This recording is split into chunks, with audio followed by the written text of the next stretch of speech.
now have the opportunity to take out 3. Anyone's Legend took out Hanwha Life Esports and T1. They are the Korean killers, the LCK killers here, and their final opponent to lift the trophy is Gen G. It's their best opportunity to do so, and I think they've got a pretty good shot at it. It will be our first Fearless Best of 5 of the tournament as well, so we are going to be potentially going the distance. Everybody I talk to says we will be going the distance, and 5 games should not be a big surprise. It's kind of hard to say. AGAL have been having huge momentum so far at this tournament, but Gen G scraping by G2, and after winning MSI, still a big favorite. So who's going to step up tonight is really what matters. One of the big questions we always have for teams, especially from our region of the LCK, is will they hit their peak? Because it feels like, you know, AL are hitting their peak every time, and that's the scary part about this team right now. I think factually, objectively, they have been the most consistent of our teams here at EWC. We have seen some really high highs, though, from Gen G, and at their best, they look amazing. But here we are ready to get into the draft for game number 1. This is the first time, of course, this is going to spice up as we head, hopefully, to 5 games. There has been one series that Gen G have taken part in since the road to MSI that hasn't gone all 5 out of, like, what, 4 best of 5s that they've been in. They played 10 games against T1 in a row at MSI to take that title, and are now looking to see whether they can take an EWC title as well. They did go to 5 with AL, like you were talking about. We'll see what does happen here, as already the Varus going to be locked in first here for Gen G. A lot of priority onto Ruler to give over the Azir as well. Crazy to see a Xayah ban prioritized over the Varus here on red side. They get that, and it'll be exchanged for the Azir, which looks like that's the gamble that AGL wanted to look for here. But the Talia is up if Gen G want to take it in response. So, and we may see the Xin Zhao to go over with this Azir pick. It's a strong rotation, but I feel like this Varus pick has been the main threat in terms of AD carries, the most successful pick.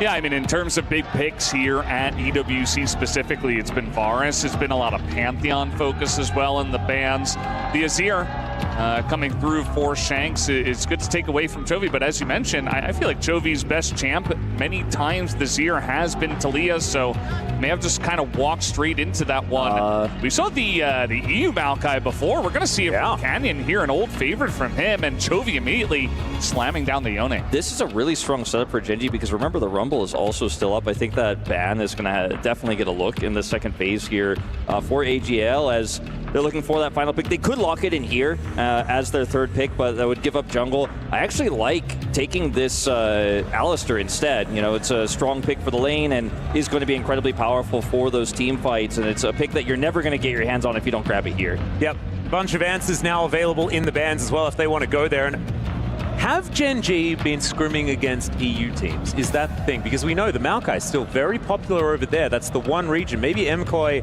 and G2 have been giving them some ideas. Well, you know, T1, as I think it was Finn was pointing it out on the desk, they were playing the exact comp that AGAL were playing just yesterday. So maybe Gen G, after playing up against G2, take a little bit of learnings from that. I think that's not a bad idea. We do see the Poppy coming out as the ban here. I do wonder about a potential Sylas flex with the top Yone. I think that would be kind of crazy, but you know, something to think about. We just saw Faker playing the Sylas to an amazing degree, and with Alistar picked here for Kyle. Could be a consideration. I'm not expecting it, though. It's definitely a consideration for sure. The Poppy pick makes a ton of sense here, or Poppy ban, rather. That Rumble is still a big question for me because we've seen Rumble Maokai just be so successful in our region and just in general around the world over the last few years. Rumble, you know, just has been a mainstay top laner. So that's a pick I expected to see banned here by AGL, but instead they'll take away the Ambessa. You know what's also really good with Maokai is Blitzcrank. It's something that Duro has played quite a lot, and we've seen a lot of that tech over in Korea, the Maokai Blitzcrank. I do wonder if that's another consideration with Duro. Maybe not the best into the Alistar, but there's going to be a lot of other picks that you could look at. It was the Gen G special, but it wasn't Duro, right? Well, it was Duro and Lehens. Like, both of them actually have played this, you know, even with two different sports. Now, the Rumble will be taken away here because the pick priority He does go over to anyone's legend here, so this is going to go into Flandre's hands. So there's a lot of really strong scaling damage here in the side of AGL, but what they are missing is a strong front line, and the Alistar can help shore some of that up here, but I do wonder what we are going to see to round this out in the jungle. Something crazy could be a flex of the Maokai to the bottom lane, right? And then you could pick something a little bit more aggressive in the jungle if you would like to. There's some crazy things that you could get done there, but the K'Sante, Keen Sante, going to be coming in as the answer against this Rumble. And I was thinking that maybe you could have done a rotation here of Ornn Trundle, for example, and then you could have really shut down what this Rumble wants to do, as of course the Rumble doesn't have the greatest time against the Ornn. This is kind of an awkward spot here for support. With no Poppy, I guess they'll just go for the Rakan, but doesn't feel like you really want a range support here. You want a little bit more engage. Damage is going to be somewhat of a concern here for Gen G, especially if they go lethality on this Varus. But this Trundle it's so devastating. It is incredibly strong now that the K'Sante is locked in, and it feels pretty free. I have to say, I thought Gen G had all the cards at the beginning of this draft, but as we've gotten deeper and deeper into it, it seems like anyone's legend have really just gotten a draft that scales incredibly well, had some frontline issues, but that's somewhat mitigated by the Alistar ultimate, by the Subjugate. This Trundle's going to be a menace on the front line, and Jhin is going to have so much space to work with. Yeah, I'm not really sure what happened in this draft. It does feel like Gen G kind of fell apart towards the end. We did see Flandre have some success on the K'Sante, but that was a very different matchup, a very different situation in that game. And yes, Keen Sante is something of legends that we do know over at the LCK, but it's not the highest tier pick, so definitely a question mark there. Duro's Rakan, it's pretty good. I think it's a great answer for some hard engage on top of the Maokai, because with just Maokai, you might not be having enough, but yeah, that Trundle, I think that's the big one we were looking for on the side of AGL. That really is the nail in the coffin for the AGL win in the draft. I think Gen G are really going to have to control space on objectives, because I think it is going to be lethality Varus. I think on hit isn't necessarily going to cut it here. You're up against a mostly squishy composition where the carries that you want to be poking are the main targets, and you want to be able to poke those down. But if you end up losing control, I just don't think this comp has enough damage. If you have to use your Maokai ult defensively, I just don't think you're winning any fight like that. It's just going to be too tough. Your K'Sante isn't going to be doing damage. It's frontlining for a Varus really only in terms of that DPS. The Yone can get a lot done if those ults are clean. The Maokai could set that up, but I think map control and objective control has to be maintained, especially in the mid game. Yeah, I also think that winning out in lanes is going to be pretty important here for Gen G. Top lane is, like you say, going to be so incredibly tough, but mid jungle could be somewhere that they can attack. But already it does feel like AL off to a great start. And last time these two teams met in that best of 5, yeah, the Rumble situation wasn't necessarily dealt with by Gen G. And maybe it's a bit of, well, let's get that one out of the way so we don't need to worry about banning it next time. Yeah, it definitely does feel like there were a bunch of mind games going on within this draft. There are a lot of different layers to this one, as it appears the onion draft. Slight issue, as we will be getting through this one as soon as we possibly can. It's crazy to see the entire arena just stacked with so many fans that are obviously so excited for this matchup. It's a real treat to get Gen G up against AGL, especially with AGL in their current form, so I'm really looking forward to it. In terms of Subjugate targets, I think the K'Sante is obviously one of the best you could ever have, right? But at the same thought process of what this Trundle is going to be able to get done, you shouldn't, unless the Varus is making a mistake, ever really be able to be anywhere near him. I don't think the Yone is going to care too much about the pillar, because he's going to be unbound. He's going to be looking for ult angles anyway, so it's hard to lock the Yone down. So I'm curious how much value in teamfights the Trundle can get. Sure, you could, again, if there's no summoners on the Varus, if he's playing too aggressively, if he's too far forward, you could catch him there. Maybe you can catch a K'Sante off guard if he's up too far in a lane. There are places where you can find those catches. I don't feel like it's a giga-sick Trundle angle outside of that Subjugate value. So we'll see what they can get done with this, because I think that's going to be one of the big sticking points here for AL. I think the best thing about the Trundle is that it reminds Ruler of what happened yesterday. So basically, what Talzan needs to do is walk towards Ruler, and then Ruler will maybe just pause the game again because he's a little bit too frightened. What Skewmon did underneath that turret in mid lane will be burned into my brain for a very long time.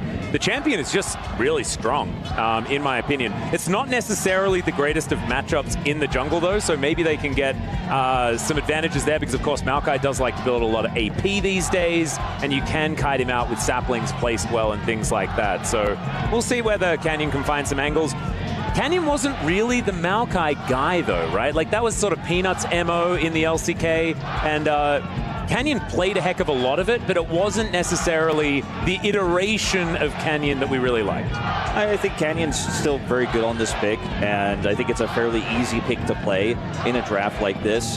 So I'm not worried. I do agree it's not necessarily one he's known for, but one he definitely can play in a finals like this. Well, here we are, ladies and gentlemen. Everything is solved, and we're onto the rift for game number 1 of the Esports World Cup League of Legends Grand Final. It's a best of 5, so make sure you settle in as once again, I believe I spied a rumble in the jungle. There's a few people backstage that are going to be saying that it's not the greatest skin of all time, but they do not have a microphone now. And I can tell everyone, though, that line of pineapples, it's just glorious. It's a good one. You know, I think that whoever doesn't have the mic currently is incorrect. So I would agree with you there, Atlas, as Thanks, Brendan. we're spamming some... I'm not looking angrily at him or anything like that. There were no threats that were mouthed or anything. Just take my word for it. Did you see the shout-outs there from Ruler? He's got the old Samsung Galaxy flare and also the JDG thrown up there. Just showing that Ruler has been everywhere. He's gone over to China. He's won in the LPL, and now he's back with Gen.G in Korea. Hope was his predecessor on JDG back in that 2022 roster. I was super high on Hope that year, and I thought JDG were going to make that run. It was DRX ultimately who won it in the end, but Hope now plays against the one who replaced him. So very interesting to see all of this. Again, not a surprise to anyone probably that we see double Unsealed Spellbook across our supports. Ruler going for the Comet, will be going for that lethality variant, which I think is, again, is extremely common and makes a lot of sense here, but it does mean that consistent damage is not something Gen.G necessarily have in a longer team fight, especially consider that Azir damage and some of the Rumble damage that can come through as well. You know what I really like about Chovy here on Yone in Game 1 is I feel like this is his stomp champ, you know? It's like he picks it when he wants to send a message. Like, he has done it to so many mid laners in the LCK and internationally on this champion. Obviously, it's very strong nowadays, so that's another good reason, but I feel like in terms of that, you know, trying to get into their heads, if you have a really good game on Yone and your Chovy right from Game 1, I think you're going to be sending a great message. Well, let's see how it is going to go. Already playing pretty aggressively in the lane as Shanks holding on to things. We'll get knocked up here momentarily. But it is just get as many minions as you possibly can and try not to trade your entire health bar for it, as Keen is going to be able to find a cute little Q here. So far, feels like the lanes are relatively neutral outside of bottom side where the push seems to belong to anyone's legend. It's good to see things starting off real close. Chovy looking aggressively here, just going to hang out on the edge of that turret shot. Those are the kind of plays you have to make, like you were talking about, Atlas, where you get the minions you can, you get the trades you can. Otherwise, a tough matchup to play is Duro. Duro going to spot that he went home. Does mean that Kyle does have to walk as far away from this lane as possible. Not really going to get fully punished or anything like that. I mean, just a little bit of a delayed back. Yeah, desynced backs really matter, though, when you're trying to go for a lane swap like this. And it is going to hurt the pacing here. True. Maybe now it's just going to be a Jhin top situation. Jhin against K'Sante is going to be the answer. As Tarzan moving towards the mid lane, just going to try and help sort this lane out, give Shanks a decent back angle. It's like Flantre will get his back off without a problem here, and there's no crash, so disaster averted here for AL for the time being. Yeah, absolutely. Just waiting for this very early swap. We used to see this all the time. At 3 minutes, 30 seconds, you just want to make sure you have better matchups in your lanes. I forget who it was we were talking to on the desk, but they were just saying, like, you really want to go for the swap immediately when you feel like your top laner is going to have a better time into the Busio, into the duo. I think it was Busio, yeah. who was talking about that. So in terms of specifically going for lane swap timings, definitely want to get that Jhin away from the Varus, who can be an annoying lane bully, but also feeling like Keen won't have as good of a time in the 1v2 as Flandre will. Yeah, Flandre losing a little bit of farm here. You could see that's starting to add up in the top CS difference, even though they're not laning against each other. But did not have to use his teleport to get to the lane, so is still holding on to that one. Keen, obviously, same story up here on the top side, has not completed his first back just yet. Kind of awkward. The Keen is sort of just there on an island trying to get as much experience as he can. He's well and truly zoned away from actually killing any minions, but I think is in experience range. Trying to do the same thing on the other side of the map is Gen G to Flandre, so it's going to be some pretty low econ top laners, I think. Which does favor the Cassante, you have to think. I mean, Cassante does a lot with the little. Rumble's going to need those items a lot more. And Keen is happy to just not even take a back here and sit in this lane. He is soaking a lot of that experience, even though it's lower eco than otherwise. He's about half a level up on Flandre. Shanks. Yeah, Shanks level 5. Actually taking so much damage here. That's the flash out. One more auto before the snapback would have been death. And Chovy not even going to invest the flash. Shanks going to have to go home and has a long walk back. I mean, you could see that both the junglers and the supports are kind of hanging around that mid lane because Chovy's creating so much action. And again, he's setting the tempo. He is setting the pace of this game, and he's saying, I'm going to control it on this Yone. He's like, yeah, melee into range, doesn't matter. I'm playing Yone, it's OP. I'm going to win the trades. I'm going to have my team there to support me so I can continue to put on that pressure and essentially just do whatever I want is what Chovy is saying. Yeah. We're having a swap back here. It looks like Keen's going to TP bot. Looks like they're going to maintain that lane into the Keen Sante here. The teleports will be traded. In fact, actually, Flandre, I was looking at this thinking he was going to just TP back in, but the wave state on the top side means he doesn't have to, so he's actually going to maintain teleport advantage over Keen, who had to go down there and catch that wave as it was being pushed in very quickly there. So he barely gets the back off top side there with that wave and goes straight to the bottom lane. Hope and Kyle will go down and match him. But yeah, like you guys have been talking about, this Chovy lane pressure that's been generated is exactly what you want to see. Gives you hope that this Yone is going to hit the mark in these upcoming team fights. Speaking of, we're a ways away from one right now with no dragon control really to either team, and the Grubs aren't spawning for another minute 30 as Keen, level 6. Yeah, he just takes a beating, and he's just kind of okay, I guess. The Malmesh Mantle, the Negatron Cloak helping more than I think it had any right to. At that point in time, is still retaining a decent CS advantage as well, as we've seen that combo before. This time he's going to be able to eliminate it, as that's an all-out. This is 1v2, Keen! What are we doing? This guy's absolutely insane, but he's getting away with it, absolutely. We'll be able to dash away. Deadly Flourish is going to slow him down, but I don't know whether you'd want to stop him from leaving, Hope. It was looking dicey. Yeah, I just feel like that's why I was talking about earlier, the reasons why you would swap. I feel like it's actually a better situation for Gen G because Flandre's having a lot of trouble into the Rakan and the Varus with unlimited sustain and the insane damage from the Varus, but the Jhin and the Alistair don't do anything to Cassante. They can't stop him, and we've seen Cassante be one of the best lane swap absorb champions, even before lane swaps were massively nerfed, but we'd see them at level 1. This was Keen's life for like a year, right? And he's winning it this time. He's got so much practice with this, and the Lethality Varus with the Dirk in hand here is just going to smash Flandre there on the top side. The sustain you mentioned from those Rakan Qs is going to come through, and so they get to steal some of the jungle away, set up some of those deep wards there on the top side of the map. But Gen G, control of both sides of the map right now feels fantastic as Grubs have spawned. Yeah, Canyon looking to try and contest this. Full vision available to AL. Canyon walking on forward, should be able to watch this first one go down. We'll see whether that's all AL can get, although they are still in this pit. 4 versus 3 for the moment, but Ruler is moving over there. Flandre, level 7, does have Equalizer at the ready. This is a dangerous fight for Gen G to take. As Ruler throws out the ulti, it's going to be met with Tarzan's flash. And Hope really speedran the curtains there. They were closed, and then they were opened, and then they were closed again pretty immediately. Yeah, not the greatest fight setup there for AL. It's really desperate, but I think after Tarzan flashes, you know you're going to have to give at least 2/3 here of the Grubs, and taking a fight follow-up after that is just not going to be possible. You were talking about this in the draft, Wolf, just giving over Varus essentially in trade for a Xayah ban. You're like, okay, we want to ban Xayah, we'll give you Varus. But Ruler, with his Varus, it feels like he's run the lane, and obviously Chovy's done a really good job in mid as well. So now they can just kind of roam the map as a four-man unit and take whatever objective they want. Like, Hope playing this Jhin right now has zero impact compared to the Varus in these team fights. And yeah, he was just being bullied essentially by Chovy and Duro, who weren't allowing him to do anything. So Gen.G get 2 grubs and they get the first Drake. So off to a great start there. Yeah, it's just the objective control that is so necessary for this Gen.G comp that they are very strongly holding tightly onto in this early game. Just through lane pressure alone.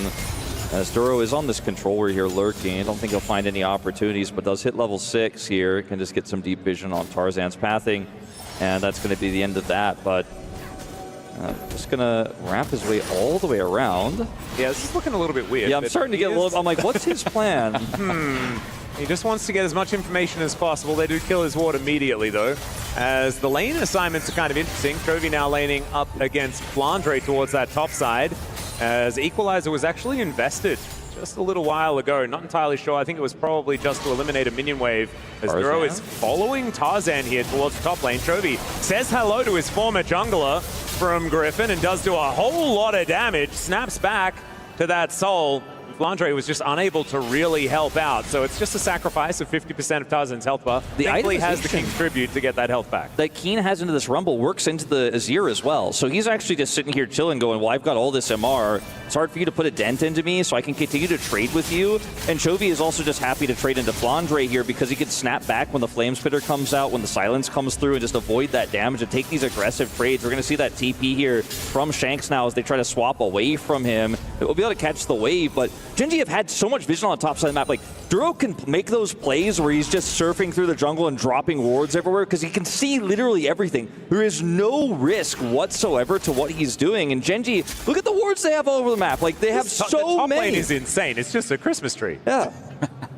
Yeah, it's not the first time Gen.G have done this. I think there's a reason why their macro game is considered the best in the world. As Duro in a little bit of trouble here. He's got a lot of players on him. The combo is Hope throwing down these bullets. Not quite going to land any, but they didn't need them because Tarzan has teeth, and he's able to take a chunk out of the Rakan. And that's first blood. It's kind of insane that it is 11.5 minutes into the game, and I feel like there's been a lot of stuff that's happened, but that is the first kill that we've actually had. It feels like a caster, Chris, but I feel like it's almost also this sort of caster explanation we gave, because he had so much vision topside, he can make those plays, right? He can be anywhere he wants. On the bottom side, not so much. They find him, they kill him, he's trying to get wards on both sides of the map, and he's punished. Yeah, you got to be careful. I feel like Duro, sometimes on Rakan, you can feel immortal, right? Because your amount of mobility that you have is just insane, right? You can hop to allies, but he was alone, so he couldn't hop to allies. He used his W, and then he just got caught by the pillar, so you're just kind of out of options at that point. So Duro, you know, still very much a newer player compared to at least his teammates. And maybe a little bit of a rookie mistake there. Got to be careful about that. Still a very close game at this point, though. Yeah, and I think holding onto the Flash, an interesting choice there as well. Not a whole lot to fight for right now, but a fight around the Herald, something like that, somewhere that a Rakan can get a whole lot of value in. So we're going to check this one out one more time, as, yeah, the Deadly Flourish placement just glorious there from Hope. Even if the bullets didn't necessarily land, it didn't matter. He is able to deny the kill onto the Jhin. That movement was pretty good there, so it's still significant that that doesn't go over to Hope, because that's definitely what they would have rather had. It's not the end of the world that it goes over to a Trundle, still valuable. But that was well played by Duro. I think that's why he commits the ult there. It will be back up for the objective. Doesn't commit his flash, though. Knows that extra movement should be enough. Yeah, and sometimes at tournaments, some players just, they have this ability to just, they're like a magnet. Like, all the kills go towards them, and it feels like Tarzan is always in the right place at the right time. Him and Flandre have been the big names from this team that we've been mentioning over and over, but Tarzan is just part of everything, right? He is the core of this team, and, you know, it's a little thing. It's just one kill onto a Rakan, but again, it's like this Trundle, you get that little bit of a fear in you that this Trundle's going to get super fed once again. Yeah, and Kane's like, stop feeding the Trundle, man. Like, I want to be able to build my tank items. I want to be comfortable. And if this subjugate gets too scary, then it's going to become a little bit of a problem. As Chovy here towards this bottom side of the map, dealing with Flandre, continuing to do so. Tarzan was shadowing Shanks. Make sure that he can get this crash. Might even be able to get another plate. We're trading plates top for mid, it looks like here, as you can see where Canyon is on the map right now. With 10 seconds until Dragon, I favor the position of Gen G here. Diving, this is going to be so tricky into a Cassante. Flandre's is going to equalize here, but that should be a free Dragon. Let's see if King can survive, because Subjugate will come through, but he's still Cassante, he's still got Flash. Yeah, let's see whether Showmaker's going to be talking about this one. 3 versus 1 is dangerous. He gets the all out, and he uses that to leave. Unfortunately, he brought Tarzan with him, and that guy is real scary and can put pillars up that wreck your day, and that is exactly what happens. Maybe, though, the double if principle of, like, you lose somebody, you get the Dragon in return feels good, but if they get that whole turret with this Gnasher's Tooth Zir, I think that might be a price that's a little bit too big to pay here for Gen G. Yeah, a bit of an issue. I think he pulled the Trundle over, so that was definitely a bit of a issue. I mean, they were kind of stacked on each other. But yeah, there's that first turret going down that you were talking about, Wolf. They're just going to get it essentially for free after that kill. So surging into the lead in terms of gold here is AGAL. It's not a gigantic lead, but with, I believe it's Infernal Soul on the way, going to be feeling pretty good. We're going to check it out on from Tarzan's perspective as he takes the Cassante ride and just flashes after him and eats him. Look at these mechanics, guys. There it is. Chomp. I don't know if things would have been that different if he pulled Shanks, but I think that the Trundle was problematic, to say the least, in terms of the target he pulled over there on his attempt to escape. But with the turret going over and with 2 kills to 0, even though Gen G have gotten all the objective feats of strength, it's just 1 kill now for feats of strength to go over to AL. So another significant factor that comes with getting that turret. So 2 Dragon lead here for Gen G. It's a Mountain Soul for their Cassante, so you're still feeling pretty good about that. We'll see, though, as it ends up being a lot of gold injected into this Azir. Chovy, again, just kind of doing whatever he wants in this game. He hasn't been part of any of the action because there hasn't been a whole lot, but it does feel like whenever we're looking at him, he is doing a good job of bullying his lane opponent, but he's still 400 gold behind Shanks, who did pick up the kill. So going to have to deal with that. Obviously, now that he finally has his Bork, he becomes even more of a champion, does Chovy on the Yone. It's looking pretty scary there as Tarzan once again sacrifices 50%, but of course what goes unbound in the soul department does have to go back to the soul. I think that's the saying. Maybe a little wordy. But not going to be too worried about it. Takes the crab. And here on the bottom side, Shanks continuing to push. 1 more kill, and that will be feats of warfare for AGAL and some upgraded shoes to boot. Oh, that was not the pun that I was looking for. Take it away, Will. I think I need to time it. Like you said, 1 more kill. As I was mentioning before, who knows when that's going to happen, though, as we won't have a fight really here for a while. 3 minutes until this Dragon will spawn, and it's been a relatively quiet early game. There's no real pressure points on the top side of the map for Gen G anymore. Herald will just be used here to try to secure this mid turret with the Varus wave clear that Ruler can provide. See if AL will be able to defend. They don't have equalizers, so I think this is just going to be Gen G getting a turret in return.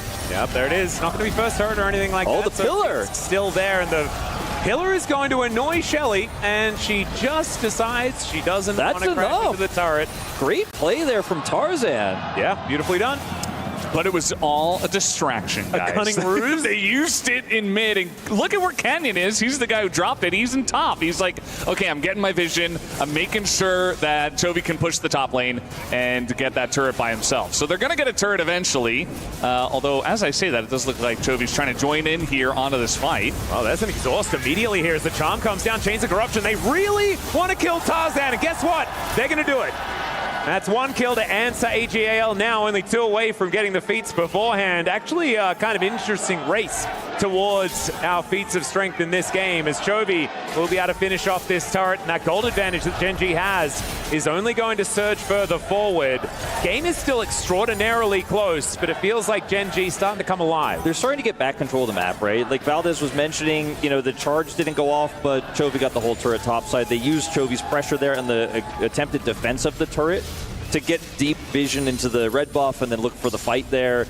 And Gen G just kind of end up getting 2 swings there in mid and top lane off of the Herald that didn't even crash. Still incredibly valuable. This is the oppressive macro Gen G that we talk about so much that feels like hasn't been that relevant in this tournament. We haven't seen it too much, and it's only a small gold lead here. It's minuscule. And we're talking about 1,300 gold here, but Gen G at the same time, like, have really never given AL any quarter in this game. They've just constantly been in control of the tempo. Yeah, it's very nice to see Gen G getting right back on the horse after a little bit of a shaky series up against G2. I like what Arnold was saying on the stage earlier, how Chovy went back and he's like, we're not playing our game, guys. We're better than this. And maybe they've come in with that kind of fire and that energy for the grand finals here for EWC League of Legends. There's a ton on the line, obviously. And it's very nice for us to watch Gen G at their full form, because I think that's where we're going to get the best series. It's been really hard for Hope to farm in this game, too. Look at how far behind he is in terms of Ruler's farm. Ruler just constantly clearing these lanes. Tarzan feels like he's found an angle. They stand in front of the ulti, but Duro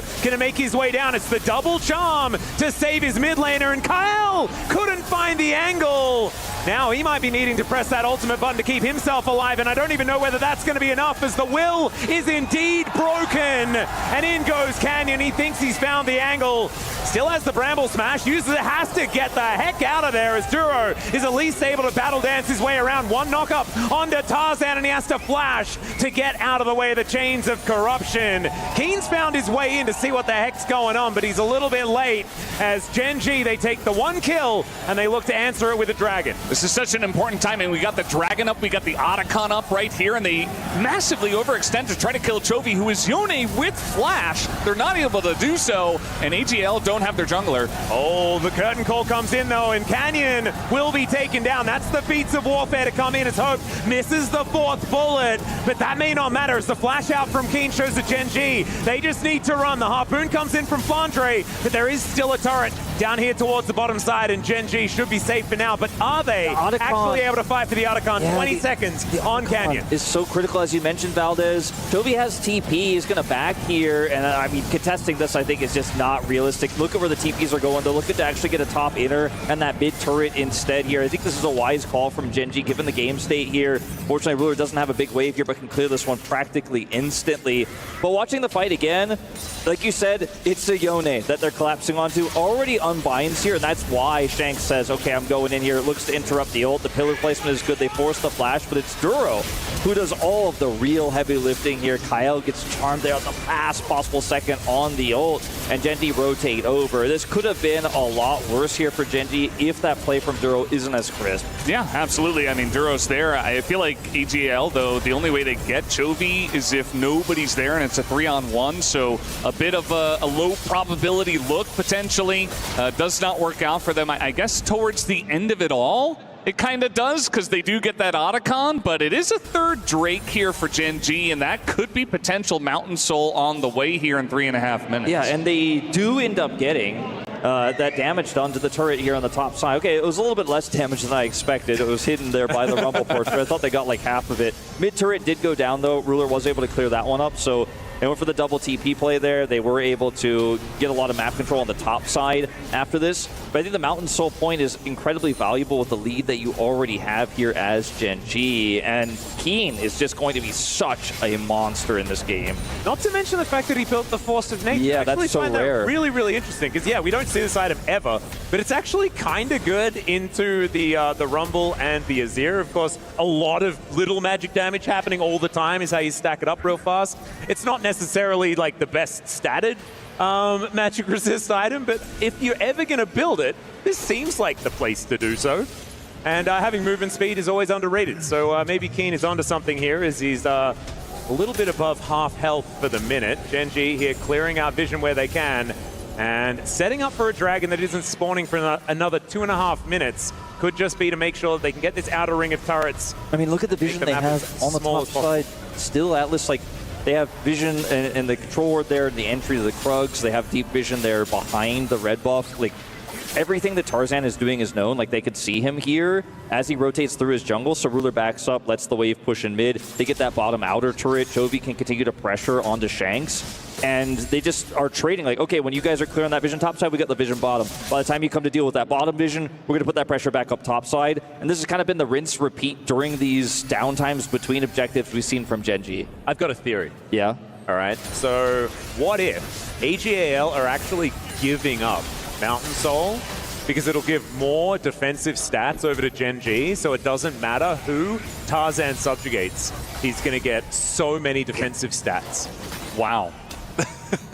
Just think about it for a minute. Yeah, I think if you give me Gigamind Atlas here. yeah, if you give me like a 10-page paper by tomorrow on that, I'll consider your theory. You know what? I think I'll pass. I don't know whether I could sell it if it's actually going to be documented. I'm happy to say it, though, to as many people who are willing to listen. It's all right. Going back, Gen.G, like we mentioned, I'm trying to figure out why, you know, they've been allowed to get so many dragons, but I think it was mainly because they prioritized that over the Otacon later on. So will it be the Soul that's actually going to be picked up here in a minute's time for Gen.G? As right now the control of the map dictates that perhaps they can. But AL have been grouping and team fighting really, really effectively. Yeah, it just feels like Gen.G have been winning in the macro game little by little.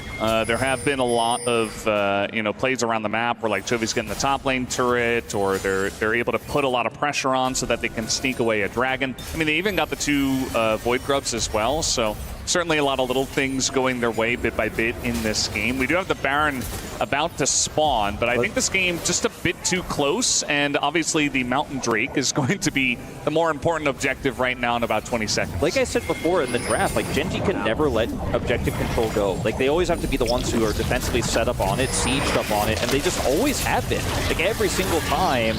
And, I mean, once again, this Maokai could just keep everyone at distance, and AL have just been sitting back, losing vision, and letting Gen.G run the map, and that is just going to continue here. And when Ruler has this much vision to work with, and it's so hard to collapse on, look at how much damage he can do poke-wise here in the neutral. He just sits back and free fires, and Chovy can start the Dragon up by himself, and good luck crossing that Nature's Grasp.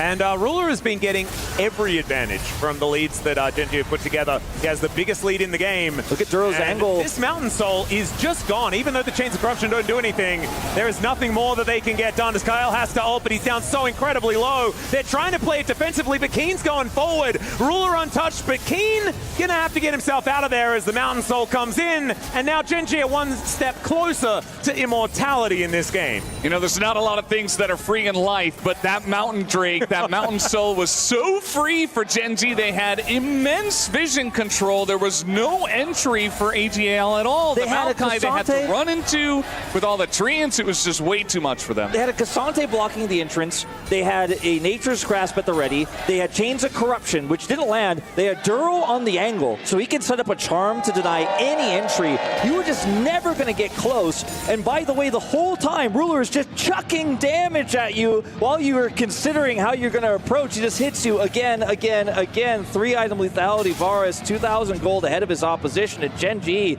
just hunkered down and said, that's mine. 4 Drakes to 0 in this one. And even though Otacon went over, it's a relatively low pedal game. We're looking at Chovy a whole level up on his opposition here in Shanks. It feels like Gen.G are the ones who are holding the Otacon. And as far as, you know, the satisfaction of this game for those of us that really don't like Jhin, it's really up there. I'm not going to lie to you. It's been a tough one here for Hopus. Chovy going aggressive. He can snap back. Tarzan once again down to 50%. That has been Chovy's hobby so far this game, and even going further and further. Keen on a ward, but that is not a sight that AL wanted to see. This Baron down so low, but that Pulverize was amazing, and Tarzan flashes in and steals the Baron. Can they keep themselves alive, though? That's the question, as Tarzan utilizing that Subjugate to keep him alive for an extra 40-odd seconds, maybe. Keen diving on forward. The Emperor's Divide connects onto the Rakan as the all-out to bring hope to the Death Chamber. Doesn't quite work out just yet, although Chovy does send the Emperor of Shurima to the Death Chamber himself. So Gen.G, they keep 3 alive, but it is only a few that die on the side of AGAL, and they get a successful steal. It's a very messy fight both ways, I can say. I feel like Kyle did a fantastic job getting in there, and it looked over-aggressive almost, but he created so much space and a big distraction, knocking 3 guys up and allowed Tarzan a way to get into the pit and steal it away. And the kills are very similar in this one. It just got so messy towards the end, and it's a big win for AGAL. Now, Canyon is like 5 seconds away from his ultimate, so there's some hesitation here. Do we pull off completely, or can we turn on this? Because the Maokai ultimate is the best way for them to buy space. They still have Chains of Corruption, but it's not the same setup they had on Dragon here. Kyle doesn't hesitate, though. He goes in. Then you see the Duro peel. You see the Chains of Corruption. Equalizer here. Would have been great if there was follow-up. And unfortunately for Hope, he's just trying to get damage done here at the end. Keen does get on top of him here. Luckily, though, for him, he does survive. He and Flandre will be able to keep the Barons here, so it's not that they got nothing out of this, as he barely survives. Look at that, down to like single-digit health. And AL are just going to try to make the best out of this Baron now. It's their one way back into this game. Oh, Chains Corruption going to connect this time around as 50% of Shanks' health just goes in the blink of an eye. Flandre almost loses 100 though, as meanwhile on the back end of the fight it's Hope that's just being thrown around like a rag doll. Kyle going to get the same treatment.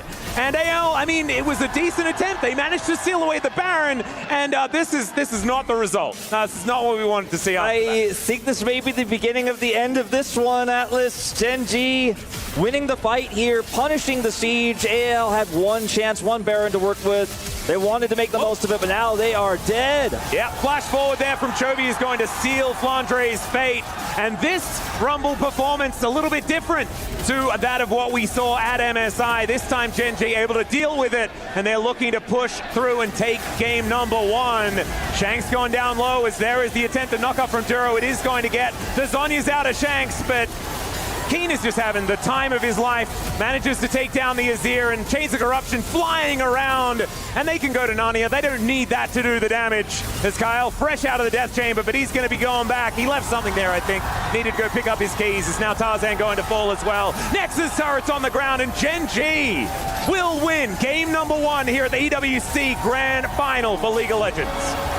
Absolute masterclass here in this first game. Just great stuff. Gen.G is back in form here and declaring it in game number one. AGL, some nice moments where they were nearly able to come back. Nice Baron steal, but that over push in mid, and they just get caught by the Chains of Corruption by Ruler, who was having a fantastic game the entire time. And they just fell like a house of cards. The big story for me, Valdez, is the amount of vision control Gen.G had this game. They took lane prio, they were able to get control, and they just had wards on both sides of the map non-stop, never giving any vision, never giving any angles to AL. An absolutely amazing performance here from Gen.G, but it is a best of five. There's still so much League of Legends to come. Time for us to take a short break. When we get back, I almost said the space, gonna break it.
Save time creating content and generate a high-quality clone of your voice with 11 Labs.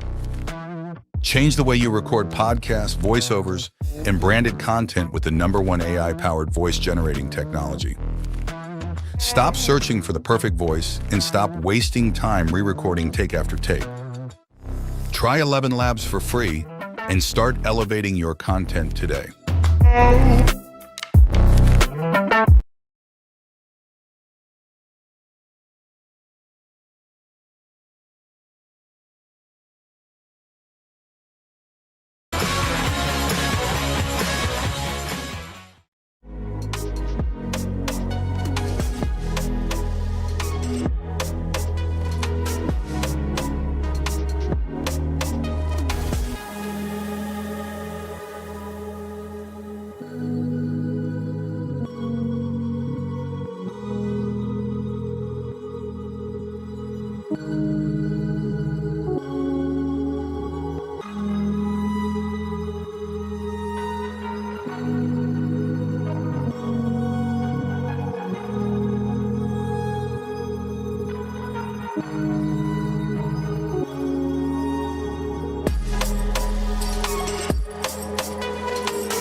I started playing the game seriously at around Season 6, and jungle was the strongest role at the time. Feels good to be better than your opponents.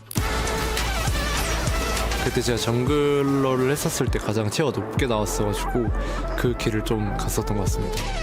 I hated jungle players, so I just became one. Desperation, I think. You just get flamed for everyone's mistake. Like you're just escape bullet to everyone. 因为打野位置就很好玩吧，就跟队友配合也是一个很好的玩的地方吧。感觉就队友的优点 You can make a lot of creative plays, play around vision really well, so I think that's one of the specialties of jungle. If you're not where you have to be, can really make the map harder to play. 그래서 그냥 제 자신을 믿고 그냥 제 플레이를 하는 것 같습니다. You should generally know like how to play the map, what you want your teammates to do, not just what you want to do. 정글러가 맡는 책임 같은 경우에는 아무래도 이제 오브젝트 관련해서는 정글이 관련이 제일 많다 보니까 그런 부분들에 있어서 책임감을 가지고 또 오더도 내리고 약간 그런 게 중요하지 않을까 싶습니다. Until then, it's your responsibility.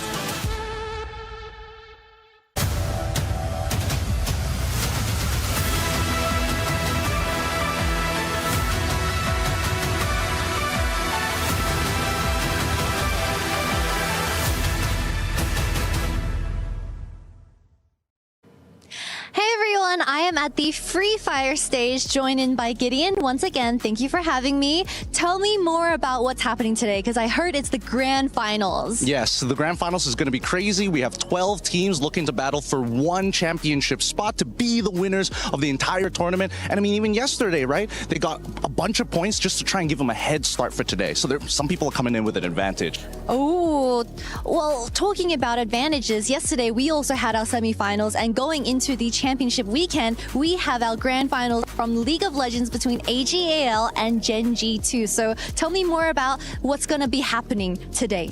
Well, today, these 12 teams and some really big organizations are looking to try and get that top spot, of course. More importantly, money is on the line. Everybody wants to be that champion. We've got $1 million worth of prize pool to kind of spread around the block, but hopefully I'm looking for at least one team from Latam, all the way from Brazil, to win it all. Ooh, Latin America stepping up. Thank you so much for joining us, Gideon, and I can't wait to see what plays out over at the Free Fire stage. Thank you very much, Kitty Grande, as it is a big weekend, not only here in League, but across the Esports World Cup ecosystem, as there are many championship points on the line across two different titles here at League and at Free Fire. As we take a look at the EWC Club Championship presented by STC. We already know that Team Vitality is on the mark at the top with 1,700 points thanks to their win over at the MLBB Women's Invitational, but right there, right behind it, is Gen G at 1,550 and has a chance to climb up the leaderboards, as well as AGAL after we had the opportunity to talk to Mr. Eddie Chen for AGAL. They have 9 different titles that they're participating in, and a win here would do wonders. Welcome back to the Esports World Cup presenting League of Legends. It is game 1 in the books. Gen G over AGAL 1-0 in our best of 5 grand finals. Digon here alongside Medios and Finn to break it all down here. And this one was a methodical game of League of Legends, plays right into the hands of Gen G, Medios. Yeah, this is pretty much what Gen G is known for, just having a very slow, not very volatile game, very controlled. They just basically stack dragons on cooldown. AG wasn't really able to contest any of them. Even when it came down to the soul, Gen G just got the dragon soul without having to fight for it, which I thought was pretty interesting. I think it just comes down to their really good macro and just their tempo being able to set up, and AG just wasn't ready for it. Finn, this is our first best of 5, so we know that the draft is going to, continue to evolve over time, but it felt like this was a draft won by a certain team here, in your opinion. I mean, I really like Gen G's draft, and a little bit of a question mark from me regarding AL's choices. I feel like Gen G got everything they are known to do. Really, the biggest question mark for me was that Varus being given over to Ruler, and together with that Maokai, that poke with the Maokai Varus combined with the 2 bouncers of Cassandra and Alistar makes it really hard to retake areas that are controlled by Gen G. And as we all know, Gen G loves pushing out those lanes, securing that deep vision and controlling the river, and this just plays right into their kind of identity, the magnum opus that they do all the time over at the LCK and globally, and they just know it so well, and it felt like ALAG didn't really draft good answers into this playstyle. So there was 3-2 for the longest time here, and then we finally got some more scraps that led to kills. First highlight here, Otacon. The Otacon setup was a big part as we take a look at this fight. Yeah, I mean, here we just have a fight. Gen G really tries to get his dragon, but in the end, Canyon does end up dying at the tail end of it, and now it is just a short chase here from AL, trying to get some flashes, trying to get some health bars, chip damage here. Flounder looks for his fight, but in the end, Gen G seems to be quite happy with this trade. Sure, Canyon died, but he did end up getting that dragon while ALAG got that Otacon in the end. I thought it wasn't a good trade, but they proved me wrong. I generally would prefer Otacon if I was in that situation, but I think just because of the pace of the game, you know, there wasn't a lot of kills, which then translate there's not that many petals around the map. Also, you're not gaining more petals because that's part of what makes the buff so strong is each time you get that execute and like the little AoE, you get another petal for your team. So I think that Gen G was kind of okay with it. They figured, you know, it's not that much value for them, and then they were just able to get a quick soul. Yeah, well, the focus on objectives was on full display here. Our second highlight, the big moment, a Baron steal that went the way. Yeah, Gen G just started Baron. I mean, they just did it, and they just kind of assumed that either they're going to get a really good fight with a turn of Maokai ult, or they're just going to try to 50-50 it, or use the Maokai Q smite. Maokai Q smite is one of the more powerful smites we have in the game with all the percentage HP damage. I'm sure the jungle savant medios can comment on that. Yeah, I don't blame Gen G for this one. You know, sometimes when people see a Baron get stolen, it's usually like, oh, you know, why did you start this Baron? Like, why did you let it steal? But I think AGL actually had a pretty good setup for this steal. Alistair went in right before Trundle did, and he was able to get a 3-man pulverize, which kind of slowed down the DPS a lot on the Baron, and then Tarzan was like 1 HP, and he just like did the YOLO flash in and go for the steal. It worked out, but I think most of the time that probably would go Gen G's way. So yeah, you know, not ideal for them, but I think it was okay because even if that happens, you're still really ahead and you'll win the fight. Yeah, MVP type behavior there. Again, we're still wondering who's going to be the Sony MVP. So y'all at home, let us know in the chat who you think that should be. Finally, here, highlight number 3. It was the mid-engage that closed off the game. And from here, we're kind of like, do they end? I guess they end off this. Yeah, definite destruction. They got that Baron, right? And they used the Rumble ult to try to get this tower, but the Varus ult ends up connecting onto the Azir, and here Hope is just left alone by this angry Keen Sante on the back end of that fight. They just all leave him. He's like, okay, leave him for the Fishers, he's gonna die, and there Kyle dies as well. A little bit overzealous by AL to go for the tier 1. I think they really felt threatened that they had to use that Baron to get something, and the mid tier 1 usually you can get, but good defense by Gen G and not giving them a single inch.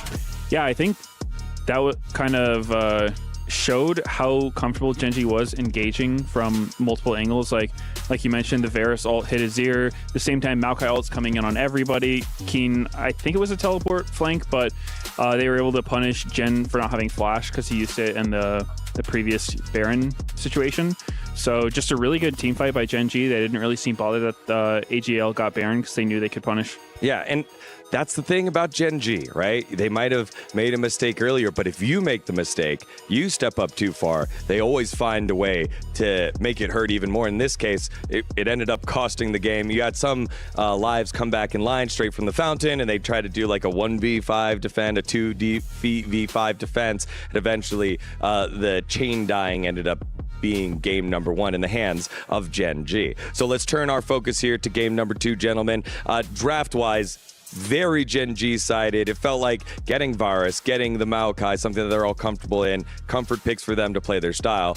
That's not the game plan here for AGAL as they now shift on over to the blue side, Finn. Yeah, man, I feel like AGL, they really thrive when they can just take fights, no matter, like, I think they thrive when all of the players, or at least most of the players in the team, can kind of start fights, get them going. It felt like they were kind of running into the wall that was Gen G. They were like banging on it, but they just couldn't really get any progress, and I would love to see a little bit more proactiveness balance in their draft, give them like some more skirmish-heavy champions, try to include Flandre more. He was kind of stuck on his Rumble, he was catching waves in the swaps and couldn't really get into it. Same with Tarzan, he was also, yeah, it just felt difficult for them to get a foot in. I would love to see something a bit more engaged, or at least something that really focuses on these team fights, because I think that is where AG can actually beat Gen G. Yeah, we saw the top side for AJL that game was Rumble, Trundle, Azir, which doesn't really have much hard CC. A lot of the time when people play those top side drafts, we've seen it with Braum, someone who just has really good lockdown, who can keep the other team from being able to kite. And one thing I would be a little bit concerned about for AJL is they did actually lose with Trundle, who's one of the strongest early game duelists. And that's kind of a big deal, because I think when you have a matchup between two really good junglers, being able to get the most out of your early game champions is going to be a pretty big deal. So if the Maokai was able to neutralize it, you know, you just have phase rush, you build AP, you're not really a great subjugate target. It's hard for Trundle to really do anything to you. You just kind of avoid him the whole game.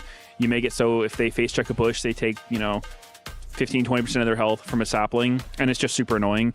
So I agree. I think AJL will probably try to get more engaged in their comp, just some inevitable team fighting champions, maybe stuff that can dive. And I think for them, they'll really try to up the pace of the game, because I think these like slow, low kill games are so much in Gen G's favor. Yeah, Gen G's not afraid to scrap, but that's not their normal setting. We got to see it on full display here in game number 1. I want to talk about MVP frontrunners here for both squads, right? We did have the steal. We know that Tarzan's had a good run. Flandre has won the daily MVP over the last several days. On the opposite side, Keen has been leading the line. You just brought up Canyon with his itemization in this matchup specifically. Chovy, I mean, Duro. You could hear CEO Arnold calling out Duro getting his plaudits. Who do you have as your front runners for both squads here, Finn? I mean, this is so difficult, because I think for AGL it's been quite easy this tournament. For me, it's been Tarzan and Flandre that really has been the front runners. But when I look over at Gen G, it's like, wow. It's really hard to pinpoint one individual in this team. It's just such a well-oiled machine. Yeah. And they're all different cogs, and they all twist and turn in their own ways. And it's really hard to highlight individual players. I think for me, it's going to come down to whoever has a standout series now in the finals. And for me, it's a little bit early to say, but really like what I've seen from Chovy on the Yone. Really like what I've seen from Duro. And honestly, Keen has had a great tournament as well. It's so hard to say. I think I would have to go with Keen as well. I think he's just looked so solid. As top lane, it can be hard to have all good performances. You know, sometimes that's the role where like you just get short into the stick. But he's somehow managed to avoid that. Even this game, as Cassante into Rumble, he was able to neutralize the matchup. He's put in a lot of swaps where he, you know, almost got a 1v2 on their bot lane. I think if a few more Qs connected, he would have potentially been able to kill Alistar, or at least force some summoners. So I think he's doing a great job, and yeah, it's just awesome watching him play. Yeah, I know. Just getting to see League of Legends at this level and see that we know how good everyone is. There are no free passes. It's not like, hey, we won't get punished by a stronger team. This is the stronger team. You are getting punished. How do you respond is so fun over and over again. Both these squads getting ready on stage in just a little bit. Should be around 2 minutes, y'all, so hang tight as we buy a little bit more time for the players as they get themselves back on in position for this game number 2. Finn, as a player that's played in playoff series before, what do you do when you reset after the loss, especially in a long series? What is the best way to kind of reset your mental after it's kind of like you don't go out with bang, you go out with a whimper in game number 1. I mean, there's one thing that almost every player does, I think, that has played on this stage. It's just such a common ritual after a game like this, is you go to the bathroom. Yeah, okay. It's the first thing you do. I'm sure Meteos can confirm. You drink so much caffeine and water that just like coffee. You gotta get there fast. And then while you're there, you're thinking about the drafts, like, oh my god, what went wrong with this game? Oh, this guy griefed me. Oh my god, we gotta change this up. And then you go to your coach and you say, okay, I want to play this side. I want to draft around this. And then it's like, oh, we chose the other side. And you're like. Okay, I'm speaking a little bit from experience here, but like in general, it is that you gotta look ahead, right? You gotta think about what went wrong in draft, what can we fix in games, quick fixes. You can't make fundamental changes to your team, but if there are 1 or 2 things that you messed up last game, or 1 or 2 picks that you really need to secure, that's what you hone in on. What can you do and what can't you do? You gotta really focus on what you can do. Yeah, I think from a mentality perspective, something that teams I was on always did was just try to not think about your previous games in the series. on C9, we'd always say, you know, like, okay, just treat it like it's 0-0. Whether you're up 2-0 in a series or down 2-0, you don't really think about it. You think, okay, just focus on one game at a time. Don't worry too much about what's happened. I think with Fearless, there's probably a little bit more to it just because the draft is such a interesting part of the game. I think you're probably thinking about, you know, what's available this next game, what do we want to play, and also what do we want to play into, because any given champion is only going to be available once per series, and it's like, do we want this on our team or do we want to give it to them and then try to counter it? So I think there's a lot going on there that people are probably thinking about, but ultimately you just have to not think about the games beforehand, especially if you lose, because I could see AGAL being kind of antsy after that last game, right? It was like Gen G just sort of choked them out. It didn't seem like they had a lot of opportunities to play the game, which can be really frustrating, but you just have to forget about it, just go into a game with a fresh mind and, you know, play how you know how to play. Yeah, and when I think about last year's tournament in 2024 here at the Esports World Cup compared to this year, it was a 3-1 in the grand finals, T1 over TES.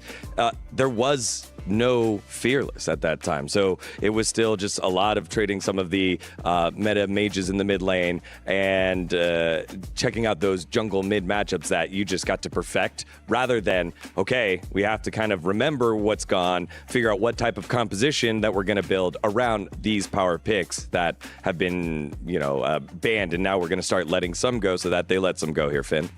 Yeah, but I think that's a big liberty for some players, because I remember one of the most stressful moments as a pro player was those long draft meetings before you played official games. You sat and you went around in circles. This guy wanted to play this guy wanted to ban this, and you just sat there and went around. It's like people never agreed. They never came to a good conclusion. I mean, of course they do sometimes, but like a lot of the times there was these massive discussions, and at least now in Fearless, you could try something. If that didn't work out, you don't have to worry about it again. You can go on to the next game and really try to look for a fresh start over and over. Like Meteor said, it's all about resetting between the games. It is so true, because you can't linger on the past. You really got to look ahead and just focus on what you can do. That is the most important part, and then you try something different. Yeah, I feel like that's a really good insight there on the Fearless mentality and trying to identify how to fix your problems. It's don't worry about them. Let's set our own pace here, which, as we set the pace, it seems like we are about a minute out from going back to the stage. So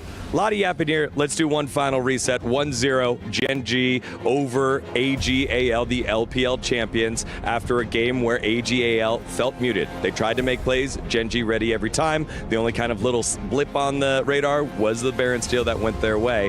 Meteos, what's the key here for game number 2 for either side here? What do you want to see here? I think AGAL should probably try to get more hard engage, more ways to just get the fight started. And there's a lot of options for that. You know, you could try to get the Vi, something like Nautilus. You could go, there's the Nocturne Orianna combo we've seen, Ornn, Sion even. There's a lot of champions that kind of have these inevitable engage tools that's like, okay, you know, when you press this, the fight's going to start. Let's hope we can win it. So maybe something like that could be good. All right, 5 seconds. What you got here for me, Finn? Gen G is keep on doing what you're doing. It's going well. All right, there it is. 1-0 to Gen G in this best of 5 grand finals for the 2025 Esports World Cup, presenting League of Legends title. Let's send it on over to the stage to get into game number 2. All right, Riyadh, we've got a grand final on our hands. On one side, we have Gen G looking confident, looking calculated. Do you think it's going to be a full sweep? I don't know. These AGL fans are very loud. AGL, let me hear you. No, this is a big matchup. This is a huge matchup. So let's go a little bit boxing influence here. In the red corner, AGAL. And in the blue corner, we have Gen Rank. All right, you know what? Let's have a face-off right now in the middle of this stage.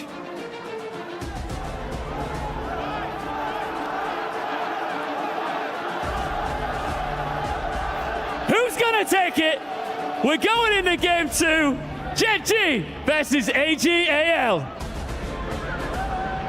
Oh my goodness, what an incredible matchup here between Panda and Tiger. I know if this was, you know, the Wilds, I know where my money would be, but you never really know. You can't count them out. Even though they lost game 1, See how the Pandas are going to perform. Welcome back, guys. We are ready for game number 2. Although maybe like game number 1.5 as we see the result between Tiger and Panda. What do you think, guys? Who takes it? Just given how Tigers and Pandas work, you know, I'm going to have to favor the Tiger. Although, in terms of the two mascots, I think it might be a draw. You know, I feel like they're pretty evenly matched. You were going to say, just give it to the General. Just give it to the General. I mean, game 1 was such a stomp. It's really the onus now on AGAL to say, okay, we've got blue side now.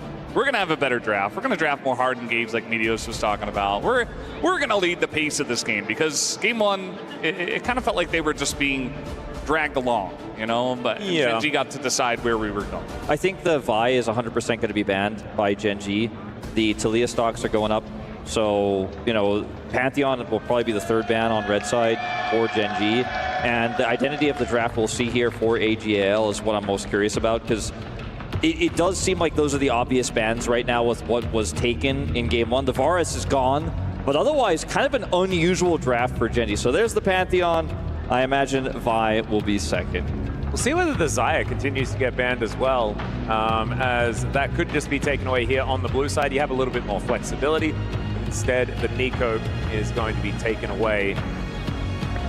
Something I've been looking at a lot recently, last couple of days, has been the Lucian Braum as well. We saw that Ruler and Duro went to that in game 3 against G2, and then we just saw that T1 were willing to pull it out very early up against G2 in the 3rd and 4th place match. So could be something they look towards. I don't know if it'll come out this early, and as I'm saying that, we are going to get Lucian actually banned from the red side. So certainly the power level of that duo has been going up.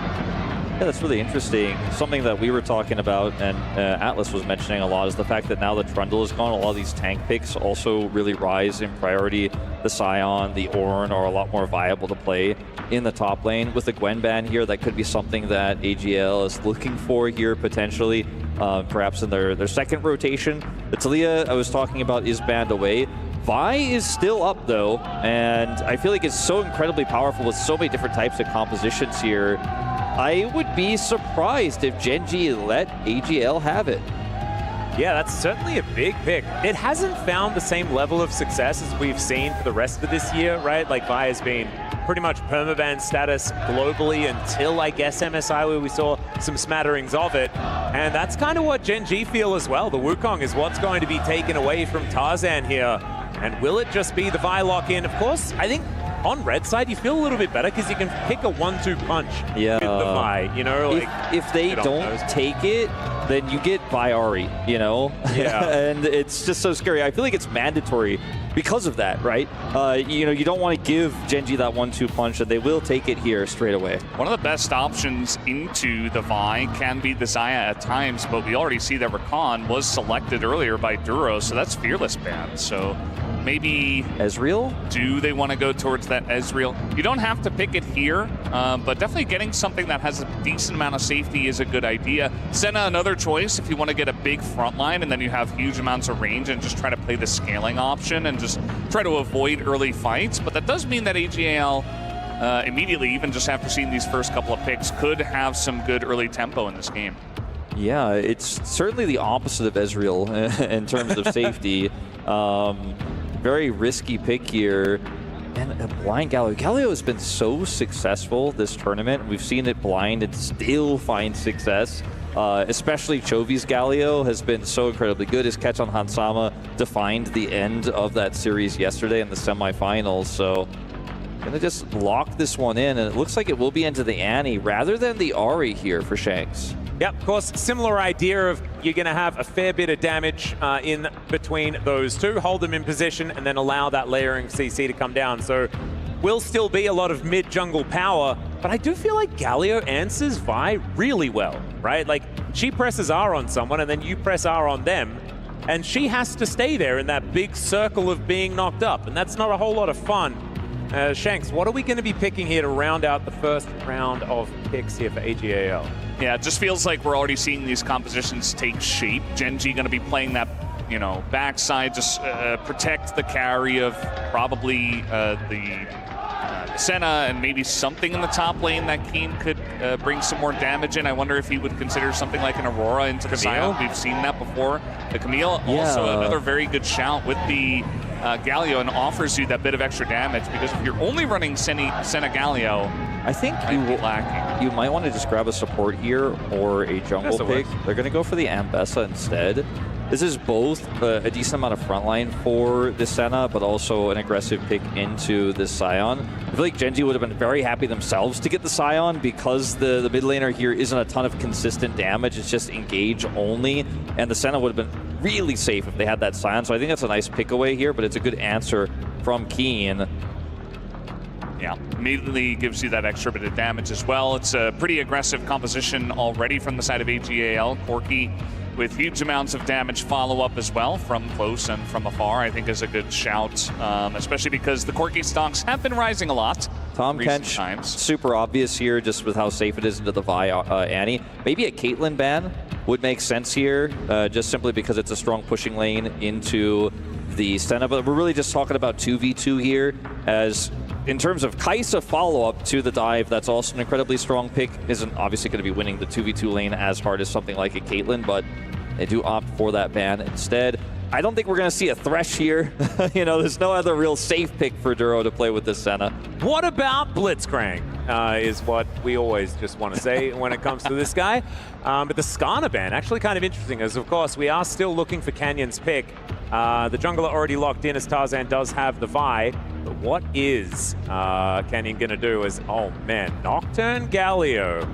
That's a little scary as well, as the semi-globals are continuing to pile in, because you got Dawning Shadow to layer on top of everything at the same time. So Gen.G able to sort of turn on a dime to decide who they want to kill, and that just might be a Jinx at the start of these fights. A dangerous Jinx angle here, gentlemen. Yeah, I feel like the Nocturne was in part to just deny the Jinx. Obviously, it can be really good into dive as well, just because you turn the lights on and then it becomes really hard to coordinate those fights and set up those Annie stuns after the Vi ult goes in, and then you can re-engage.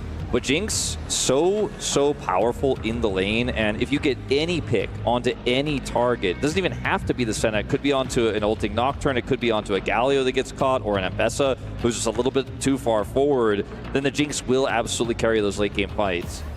Well, just have to see what the answer to this Braum is going to be from Duro. Maybe not a Blitzcrank, but we'll see where he is going to go. Don't know why, I've just got Robot on the brain at this point in time. I really liked it in the last draft, but yeah, the Bard rising up a lot, and can be very safe into dive, and also can set up your pick potential if you do want to go for dives yourself, especially into something like Jinx.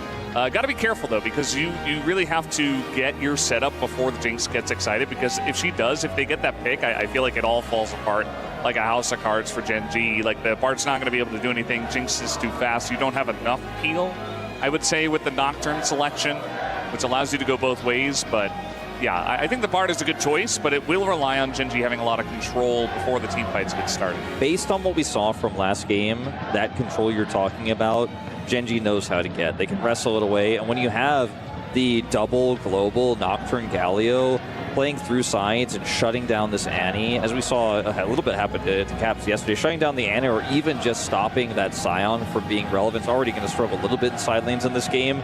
Means that you should be able to dictate fights, but I worry about what happens, you know, if we get to a mid-game where AL is just ahead, if the Jinx gets accelerated, because you just don't have damage for Gen.G, and you need time for that Senna to get her stacks online. So it's a really risky, yet confident draft here for Gen.G. I think they were really making a statement here in this game, too. Yeah, and I think they also need to get their combos in order, right? It wasn't as much of a combo draft last time around. It was a little bit more, we can kind of hands diff you all over the place, find these angles and make those outplays. Whereas this time it's going to have to be layering of ultimates, making sure that they eliminate these key picks to start off fights. Because if Hope gets excited, then the Hope is going to end for Gen.G here in this game number 2. But we'll just have to see how well they're going to play. Match point on the line for Gen.G, and AL wanting to turn this into a best of 3. Seeming pretty likely at this point, to be honest. I do really like what AGAL have drafted in this game number 2. I think it's very aggressive. It allows them to grab hold of this series and fight it on their terms. The one big thing on the other side for me that I'm scared of if I'm AGAL is Chovy's Galio. We were talking about how strong he was up against G2 just yesterday. It's a classic. It's a legendary pick for Chovy. There have been so many huge plays, even right here on this part of the map, for Chovy. The flash, like 5-man taunt that he got in that one game a long time ago. He's just fantastic on it. And I was going to do a segment earlier actually on Gen G and the way that they love to team fight, and it really came down to Chovy moving in and out of vision and making the aggressive Galio plays work. So a lot of onus on him, but he can handle it. Yep, and you were talking about his clear. It's terrifying for exactly the same reason, right? It's fear the cross map and fear the rotation that Chovy is so good at. Him and a lot of his other mid lane counterparts in the LCK known for that sort of style of play, and something that Chovy has really developed over the last few years. I'm not, it's not the type of draft where I feel like the Bard ult is necessarily going to be game defining. It certainly can stall things out or turn a 5v5 into 5v3 for a minute for you to get into position, do some additional damage. But the ability to rotate around the map with a magical journey, I think, is super valuable for a low-range composition like what Gen G's is. Sure, the Senna will have a lot of range later on, but a lot of these fights, you're trying to get your melees into position to threaten that Jinx or get to the back line, force the NA to use her stun defensively. So that's what I'm most looking forward to here for Duro on this Bard pick.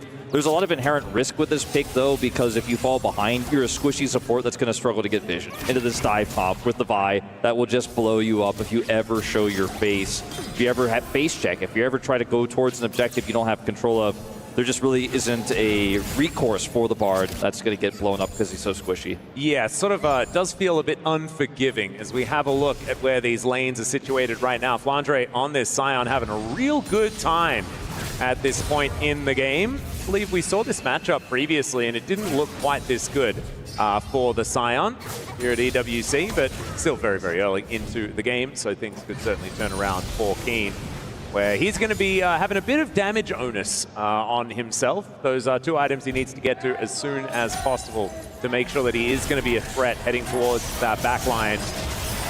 And you guys have been singing the praises of AL's comp, and I just kind of want to echo it. I love how well it sort of bridges towards late game with the last few picks that they lock in, because it was quite late that you got the Jinx and the Scion into this composition, which allows them to teamfight really effectively, just front to back into Gen G with their sort of fancy combo composition that they have here. Will certainly be still difficult, but it's just AL playing some pretty classic League of Legends and setting themselves up for it with some pretty good picks for the situation. Here's the lane swap. This is what we've got very used to. Yeah, look at the timing of this. Hope catches this gigantic wave. It's just kind of almost funneled into him, right? It's like the Scion sets up a giant pushing wave into him. Right after he gets a cull. He's right after he gets the cull. Into free cull stacks. Yeah. Oh, God. And he's just farming up there.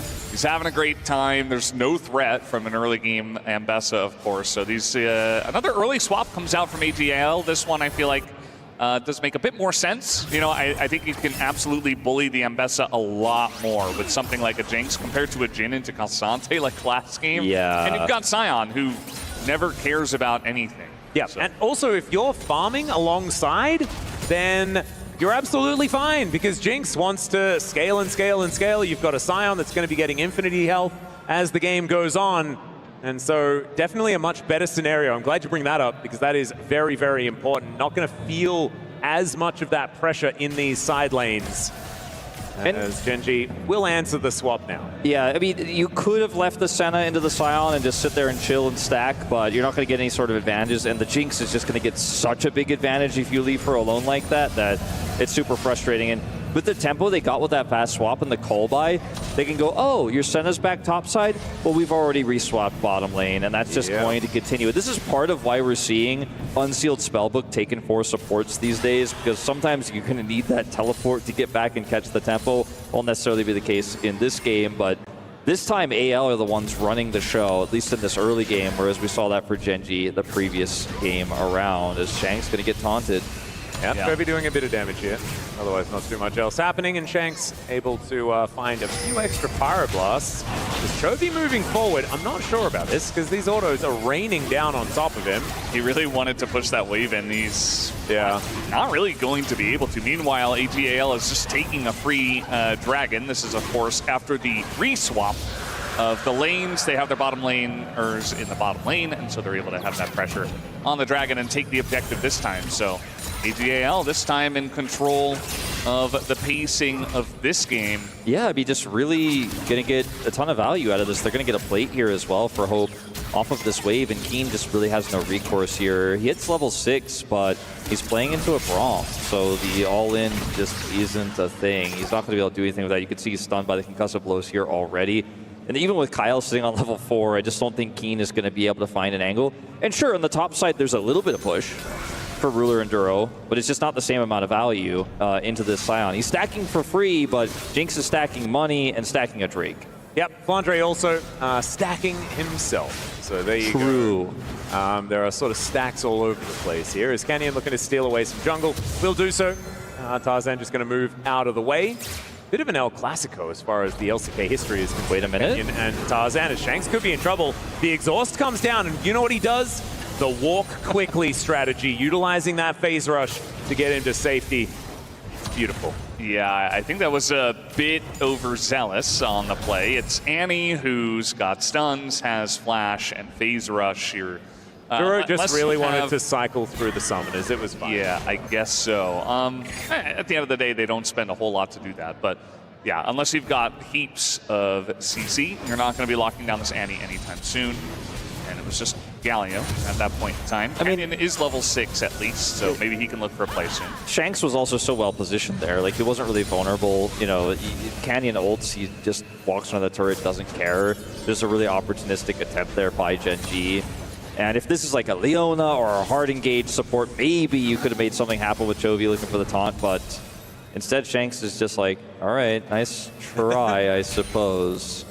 Yep, and so the result of this early game is one objective, one Dragon going over to AGAL, and Gen G being able to utilize some of these swaps in order to get a bit of a farm advantage. That is about all we can really say. Most of that money is on Keen, who has done well as this Ambessa, but we know Scion doesn't necessarily need that much money. He will still just be a body that they can put in front of a Jinx to hopefully soak the damage so she can kill everyone, right? Like, we'll still do what it says on the tin, as we like to say. Void Grubs have popped up here as Canyon looking to get something done here towards this top side. Paranoia at the ready. Yeah, I'll say that this Nocturne at this point in the game, you don't have a lot of setup. You can't really gank the Annie. You cannot do anything with the Bard in the top lane. So you're just level 6 and you're kind of just hanging out. Because you can't gank the Scion, obviously. So he would love to do the objective, but AL, again, they're in control of this river at the moment, and Duro's just magical journeying away from this fight for now. If they can get in there, though, this could be a pretty good angle for Chovy. Canyon can place that gargoyle wherever he wants. I mean, I just don't think Gen G really need to fight for these grubs at such a risky point in the game, because it could just open things up super hard against them. And if they get grubs, like, it's an Ambessa. If the Scion gets grubs or the Annie gets grubs, it's an Annie or a Scion, right? I like playing it slow like this, looking for the later TP here from Chovy, and just slow playing it. I thought for a moment they were going to try to hard force with a Nocturnal, which I think would have been a huge mistake. Just try to win the war of attrition with the Senna. Even in the early game, you can actually kind of just chip away at those health bars and win out, and that's exactly what they're going to do. Late TP here from Shanks, though. A bit late for the contest, but they could look for a big stun. Well, Magical Journey just gets you out so comfortably. Yeah. So that teleport does come in. Shanks makes it over to the top side, but it is only one measly grub available here for AGAL. So Gen G, after this one is finally taken, they will even out even the feat of strength count here between the two squads. And the gold is practically even as well. And so you look at the teams that have a lot of extra scaling, and that's both of these teams. Hyper carries both of these teams. And so I'm feeling like this is an even one at this stage of the game. Gentlemen? Yeah, I would agree with you, Atlas. I think you're onto something here. It's close. It's a very close game. I'm making the hot takes over here. Yeah. Like I said, I just don't think rubs are that important for either team that much. So, blowing the game and tossing it, flipping it, basically at this point would just be such a silly choice to make, especially with Gen G kind of slowly getting control there. It was a late TP from, to renter the fight from Shanks there and didn't end up leading to a fight because of the magical journey. You could see what the value of the Bard is there. But because he commits that, he loses a plate here bottom side right. We'll lose some farm because he doesn't have the TP anymore. Keen getting an advantage there. So small victories here for Gen G. They have a very slight lead. But this game is by no means really in their favor right now. We're going to have to wait and see what that first team fight looks like. The second Drake is up here. You can see Gen G are slowly grouping down towards that bottom side of the map. Chovy does not have TP to join the fight, but he can, of course, if he can traverse some of the map, ult in. See whether he does do that. I love that little fight towards the top lane. It really did epitomize this whole game, which is pretty much meaningless damage and jostling for position. As Keen does get his fangs into Shanks here. Does do a decent amount in that trade. The Eclipse has been completed. A big spike, actually, for Keen on this Ambessa. Freshly teleported into this lane with that power spike. And Gen G thinking that they can utilize that to try and take down this Dragon Ruler. Not able to quite find the snare, but the Dragon, it double goes smite. down. Yeah, double smite working out really nicely here as in goes Tarzan. And off go the lights. The public execution to avoid the cease and desist. And first blood goes over to Canyon, and it's not going to end there as the Braum shortly to follow. Canyon looking to continue this fight. His feats of warfare is Keen in the backline, and Gen G, they just tear them apart. Chovy wasn't even there. They didn't need Chovy at all. It was just insane the way that Gen G turned that fight around. I mean, you were just talking about the item spikes. Nobody's got an item here on the side of AGAL. It was an incredibly forced fight from our Chinese team. And on the side of Gen G, they just wait, they turn off the lights, and the turn in the fight is unbelievable. Keen is the guy. Man. He pulls the jungler away. Duro then isolates him. Duro secured the Dragon with a smite before this, and it felt like AL just felt forced to make something happen here after giving the objective. They're like, well, we just can't simply give this up for free, but I think you just had to be willing to do so. Remember, Shanks lost half his health bar to the Eclipse in the bottom lane just moments before. They were by no means in a position to contest that. A huge mistake to go for that call, disrespecting Keen's reaction time as he goes unstoppable, looks for the exact re-engage he wants there. And the Duro catches the Vi with his ult. I mean, how more well played could that have been for Gen G, and how much more risky could it have been for AL? Well, like, AL could have hit, like, Tarzan doesn't need to go for the only guy that has Unstoppable in his kit, right? Like, that's just, it's a little bit of a mistake. There was the only target presented right there, but just because it's the only target doesn't mean it's the right one. Sometimes you gotta walk away. Sometimes you gotta say, it's unfortunate we lost this Drake, but we're gonna have to make a play elsewhere, and AL, we're just not willing to do that. Yeah, and I really feel like AGAL had a lot of tools in their kit in some of these team fights. They have so much great engage, but as you mentioned, Max, you can't use it onto the Fed Ambessa. The one guy! The one guy who's just going to turn it around. And that's what the Nocturne does, right? If they overextend, you turn off the lights, you make it really confusing, and then the counter engage comes in so easily. This is not great. He's the one guy, and he is, well, going to get an ulti down, but that's 4 people, Keen. What did he mean by this? Tibbers was there, I'm not entirely sure. Yeah, sorry, 5 people. Sorry, 5 people. Gen G get a plate for it, though. That's the trade. I'm going to say that's a trade in the southerly direction. I feel like this was a good collapse there from AGAL, but at the same time, you know, it wasn't that big of a deal for the side of Gen G. Keen didn't have flash there. He's super mobile, thought he could get out, as we are going to see a Galio TP top to get the minions there. Yeah, that's a red dot TP. That's not an aggressive TP. Yeah. We're going to be fine. Yeah, it's just going to be Flandre taking the opportunity to back here. He has a Scion after all. So money was picked up in the mid lane. Like you said, it's not an even exchange in terms of where the money went there. It was a big shutdown for Shanks onto Keen. But they're going to need a lot more than that. Just a pick on the Ambessa before anything is really relevant. Like, they couldn't turn it into an objective fight isn't going to matter. But still, every little piece of gold you can get is significant. Very true. Once again, Keen just going to be face-checking a brush and loses out on that trade against Flandre. But Flandre not going to be able to offer enough in order to deter him from continuing to lane. So it should be fine here for the Ambessa as he moves down to put pressure on the bottom side. 1.5k is going to be the resulting lead here, but 1 objective away from feats of strength here for Gen G. That will be a big deal. Those buffs do not go anywhere. Those shoes will be available for them as Ruler with His Static Shiv just going to park himself in this mid lane from now on. Make sure that the center is continuing to get these stacks. We can see 40 already accrued here by the 15-minute mark, as Duro might just be straight up dead. He flashes, he magically journeys, and he's unfortunately now stuck inside the pit. Chovy could press his R button, and he does get the Cosmic Binding down. Kyle now in trouble as Ruler over the wall, doing so much work. The Magical Journey is up again. I'm sure, never mind, it's not. It's a Magical Journey to the Death Chamber, and Duro just with a bit of egg on his face. Another one of these bards that just not looking super hot right now. I mean, every single win that AL gets has a return by Gen G somewhere else. And it's all a bait. Maybe that was the grand plan. That's first turret, and that is Feats of Strength going over to Gen G.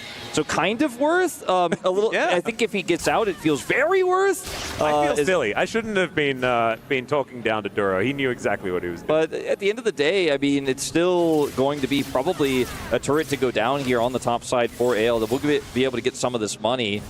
And it just took so long to kill, but like Gen G get 2. It's the macro game again, just like game 1 here, where Gen G, yeah, maybe they give up something small, but they get something even larger. The amount of objectives that were just bought by Duro being a little bit of a silly Billy in a Herald pit was kind of nutty. Genius maneuver. Yeah, something like that.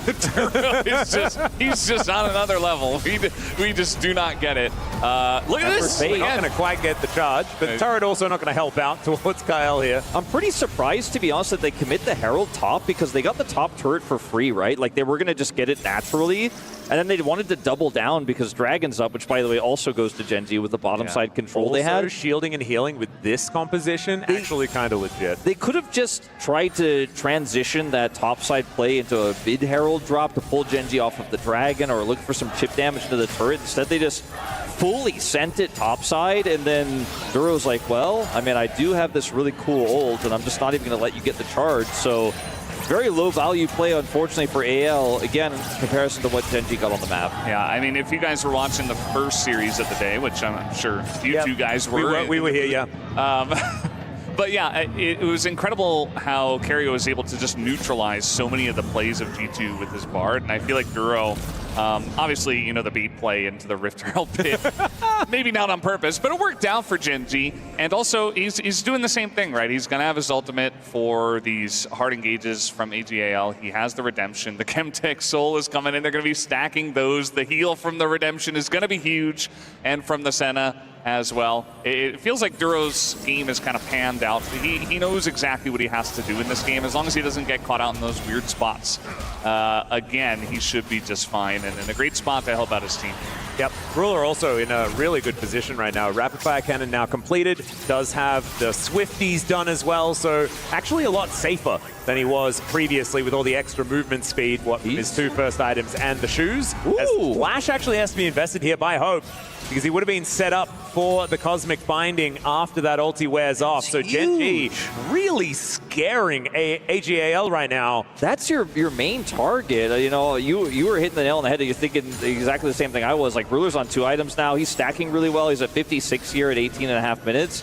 Now your Jinx opponent doesn't have Flash. Spell Shield not quite working out here. Is Canyon going to be very early ulting. Heroic entrance to come down here as Canyon getting into that backline. And there's the public execution. The Bard is dead yet again, but they traded for the Vi here. Ruler not quite able to auto attack though in this fight as the Winds of War are so scary, and Keen wanting to kill even more of these AGAL members. But they are going to be playing it real slow, actually letting them kite back and just moving towards the next objective on the map, which will be Arakan spawning in a minute's time.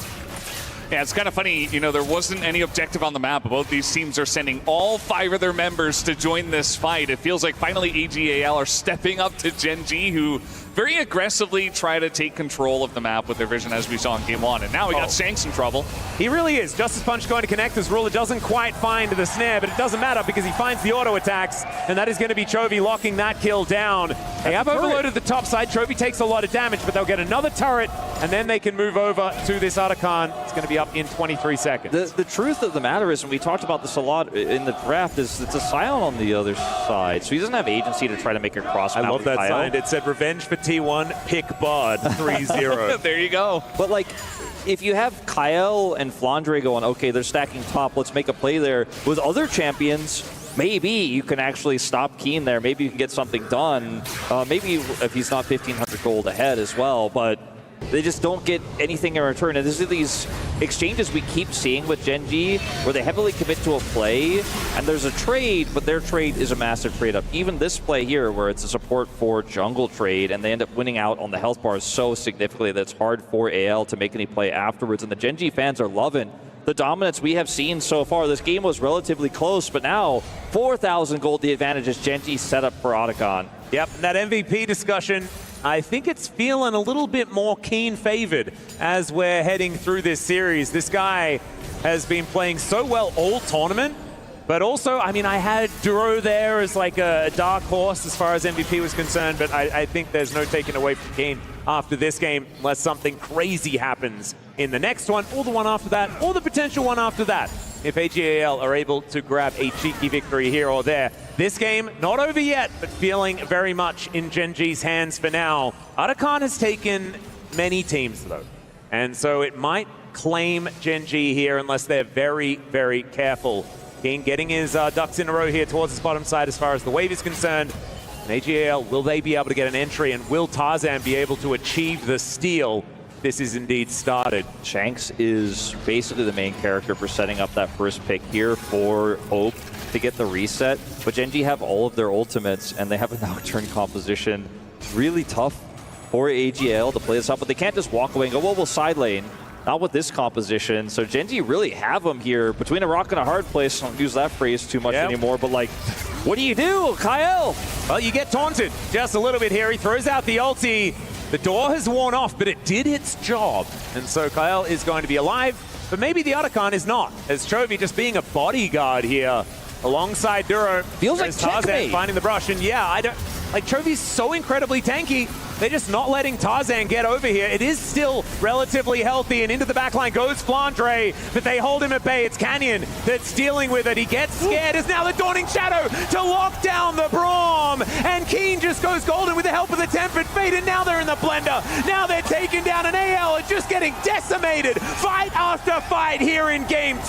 Oh my goodness, that could not have gone better for Gen G if they had asked for it. That was incredible. Keen once again sets it up right onto Kyle. The follow-up from the Nocturne, and the Galio is there, and Duro's ultimate perfectly timed for Chovy to taunt them all and knock them down. These Gen G keep-away comps are just so insane. We saw it with the Maokai last game, but look at this. They deny Flandre entry. Hope is so far away from any of these targets. So Kyle gets caught here, suppressed, right? The follow-up Galio ult on top of the Tempered Fate means double taunt, and then Hope, guess what? Now that he's isolated, he is destroyed. Sure, he gets one kill in exchange, but the whole team is wiped when he's excited. Down he goes.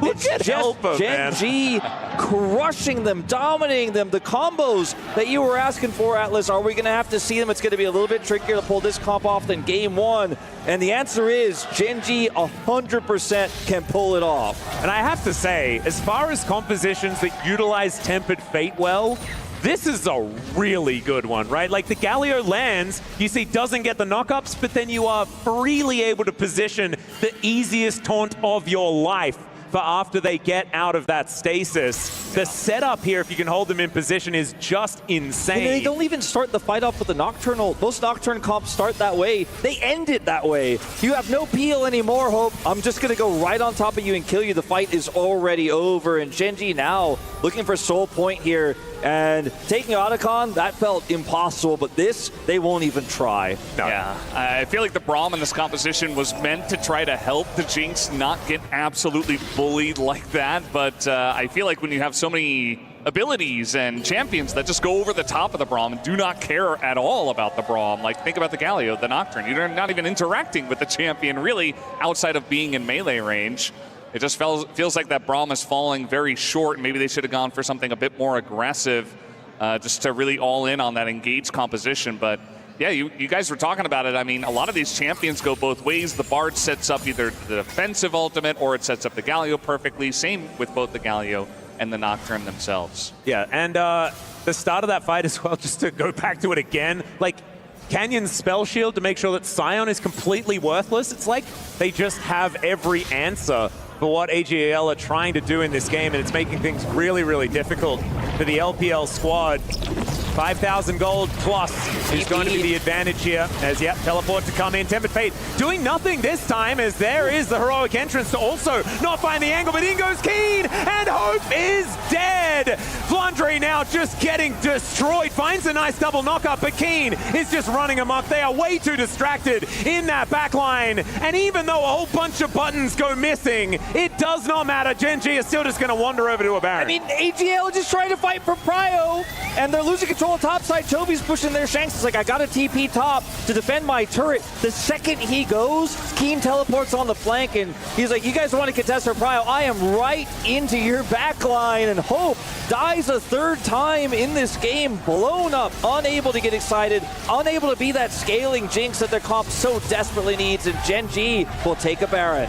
I don't know if you guys saw it, but Duro's double binding in that backline after the flash from Hope. It really just snuffed out the hope of AGAL in that team fight. And yes, at this point, you know, Gen G, they pick up the Baron. They're very far ahead, but this was kind of the last hope of AGAL this fight. They try to throw everything at Hope, who does have flash, but look at this. Flash double binding, and then Keen from the left with his own TP gets the perfect angle after Kyle sets him up. You know what would have been really nice is an Annie to peel there, but he went to the top lane and he was not there as Duro is not there. very dead. Yeah, Canyon is going to press his R button as well as Mega Cone thankfully is going to be here. Shout out to you, Valdez.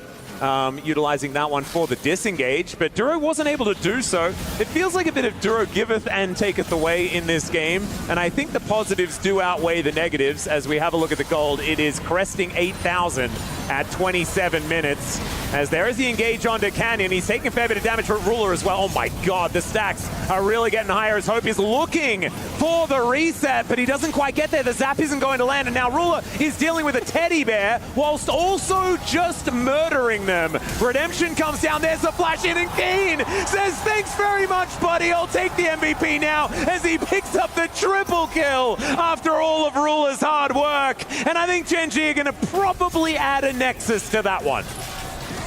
Well, I think that's enough response. Ruler is 1v4ing plus Tibbers, not caring, kiting it out, waiting for Keen to find that ult angle. He has flash as well. And so close to an excited Jinx were so many of those moments, but it just wasn't meant to be. And Gen G, their most dominant series of the tournament so far, maybe the last one, the one where they lift their trophy, now up 2-0. Yeah, this is the best that they've looked all tournament long. And Gen G, one Nexus turret and a Nexus away from winning this, as there is the route onto Tarzan. Ruler is going to be able to take that one. Tempered Fate just to single out Shanks, as we have Senior Bear Tibbers, but unfortunately it hasn't done enough, as it's a triple for Ruler this time. The Quadra comes in, and he'll be able to take down the Nexus after one-upping Keen, at least after the last little skirmish. Gen G poised to pick up the title here at match point. Absolutely crushing AGAL, and they're just one game away from crushing their key as well. It is just insane the form that Gen G are on tonight. It is not a close series. We had faith, we had hope that AGAL's comp would be good enough that they could bring it back. We would be tied, and it would be a fun back and forth series. That is not the case tonight. Absolutely incredible performance here by Gen G. It is time for us to take a short break. We'll see whether AGAL can pull themselves together, because it needs to be a reverse sweep from them if they want to destroy Gen G's key here. We are going to go to that short break. We'll see you again soon.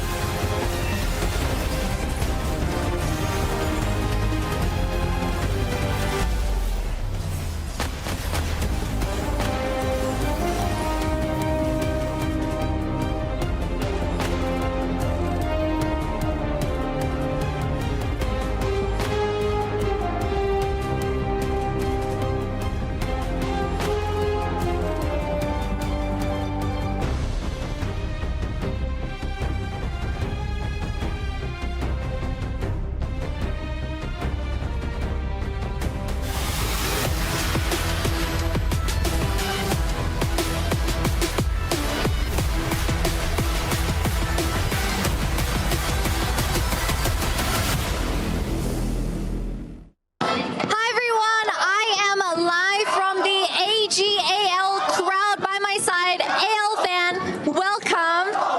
欢迎，你是 AL 的哪位选手的粉丝呢？是香克斯的粉丝，香克斯加油 ！Shanks fan, how long have you been supporting Shanks? 你支持多久了，香克斯选手？我从他中 WE 的时候就开始喜欢他了。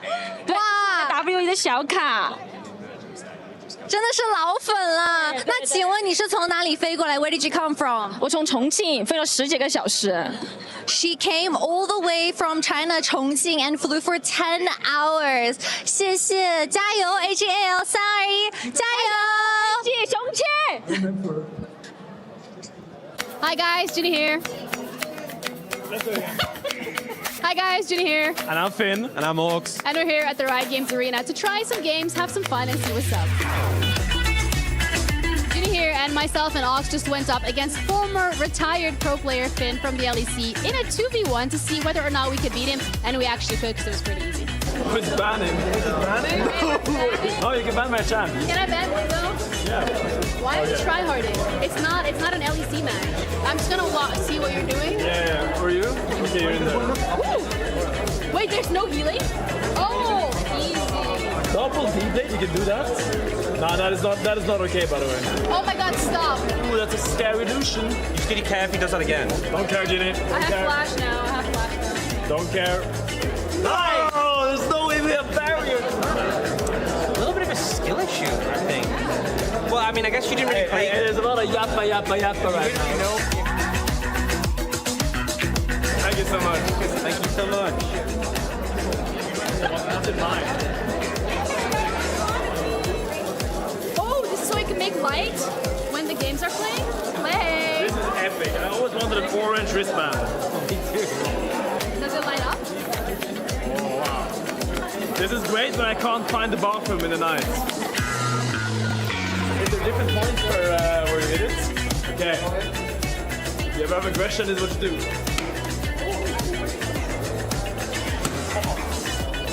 Ginny? What was that? Okay, I was distracted by the Teemo, okay? Okay, that didn't even hurt on him, like. It's not about hurting, it's about hitting the target. Oh, that is a punch?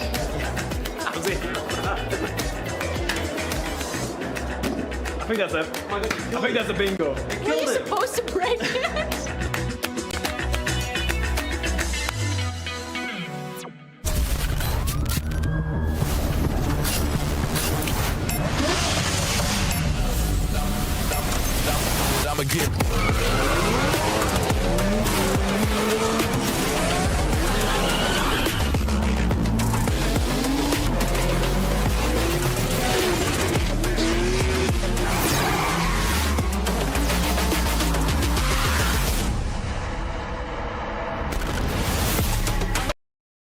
Dari mulai pesan tiket 24 jam, disambut dengan keramahan awak kabin pesawat, jam terbang yang tepat waktu, membuatku jadi semakin cepat untuk pulang melepas rindu.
everyone, I call myself a really cute Genji fan. Please share with us, where did you come from? I'm come from South Korea.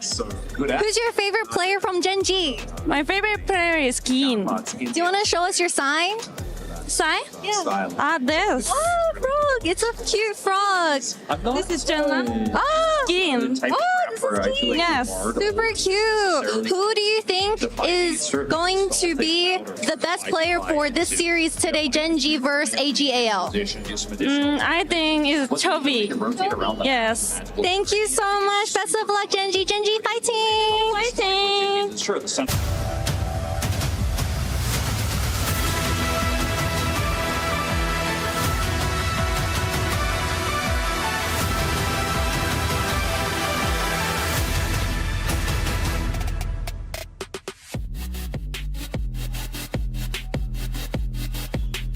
One win away for an EWC title for Gen G in League of Legends in 2025. They've looked like the best team in the world throughout the year and continue to do so as that fan is on the point. Keen has looked so dang good, and Gen G one away from making history. Welcome back to the STC Arena, everyone, as we break down game number 2 and get us ready for game number 3. Dagon here alongside Meteos and Finn in front of this sold-out crowd here at the STC Arena. Let me hear ya!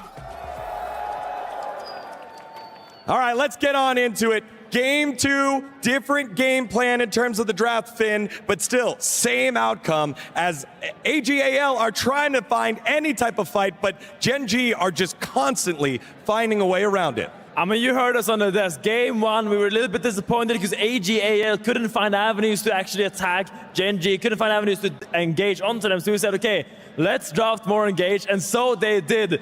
But Gen G drafted even more engaged and went even harder in the paint. You see this draft by Gen G, full dive. That Nocturne and Bessa Galio combo made it so difficult for the carries of AGAL to put out any damage. Yeah, this was very reminiscent of their third game against G2, where they played the Ambessa Galio combo, and they just look so good on it.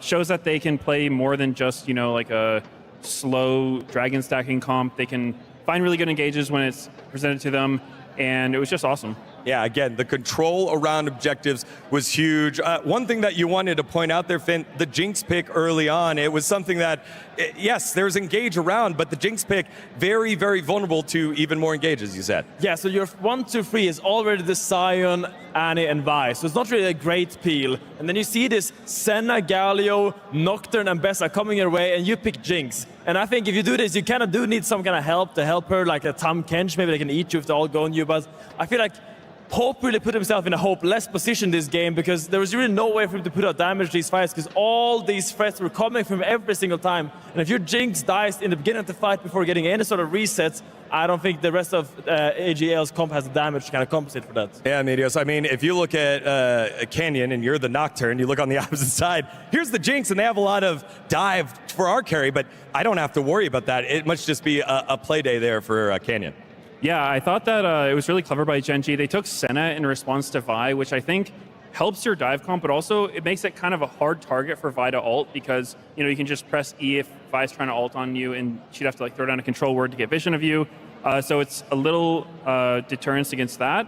And then, yeah, I mean, playing Jinx into Bard, Nocturne, Ambessa, Galio, it's just nightmare fuel. There's literally nothing you can do if they all go on him. So yeah, that was pretty hopeless for him. All right, I love that you bring up that Ambessa because that's where we go for highlight number 1 at the Drake Pit. Keen staking a claim to becoming this tournament's Sony MVP. Look at this ult. He nullifies the Vi ult and dodges the Bar ult. So the Bar ult goes on the Vi himself, goes onto the backline of AGL, and with one button click, he has won the entire fight for Gen G. So clutch. Really sloppy by AGL to just put so much into the best that they can easily use nullify all their abilities. Yeah, and it seems like a lot of these fights, Meteos, are fighting around objectives. We take a look at the second highlight here over at the Otacon, and the setup around it has been so consistent, not only here at EWC, but throughout the tournaments here for Gen G. They love setting the traps and forcing people to come fight into them.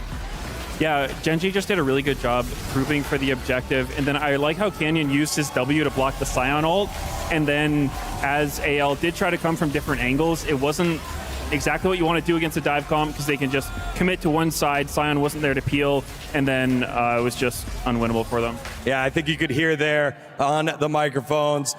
Gen G has joined us on the stage and are ready to go. A little bow by Ruler to the crowd, who has been very, very impactful. But they're not alone. The AGAL fans have been showing up and trying to will their team to a win. And that means they've been trying to find a lot of these fights. But here in our final replay, again, just a little bit too far behind at this point, and it gets turned around on them, Finn. I mean, at this stage, it is just a nightmare. You see here, Jinx, you walk up on the mid wave. There's 15 ults coming your way. Teleports, great flash Q by Kyle. Finds him there at the back end of that fight.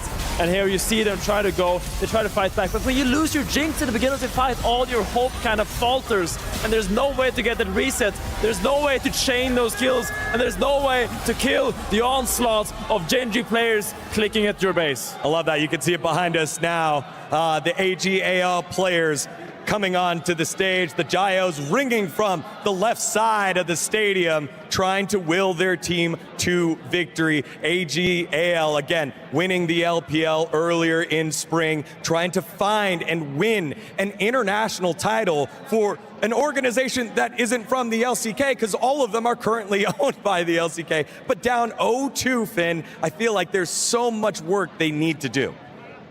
A tall mountain looms ahead of them, but he who must climb the ladder must start at the bottom. They gotta take the necessary steps by steps, and they gotta do things right. Against the Gen G, you can't be slippery. No, you can't be sloppy. You can't mess up the steps, and you gotta really do it by the book.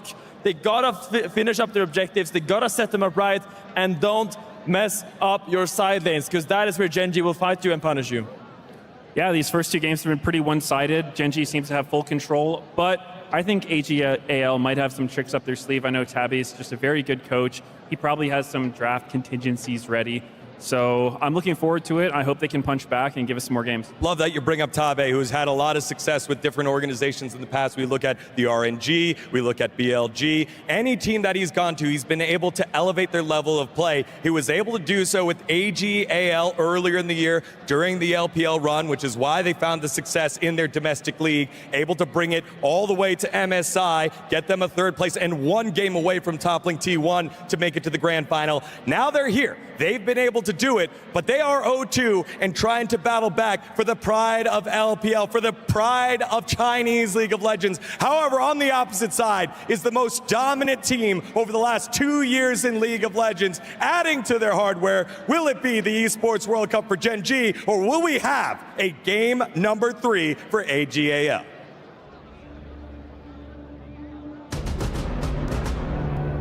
Thank you very much, gentlemen. And yes, Degon, we will have a game number 3. Don't you worry. Unfortunately, I cannot guarantee that AL will be able to take the win. We'll see whether they can, as the reverse sweep will have to start right now. Remember last year at League of Legends at EWC, we had a relatively shaky run for T1, right? They almost lost to Team Liquid.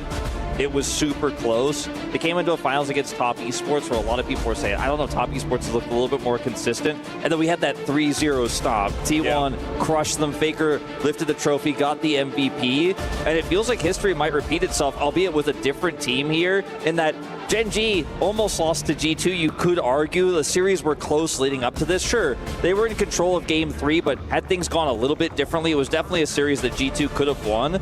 And AL coming this were super consistent, and yet Gen G has the best performance of this entire week here of League of Legends in the series that matters most. And they're now poised. I think they're favorites to take this 3-0 if they can continue the form.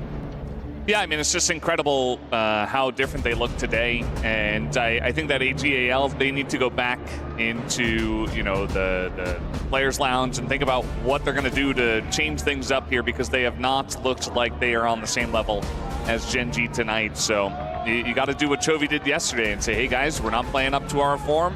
We can do better than this. It's not easy, though, because even to us, we were watching Gen G, and it just looks like they're unstoppable at this point. Maybe as some of the more comfortable picks for Gen G get taken away, perhaps AGAL can get something going here in this draft. Well, that's exactly the time that it is. The Gwen is going to remain permanently banned. The Pantheon is also going to do the same thing, as there is that Skarner ban coming in. A lot of respect for Canyon's Skarner so far this tournament. And Wolf, you brought us back to what happened last year at EWC. It was a very disappointing tournament for Gen G. I think a lot of people probably even forgot they were there because they left so incredibly quickly. Yeah. This time around, something to prove. Saying, no, this time, this year, it is ours. And assuming, one game away. Assuming they win that third game, Keen is definitely the front runner for MVP, I would say, for this finals. And he was the one who said he was most disappointed by their performance last year. So a lot of storylines colliding here. And AGL, they were so close to moving on to the finals at MSI. It's so close to actually having that opportunity to win that international title. It felt like coming into this, they had the momentum. And it is just completely gone now. This will be their last side selection game of the series, regardless what happens. So we have the Pantheon gone. Nico's gone here. Skarner banned again. We'll see what that first pick is going to be with the Rise here. Yeah. Talia, I feel like, is the safest one. Yeah, it almost feels like bait, right? Banning away the Rise, like, do it. Because if they don't, then it's likely that Chovy will just snap it up. Yeah, I mean, you can't give Chovy Talia. I mean, in its current form, maybe, because in the scrims, in the games we've seen, like, it doesn't feel like Talia is as dominant as it used to be, but it's a dangerous proposition to give that over to Chovy in a first pick. That's first pick Rel, yeah. I mean, they've had struggles. Fearless bans. They have had struggles with Engage this game, or this series, rather, I should say. They've really been unable to get onto the back line, and they've been completely outplayed by the Mobile Rakan, obviously later on the Bard. So I could feel the frustration, but I just don't know if this priority is warranted, to be totally frank. It is Kyle, right? Even back when he was in the LCK, when he was debuting, this was his champion. His Rel was absolutely fantastic. Of course, the champion was a little bit different back then, was finding a lot of success in a lot of people's hands, but Kyle was certainly one to find a lot of that magic, as there is a Corki answer. Things are getting weird here in game number 3. It's not necessarily the priority list that I had in my head, but of course, you have to do a lot of gymnastics to work out what is there to answer what, and what is the highest on the priority list, as the Nautilus is going to be picked up, as both of these teams really valuing a lot of Engage.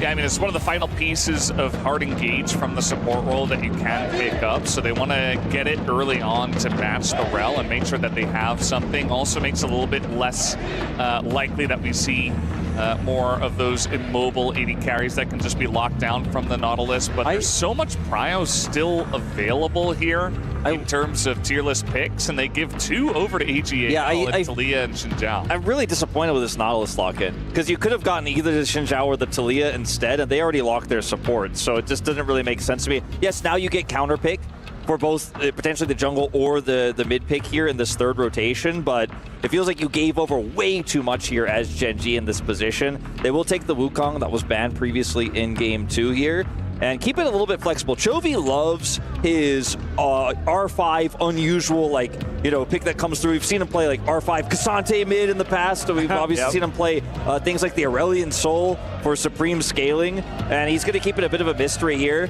I don't agree with the decision yet for Gen G, but let's wait and see how it plays out. Yeah, see whether it's his set once again coming out of the mid lane.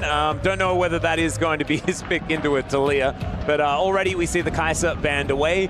Corki is something that Chovy has really enjoyed in the past as well, so that might be something that's forward on their minds.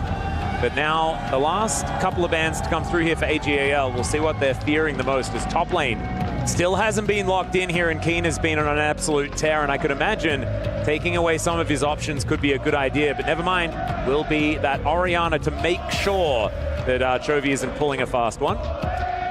Yeah, always got to be careful about that. Speaking of which, we have seen him play a lot of Corki in the past. Something he could do in this game. I don't think that's the current meta that you would go for. You have to consider it. Carry Corki, but yeah, it's something to consider. Yorick is gone. That makes a lot of sense given how well Flandre played just yesterday on the pick, but yeah. Front line, I'm going to smash your face in Yorick is what he was playing. Kind of team fighting Yorick. I'm kind of starting to feel like the angles here for Hope are dwindling, right? Because you're not playing Kalista in this comp, right? Like, you might just end up with an MF composition here, which is a little bit awkward with the Talia. And Corki's so safe, right? It's hard to actually lock him down. Looks like the Aurora is going to be the flex pick that comes through here for Gen G in this 4th slot, really just keeping everything open. It's a mega flex. We've got mega flex last pick here for Duro. He's going to lock in like either a top laner, a mid laner, or an AD carry, and we don't know which one it is yet. We don't know which one it is. I think with Sivir and her priority coming up a lot nowadays, feels like the obvious choice here, especially with what you already have. Sivirel, very strong. You've got the Xin Zhao that can lead the charge with your ultimate.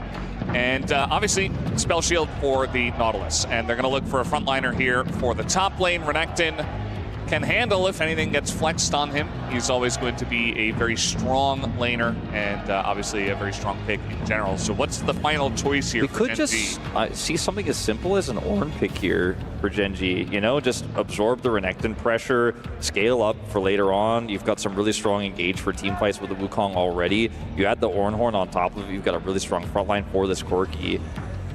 And Keen isn't talking all that much, so it is looking like maybe that Aurora is going his way. The Ahri last pick is going to be locked in, confirms Ruler is going to be playing the Corki, and we are going to be having that Ahri in the mid lane. Ahri Wukong has been something that we've seen find a fair bit of success, but a lot of magic damage towards the top side of the map and not a lot of beef. You know, not a lot of beefiness here in this composition. It's going to be mainly Dura on that front line alone, and otherwise just a lot of damage. Gen G have both a lot of zone control and pick potential because the burst damage of Corki, the Wukong, works well with the Ahri. You could get single target blow up. One spell shield is not enough, unfortunately for Sivir, I think, to deter all of this aggression. And AGL started off with the Taliyah pick, but this comp didn't really turn into a single target pick composition. It kind of became a scaling front to back comp that still has Weaver's Wall it can play through. But I think a lot of this game for AGL, a lot of their game plan was to try to get this Renekton ahead and play through it in sides with this Taliyah. But now the Renekton's melee into the ranged Aurora top side, and it's going to be hard to get that prio there. I feel like Gen G have a pretty big draft edge here in this 3rd game. Yeah, it's definitely a heavy amount of comfort, which they are able to find here in game number 3. We've loved the Ahri into the Taliyah in the past, and Keen is just in love himself with this Aurora pick. And playing range into melee is just, that's right in Keen's wheelhouse. Feels like he can do anything, especially today. Like this guy is holding the reins on that MVP. He wants it so badly. Might be able to add some extra points here with this Aurora performance. Could be. I do think that the Taliyah is going to get a lot of value in this composition for AL. I think that that was a big risk that was taken by Gen G. And so if this is the turnaround, I don't think that the draft is ill-equipped to deal with what Gen G are doing. I just feel like AJAL today have not been equipped for Gen G. They just haven't been able to stand up to these Titans from the LCK unless they can prove us wrong here in this 3rd game. It is do or die. Their key on the line. And Gen G, as far as the club championship is concerned as well, they can rocket themselves to the top of those standings. Absolutely massive, not only for the League of Legends team, but for the organization as a whole. Because you have to remember, the Esports World Cup is more than just League of Legends. So support's going to be meeting here towards the top side, which is interesting that they both had exactly the same idea at the same time. Maybe just some supportal combat. They agreed. Okay, top alcove.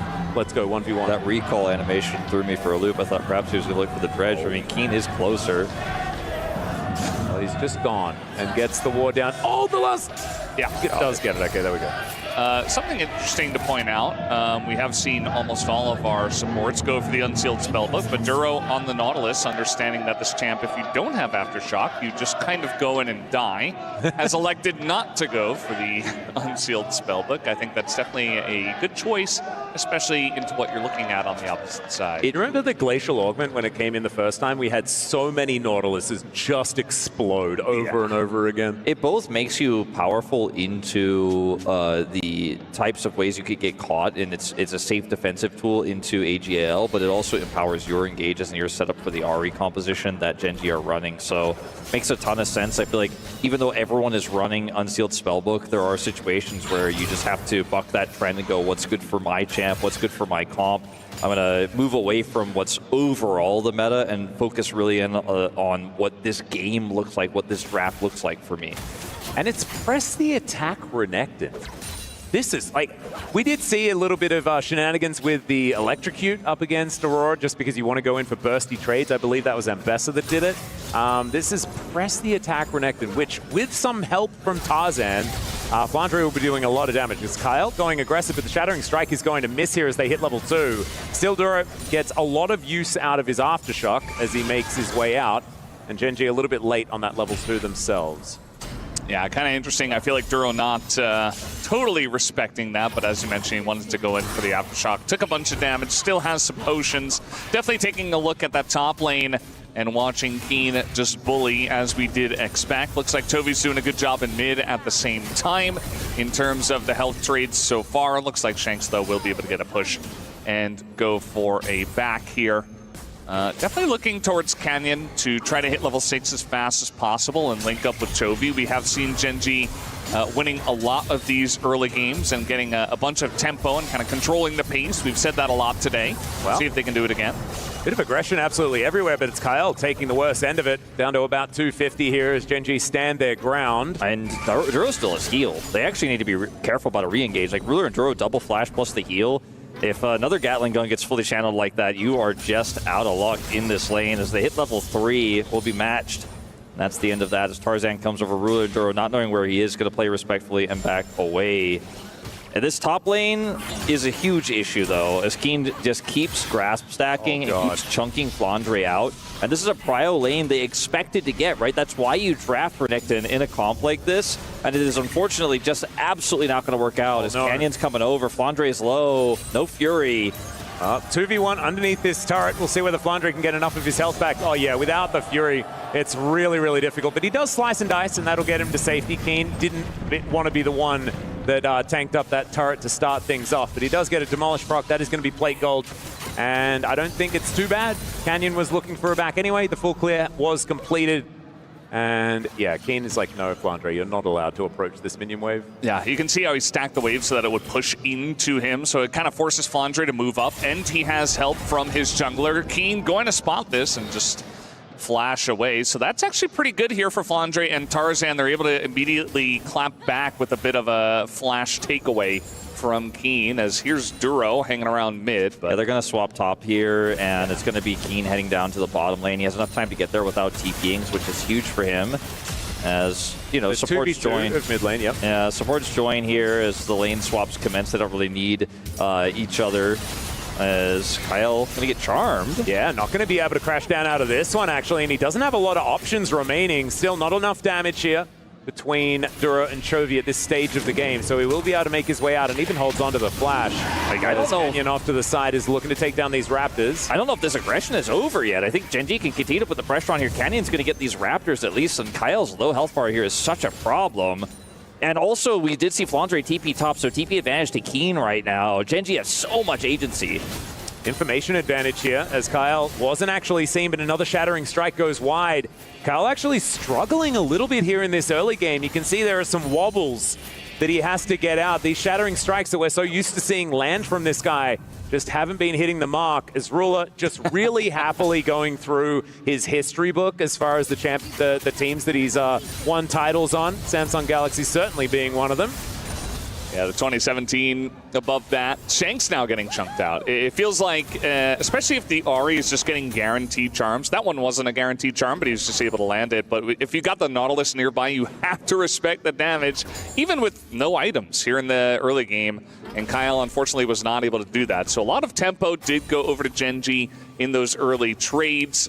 Still pretty even, though. I mean, AGAL have their bottom lane down here. You see Tarzan immediately running at the Dragon. Meanwhile, Gen.G, Duro, and Ruler are in the top lane, so trying to get onto Flandre. Very aggressive from Flandre, who looks for Duro here, almost finds him as the Dominus has been picked up. Ruler only level 5, but you can see a bit of a gank onto Keen on this bottom side as well. So he gets a fair bit of damage towards Hope, and he says, nice try, and walks back. Siva has some of the most memorable voice lines, by the way, like the better duck. Oh, so good. So, which is the better duck, by the way? Which one's she talking about? I want to go back to the game 3 of the game. Darkwing Duck, no? Duckling. And talk about Darkwing Duck. Yeah. So the trade here onto Flandre. I mean, he ends up losing all of his health. He doesn't have teleport as another charm connects. And, I mean, this is going to be a trade that favors Chovy, but Aurora does have TP. So Keen, yeah, he gets threatened, almost gets taken out, didn't have his flash, but he could just TP back to lane, and at the same time, Gen G continue to control every other aspect of the map right now. As you can see, Flandre slowly heading back to lane here, and IL looking for another angle. Still no flash for Keen. Yep, Keen gonna have to try and weasel his way out of this one. Does do so with the ulti, and yeah, he's fine. Never you mind, just slip between worlds, ladies and gentlemen. That's your way of escape. And that is why Aurora works on the top side of the map. Or the bottom, whatever you want to call it. Yeah, definitely putting a lot of pressure on Keen, at least, not making his life very easy, but, you know, with the Sivir, you're not going to have a huge amount of damage unless you're locking down the champion for quite a while, but as you mentioned, it's Aurora, so not really having a fun time of doing exactly that. We're zooming in onto Keen. Can he get all of these minions under the turret? This is the height of the excitement in this game. He got all of them, all That's 7. Insane. Chovy is going to lose a lot of health here. Not actually landing a charm on this one. This is not the trade he was looking for, but at the end of the day, Gen G is starting up this dragon, but because Chovy gets chunked, I think they're just simply going to have to regroup. Grubs are up as well on the top side of the map, so maybe they'll just simply pivot to this and let that Chemtech Drake go. Might be the way. It looks like the Grubs are going to be the focus on both sides. As Flandre going to lose a plate here towards the top side. Ruler's just making his life difficult. As Duro is hovering, making sure that he keeps his Corki safe. Tarzan will start this up, as AGL definitely with the priority on the Grubs, as we were talking about. Still might be able to make a run for the Drake as well. As you can see, the blue vision, top side and bottom side, very good around these objectives. But Canyon looking to make his way over, wanting to take at least one of these. As Gen G also looking for the fight. Couldn't quite get the knock up onto Tarzan there. Good Duro as they get into the backline. Canyon found no one with that Cyclone either. It's not exactly the fight that Gen G were looking for, but still, they take first blood. Still, Shanks has to flash over the wall, and still, he's looking to go down as Chovy needs to find the charm. He doesn't quite get it, but still he gets the auto. It's not fair. It feels like it went as well as it could for AL, but finally their kills start to come in, and they even out the trade. Canyon gets some shellfish here off the back end of the fight, and in the end, it was pretty even between the two squads. And the Cyclone wasn't amazing. A lot of stuff whiffs, and Gen G, I think, could have had a way better fight had a lot of their big tools actually gone off. But it still ends up being a pretty good turnaround for them because the Grubs went over to AGL. They wanted to get something back. They so desperately needed to get something back here. And now you've generated a pretty significant lead here for Chovy in this game, but it's still pretty close. This is definitely AGL fighting back in a big way. The initial part of the fight, though, is so split for AL. It's very weird. Yeah, it definitely was. This was kind of like 3 fights happening all at the same time. Ruler a bit zoned by Flandre. Keep in mind that this is 4-on-4 for most of it until Hope comes up here on the Sivir. So 4-on-4 that Gen G are winning. They get a bunch of damage on the Shanks, but Shanks, he's got the footwork. He's dodging everything.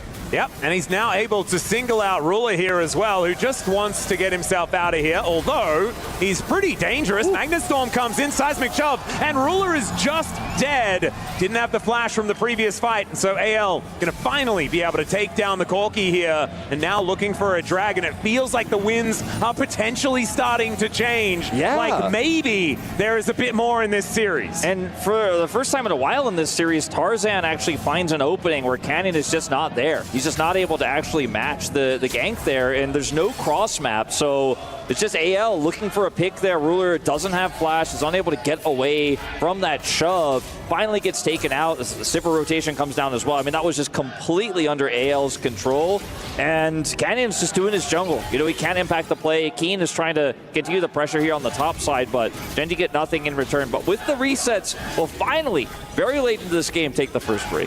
Yeah, I mean, we're just kind of trading objectives by the end of it all. The 3 Grubs that did go over to the Renekton can be a bit of an issue a little bit later on for the side of EGAL.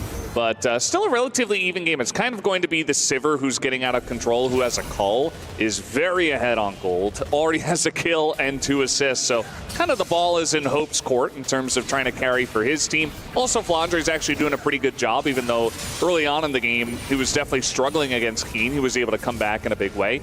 And it's going to be up against Chovy and Canyon, who are the 2 Fed guys for the side of Gen G. It's Ari Wukong. We've seen a lot of duos make it happen in many different regions as Keen continues to be annoying. So it's going to be interesting to see which storyline does play out in this one. Look at the vision that AGL have on the top side of the map. This is really reminiscent of what we saw from Gen G when they controlled vision on the top side in Game 1. This is the first time in this series we have seen Gen G put on the back foot quite significantly in terms of map control. And it comes down to that play onto Ruler, his second death of the game. Stabilization of Flandre here. It's still a gold lead for Gen G, but they don't actually have full map control. That belongs to AL on the top side right now, and let's see how they utilize things, because they're the ones who also have this global Talia. So this next team fight is going to be really interesting. It's probably not going to happen for a while unless they're able to find a pick angle here, but certainly AGL are in the right position, the right conditions to actually blow this game open on the next fight if they can keep that map control. Well, Canyon has been taking a lot of crabs. That's what I've seen recently. Otherwise, not too much. As Gen G holding onto a sliver of a gold lead, about 500 in it. Some skill shots flying around. Kyle finally getting his eye in on that shattering strike. We'll be able to land it onto Duro, and it is inconsequential.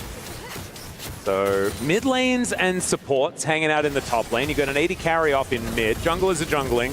And you've got Chovy versus Flandre hanging out there towards the bottom side. Everything feeling pretty even. No one really finding big tempo leads or control of this game as it's ping-ponging waves waiting for the next objective. Speaking of which, that is going to be the Herald. It's going to be up in a minute and a half.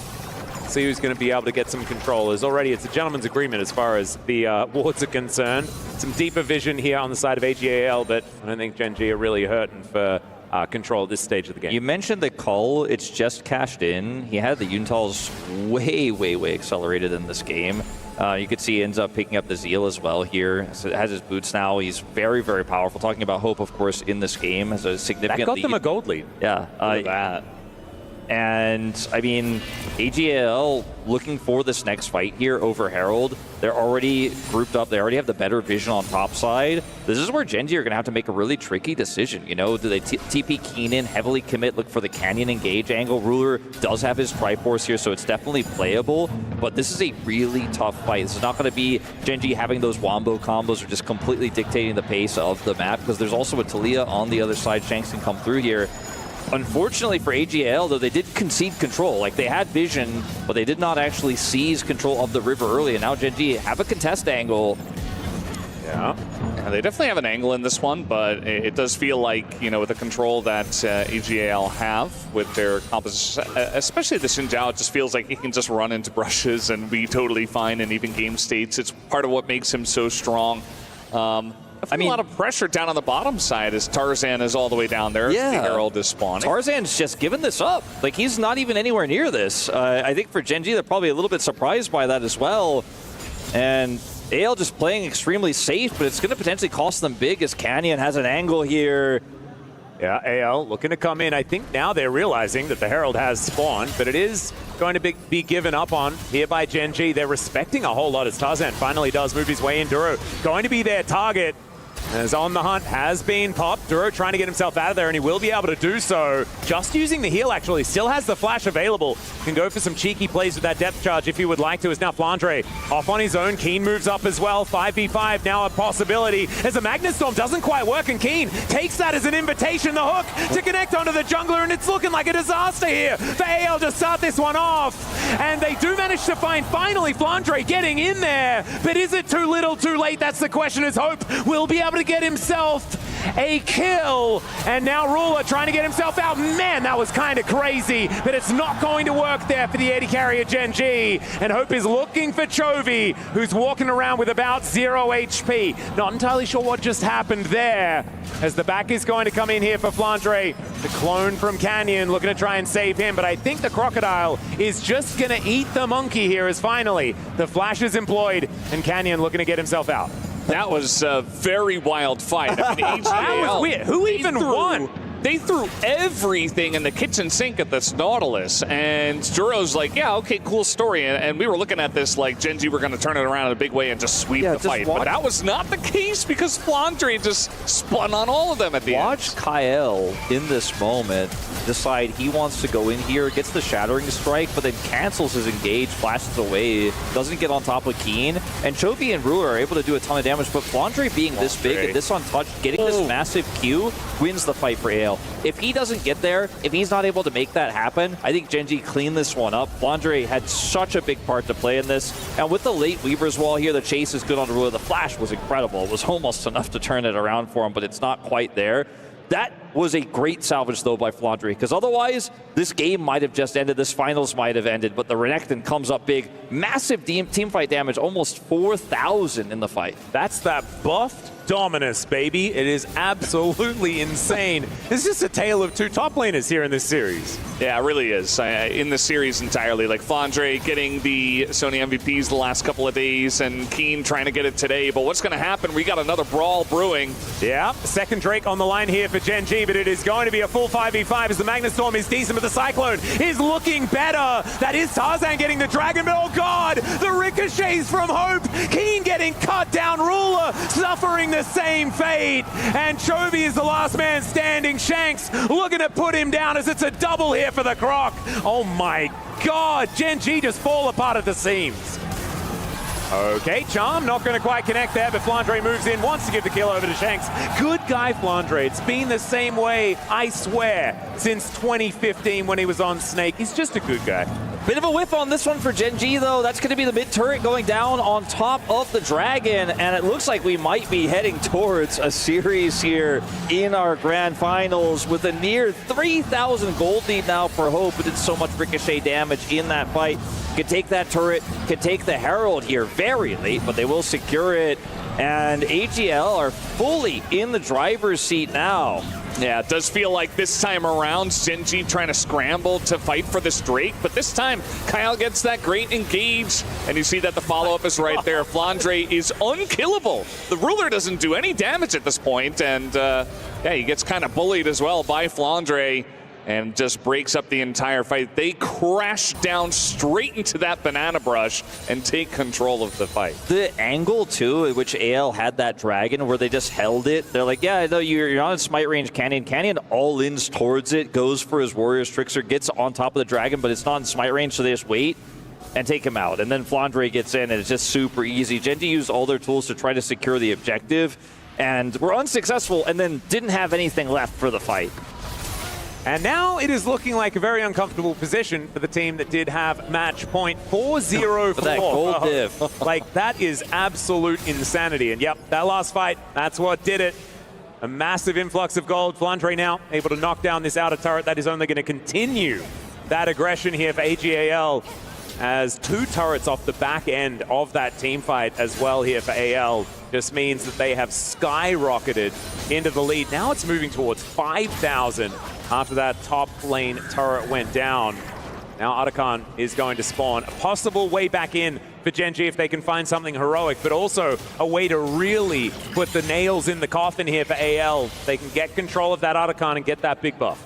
Yeah, it's kind of crazy just thinking about all the great top laners we have at this tournament and how it does feel like it's coming down to a head-to-head between top laners in this best of 5. And it's crazy because Hope is the most fed guy on the Rift. We're not even, you know, we were talking about his damage and his ricochet damage and all that, but he doesn't feel like the main character at this point. Gen.G looking for a dive here on a Shanks. Even committing Chovy's TP, they have to get this, and they will. They certainly will be able to kill Shanks, but at what cost is the question, because the Otacon, as we said, spawn towards the top side, and they don't have it. They have one teleport. So they're going to get the bottom inner turret as well. At least that's the assumption here with Keen and Chovy holding this push here, as AGL are going to take the backs here. It's going to be a slower Otacon. I like this decisive call. Is it a trade up? At this point with a relatively low pedal count, I think it's okay here for Gen.G. It's not what they wanted, but I think making the call to say, look, we don't have any top side control. They're leaving this vulnerable member under a low health turret bottom side.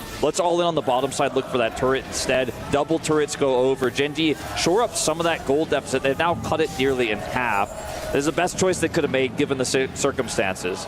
Yeah, for sure. It does still mean that AGAL are very much in a commanding lead at this point. They're going to get a bunch of those petals up to 25, and it's another crucial time in this game. We haven't talked too much about the dragons, but looking to get that next dragon, it is Mountain Soul, and then of course the Baron spawn in 3 minutes. It does feel like AGAL have total control over the map. There are a couple of wards that were just placed down here from Gen G, so they should be able to clear those out, but yeah, I don't really feel like Chovy and Canyon have an angle to carry this game. It just feels like the Flandre show in game number 3. Yep, looking a little bit rough here as well. I mean, a lot of the focus here from Gen G is on the things that they can get, right? Killing Shanks, certainly one of those options.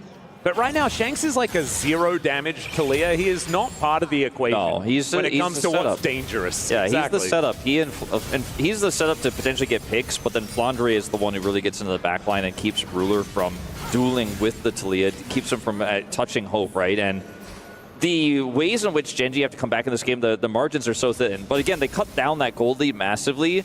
And they have to just kind of sit back defensively here for a while in this game and clear waves because they're playing into this Sivir. So the fact they were able to find 2 turrets is like the best case scenario, I feel, for them. And now they're going to have the better group here on this dragon. We do have a rotating Talia here. Shanks is coming down. He has that Weaver's Wall. Renekton's on the flank here. A tough fight for Gen G to win, but they're going to stick the Drake.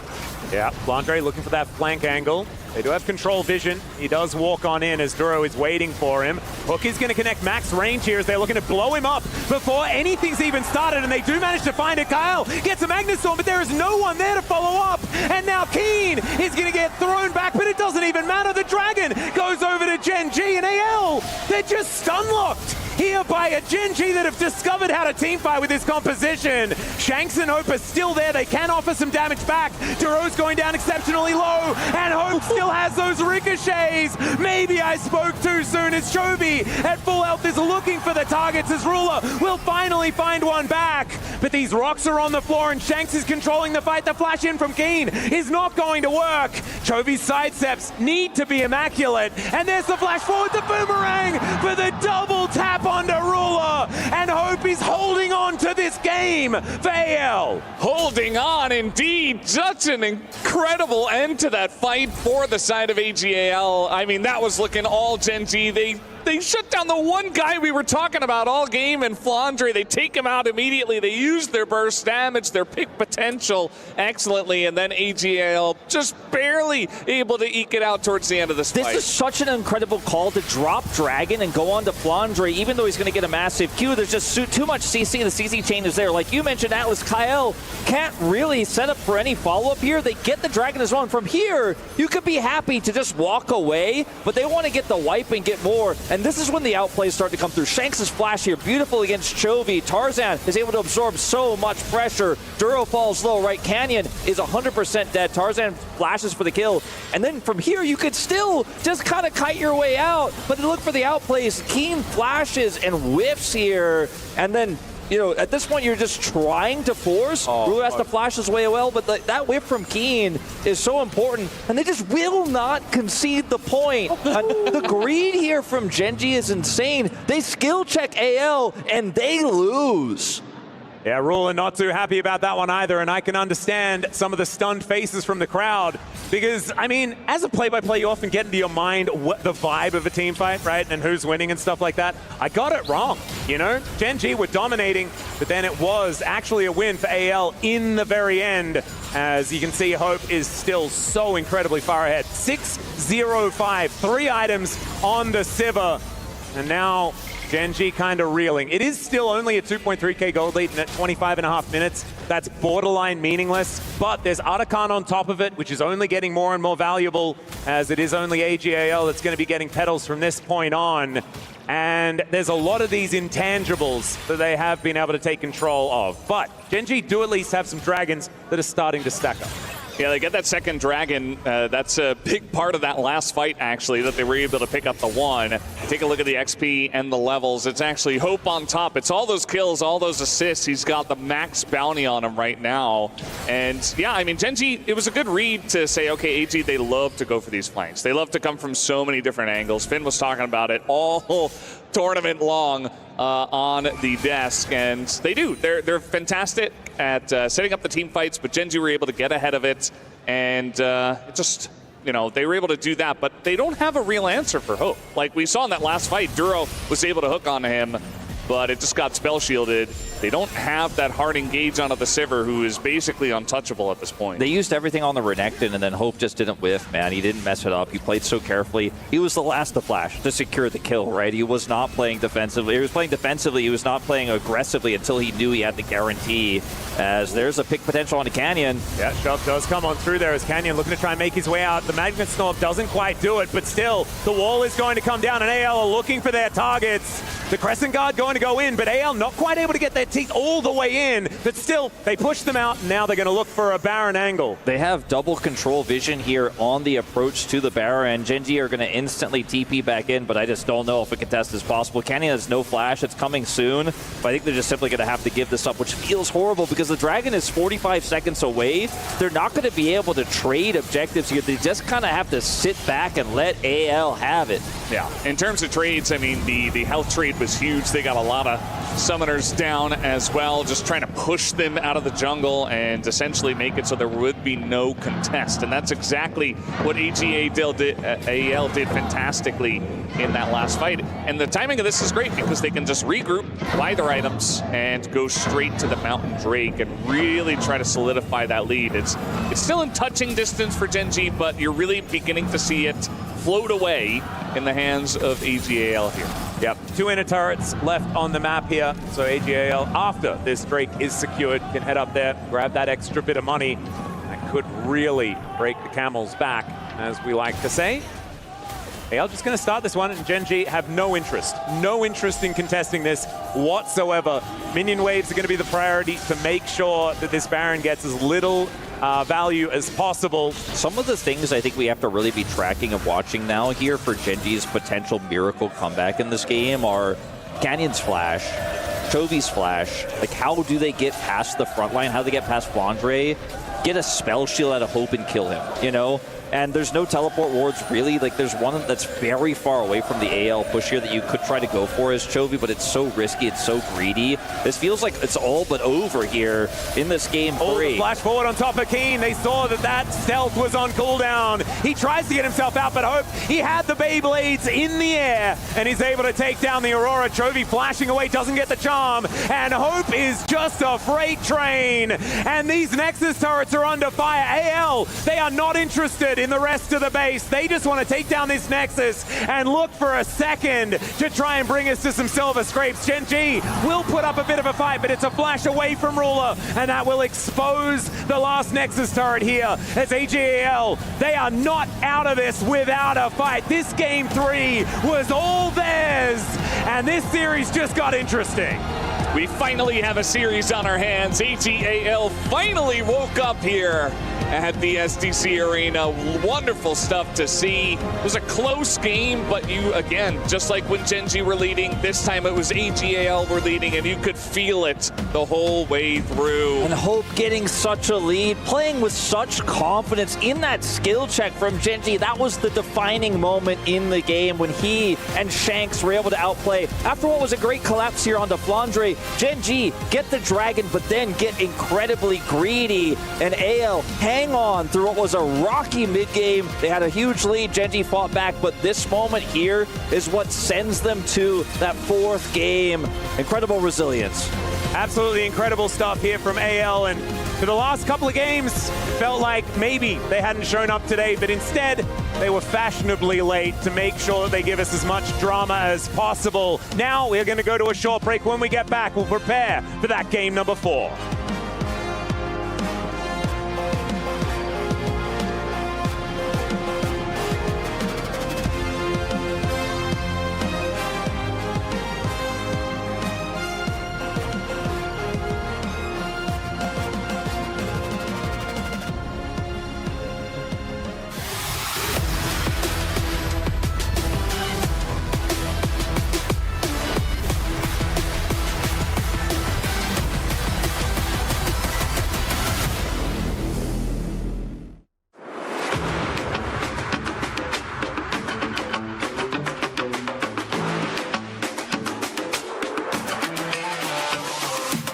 I started playing the game seriously at around season 6, and jungle was the strongest role at the time. Feels good to be better than your opponents.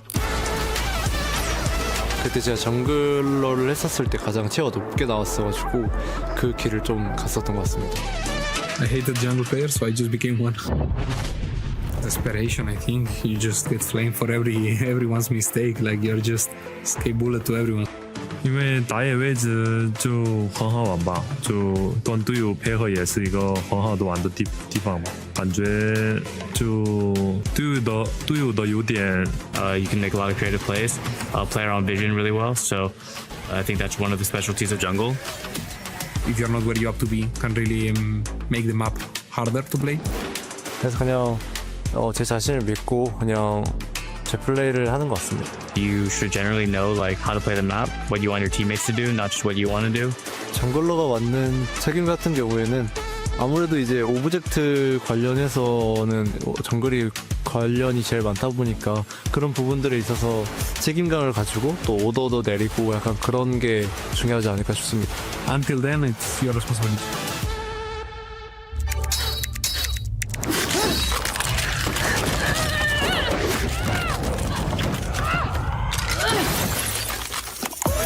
Reach your impossible, Lenovo Legion.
Being a top laner means that you need to be adaptable in the way you play the game, whether you are a carry or a tank.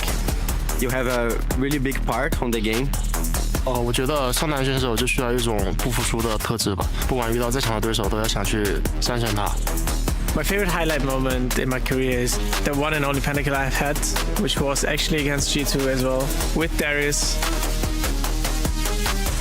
This MSI, when I soloed killed Broken Blade on Aatrox versus Warwick, it was pretty fun, not gonna lie.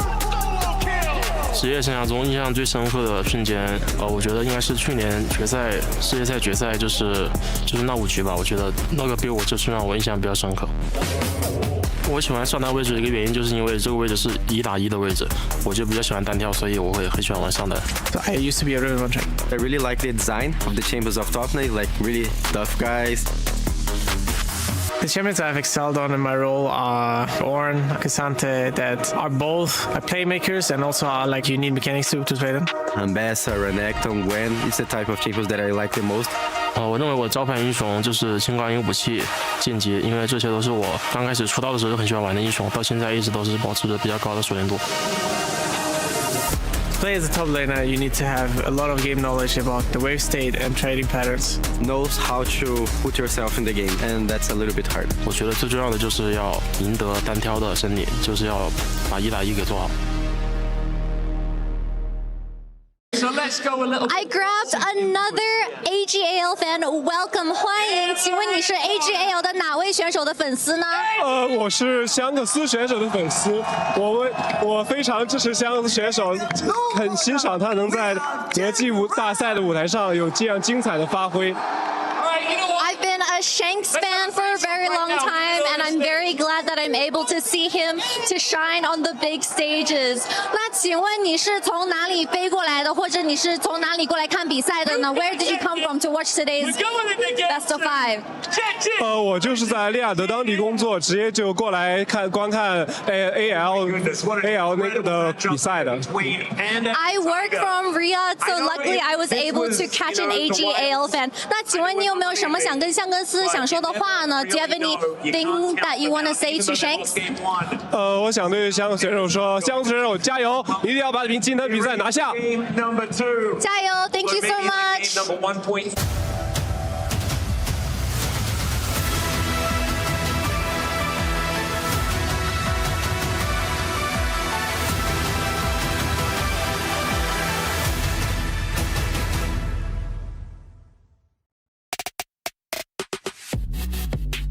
Welcome back to the Esports World Cup as AGAL start firing off on all cylinders, get themselves a hard-earned victory over Gen G in game number 3. Much to the chagrin of the Gen G fans, the gamers have showed up and all of them are finally gaming. Welcome back to the studio. Digon here alongside Finn and Meteos after that last one.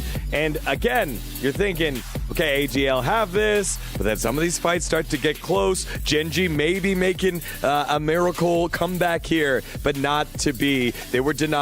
A great job by AGAL, the defending LPL champions, to close the door and force a game number 4 here, Meteos. Yeah, this was a sick game. I knew AGAL had something left in the tank. Yeah, I didn't want to accept a 3-0 for Gen G. And it was really Flandre who pulled it out. He was playing his Renekton against Aurora, which, you know, playing against range tops can be pretty tough, but he just managed to have so many good team fights and, you know, just got his team a lot of advantages in that part. When in doubt, LPL Renekton, baby. I mean, I like the fact that they kind of went back to this really skirmish-heavy style. They had the Xin Shao Renekton Talia, which is just like, you take any fight, and as long as it's in the river, you're kind of winning it, because Talia will come in, and some really good engagements. I really liked Kyle stepping up this game. I feel like he always went in really deep and locked down the key targets every single team fight, and it felt like AGL was more synced this game. They were more willing to just... When Gen G starts to set up, they were attacking them. They didn't really attack them after Gen G had it all set up. They were trying to beat them to the punch, and I think that's what you have to do against Gen G. If you let them play their game, let them get their vision lines and control the river as they always do, that's when the fight becomes impossible. So you gotta fight them before that happens. I thought AGAL's bot lane also had a really, really good game. I thought Hope was super impressive on the Sivir, especially in the lane swap where they were 1v2 up against Aurora. They were managing to like chunk Keen out, force him to use his ultimate, just prevent him from farming comfortably. And yeah, I just thought they found really good angles to get on him. Yeah, I feel like this is a player that we didn't really talk about too much in the build-up. Hope has been consistent and now standing out up against Ruler. Ruler had a couple of opportunities on the Corki to try and make some plays, but the spacing, holding on to his summoners very, very well on a Sivir who's not mobile, right? You pop the ult, you can run fast, but no dashes there. Hope came up huge here in this game as we take a look at some of the highlights from that game number 3. We start off on the top side of the map at Grubs early on. Yeah, here Nautilus gets caught a little bit out of position. He walks up and tries to find an engage, but here you see why Kyle played so well. He went first. Before Duro got into engage angle, Kyle just went and forced him and made it a little bit awkward to fight. And this fight was really volatile. A lot of things going right for the Renekton here. He just gets all the right angles and ends up being a solid fight for AL. I mean, that was for the Renekton show through and through. He just, it looked really bad for AGL in the beginning. I think Keen kind of just solo ulted the support, which wasn't ideal, but Renekton just being patient and then finding that window to get so much damage on everybody and just swing the fight was really good. Yeah, next one here over at the Drake fight. We're talking about Keen being MVP frontrunner. Don't forget about the guy that's won it the last couple days in Flandre. Yeah, if the last fight was the Renekton show, this was the Renekton masterclass. He went so deep, getting the stride break on so many people, and he was just such a behemoth in these fights, chasing this Corki and just really attacking the backline. This was the team fighting that I wanted to see from AJL. These different angles, these dive comps that just really separates the fights and kind of gets Gen.G in their structure to separate. Yeah, and you were waiting for Chovy to kind of pop off in that one. That, I mean, when you're the Ahri, it's that kind of mid-game fight. If you haven't gotten the picks in the side lanes yet, now's that opportunity. Misses the first charm, and then Flandre doesn't hesitate, gets on the back line, and decimates there. And then our final fight that we have here was one of the best ones where Gen.G looked like they were going to turn the tide at the Drake yet again. You blow up Flandre, you don't have to deal with the Renekton, and then they bite off a little more that they could chew, Medios. I thought this was a great look by Duro, recognizing that AL wanted to flank and just hitting that max range Nautilus Q. I think everybody's been hit by a Q that they didn't think they should be, and they were just able to quickly kill Renekton, which should be, you know, winning for them. But I think the rest of AGL really stepped up, especially Hope. You know, it's not easy to play these fights as Sivir. Sometimes there's a lot of threats, you're pretty low range, but you know, this fight was just so down to the wire. You know, everybody's about one shot, and then he just gets off as much damage as he can and then finds Ruler with a really insane key flash at the end here. Just beautiful barely here with his hip. Can we get it in slow motion? Can we? Oh, amazing. Such a good fight from Hope there, and really stepping up, because I think when you look at his AJL roster, this is one of the guys you don't really talk about that much. I feel like he's going under the radar a lot because Tarzan, Flandre, Shanks, even Kale, I think, is overshadowing in a little bit. But you got to remember, this guy's worked his way back. He had a 2023 run with JDG where he kind of disappointed and worked all throughout 2024 and now stands on the grandest stage now in 2025. And I think you got to say, he's earned his flowers. Yeah, he is definitely pulled them back on in on the Sivir. The placement was great. Also, just great to see life back in some of those guys that we know that can be so good for AGAL. They need them there to go ahead and come up huge as we take a look at the stage now for the keys. I'm in front of the Key Crusher here before this finals concludes, and I've got all the broken keys here from the tournament here at EWC for League of Legends. These broken keys will be put into the Champions Trophy, 3 of them to be precise. What are they going to do? Are they going to bring up their region, or are they going to put the opponents that they crushed along the way?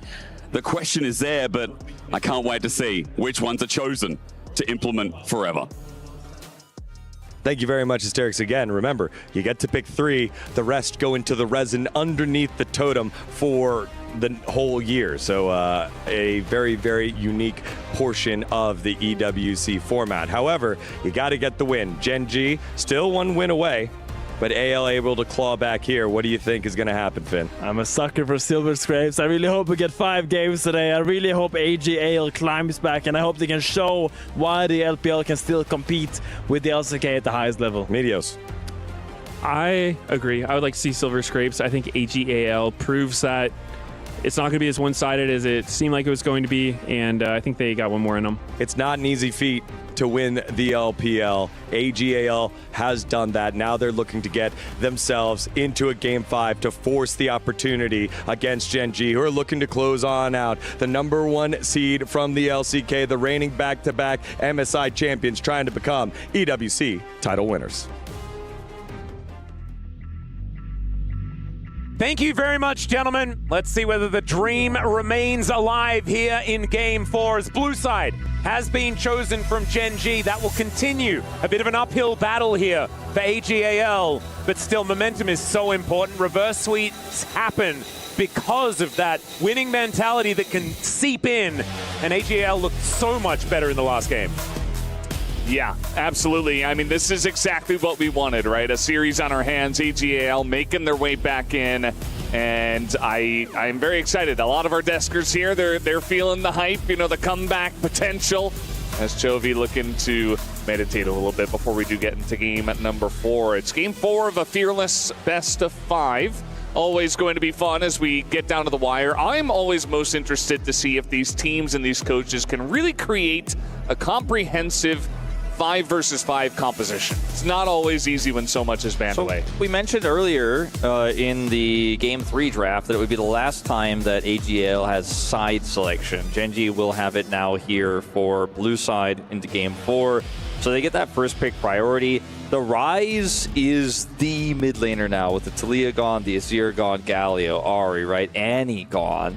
So Orianna's still decently strong, but the Nocturne has already been lost to Fearless Span as well.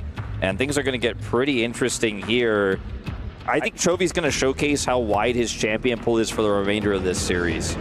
I would agree. The Skarner has been a really big one for Canyon as well, so that one is going to be taken away. Has been on the ban list so far in this series. As we get into the picks, what is that coveted first pick going to be? That is the question, especially now with so many champions. 30 have been Fearless banned and 6 just banned. Right now in this game, a lot missing Victor. As the Victor is going to be chosen as the creme de la creme here for Gen G. Yeah, I mean, Wolf was just talking about all the mid laners and how this pool is being chunked down quite a bit. I mean, every pool is, but certainly the top tier mid laners are where you're going to look. Shank's definitely having a great series so far, but also Chovy is, they're not the main characters, but definitely incredibly important. And, you know, Orianna, Nocturne taken away. Victor feels like the standalone best mid laner you would go for. I thought maybe with a couple more jungle bans, you would take a jungle pick here for Canyon first, but instead they prioritized for Chovy. Looking at the Orianna here for Shanks makes a lot of sense if we're just going down the tier list, but we'll have to see what it goes with. The question, yeah, becomes what's the ball carrier here? You know, we've seen a lot of creative attempts with even stuff like the Fury with this Orianna, but the main one in the Nocturne is gone, so Jarvan is also banned, and they're looking to set up Shockwave bullet time combos. Like, that's kind of the desperation we're reaching into here in terms of setting up for dealing with this Victor scaling later on. But this feels very straightforward, very face up here for AGAL. There's a ton more flexibility in just having a first pick Victor that's going to scale well no matter what. You could play the Ornn still. The ornaments are going to empower Chovy. You could play a slower front to back comp and just try to avoid those combos. That may be the name of the game here. Just grab Ornn and a safe jungle pick and sit back and try to outscale. I also don't mind the just lock Sejuani Jax or Sejuani something that does a lot of damage and just play for side lanes. That's exactly what they're going to do, at least theoretically, with this Jace pickup, which hasn't seen as much success as it has in the past. As Brendan, you're looking a little bit quizzical right now. Yeah, I just don't think that Jace is in a good spot right now. He doesn't do a whole lot of damage. They already have the shielding from the Orianna. They're going to grab a Poppy for the front line as well. It just feels like, you know, you mentioned the Jax. I feel like that could have been good, especially with so much taken off the board in terms of something that can counter a Jax. They try to get the Jace to give a good laning phase for Keen, but I just don't think it's in a great spot. I'm a big fan of Poppy as well, so I'm on the AGAL draft hype train at the moment. It does weaken a potential Gwen pick. You know, Gwen is still available actually this deep in the series. But you can just say, I'm going to lose Prio, but I want to play a tank into this Jace and absorb that pressure and then be able to empower my comp later on. I don't hate the Jace here, but I do agree with you that it's a little bit weak for what it looked like Gen G wanted to build with that Victor first pick. We're so low on engage here. Leona's going to be banned away. This is completely unsurprising. I don't think Poppy MF is a lane you're going to expect to see in the bottom lane, although it is technically possible and playable. And we'll see what comes in that last ban spot here for the side of Gen G, as the Lucian is now taken away. The safe Xayah is gone. Yeah, you got to be looking at stuff like Ezreal now. I mean, Zeri. We're going to be digging pretty deep into the AD carry champion pool. It felt like, you know, with the blind Jace, that Ruler and Duro wanted to kind of know what they were dealing with 100% in the bottom lane before they chose their bottom duo. Might not get a full chance to do that if the support isn't picked here. Looks like Aatrox thought about, but then Gragas, also another good choice here. Gwen being totally ignored for now, but maybe he's just doing a bunch of hovers before he selects it. I feel like Gwen is in a really great spot right now, even into Jace. I don't like playing Gwen into Jace because of the prio you lose, but I do agree with you that she is going to be more relevant later on. Blitzcrank being the heavy consideration, and Kaya will lock it in. So this is completely blind, by the way. We have no idea what Ruler and Duro are going to be playing, and it's super face up. So saving that counter pick, but they already know what the top laner is. Kind of a weird choice. Almost feels like they weren't sure, and they just made a snap decision. Yeah, the Blitzcrank is kind of odd when things are certainly still pretty up in the air as far as that bottom lane is going to look like. It also limits the flexibility of this Poppy one step further, right? Because at that point in time, she was being triple flexed in top jungle and support. The Kai'Sa is going to be locked in, though, here for Ruler. Certainly a champion that he made his name on years past. What is Duro going to be pairing alongside it? I also feel like having to get up close and personal against this AGAL composition is a very scary prospect, and there is a Shen to be at least hovered and locked in here for Duro. I mean, there just really weren't a lot of good options, right? He had to pick something, but I think that Shen is pretty good. You know, you can at least provide a frontline. You can still build tanky. You have the ability to dodge a lot of at least the damage from the MF a bit. Not the best choice, but again, not a lot of options. If you go for that full crit build for the Kai'Sa and you have the shields to come through from the Shen plus her shield from her ultimate, it feels pretty decent. As we're going to lock in Cho'Gath as the final pick here for the side of AGAL. Pretty weird one here, especially into the Jace, normally used as a anti-tank counter pick. It is also going to be very difficult to disrupt what Gen.G are trying to do in this draft because they have so much range. Now that the Cho'Gath is shown, maybe you actually have the argument to go for that more AP mixed build here for Ruler and just Jace and Kai'Sa poke away from this comp because they need to combo the MF to really do damage. You can just kind of keep this composition at bay. I gotta say, of the drafts we've seen in this series, these are by far the weirdest and the ones that lack the most cohesion. Yeah, it's a pretty strange situation. There is like, I don't know, microclasms of like things that work well together, like the Killer Instinct plus Stand United, right? That's a big shield on a Kai'Sa. That's cool. You bring your help with you, right? If you can actually, get some plasma on someone. So that is going to be an opportunity. But otherwise, I'm feeling like elsewise, it's a weird draft here from Gen.G outside of being able to outrange a bit with the Wombo combo to come in on the other side. And I just feel like Poppy wasn't remembered by Gen.G. That champion is way too strong to be getting through once we've gotten here to Game 4, and I think has so much power to deny Arctic Assault to make sure that people cannot get out. And Killer Instinct is a lot harder to utilize when the Poppy gets on top of you. So Tarzan going to be absolutely huge in this game. I hadn't really considered the Cho'Gath follow-up to the Shockwave, but I guess it's a wombo. I mean, Hooney was the one that showed that, okay? That was when Faker's Shockwave finds them all. But actually, it was Wolf's quickness that found them all, and Hooney's Rupture that also found them all. And then the Shockwave did also find them all. But that was there. That was part of the combo.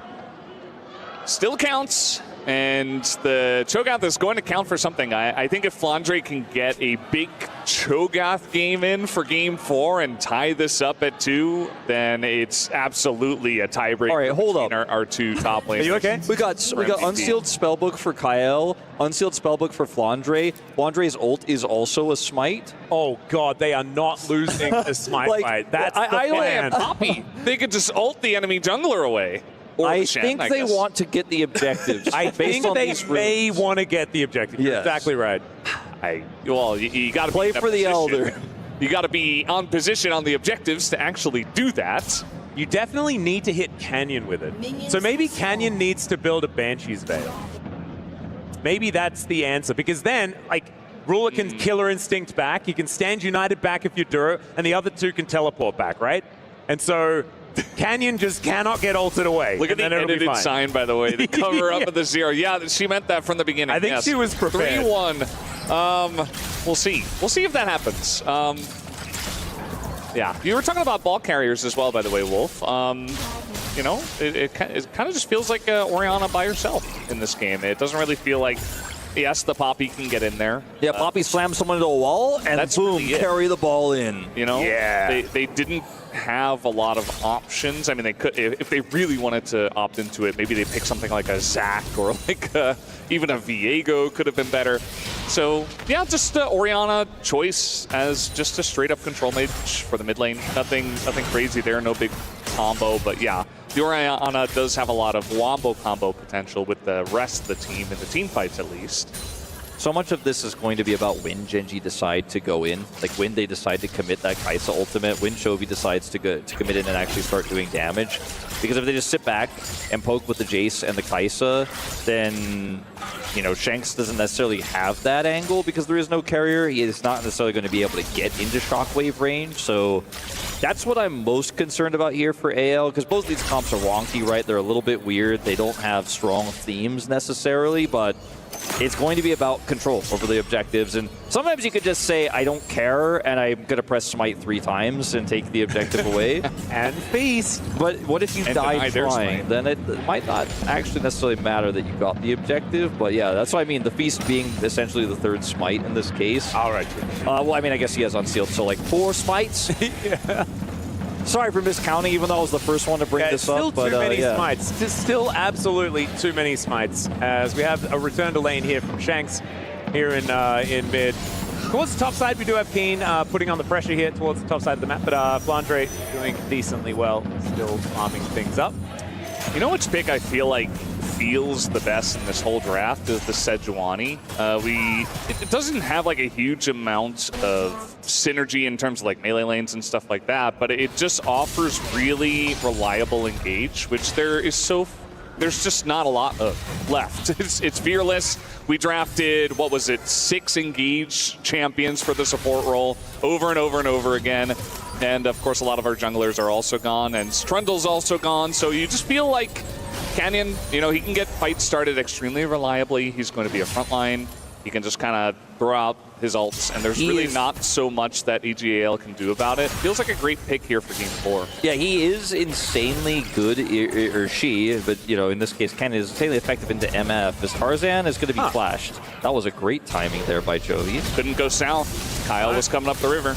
Don't give a wall for him to smash you into, and so it looks a bit weird walking straight towards the jungler, but it works out. Still has to use the flash, so it's not exactly the greatest of situations. As Keen putting on the pressure here towards the top side. Feral Scream from Flandre to try and clear out these minions, but it is still a plate going over to Keen. The pressure is there. Yeah, the biggest winner for me, Val, is I really like all the points you made about the Sejuani. I think they're all valuable, but I think she'd probably be a second for me.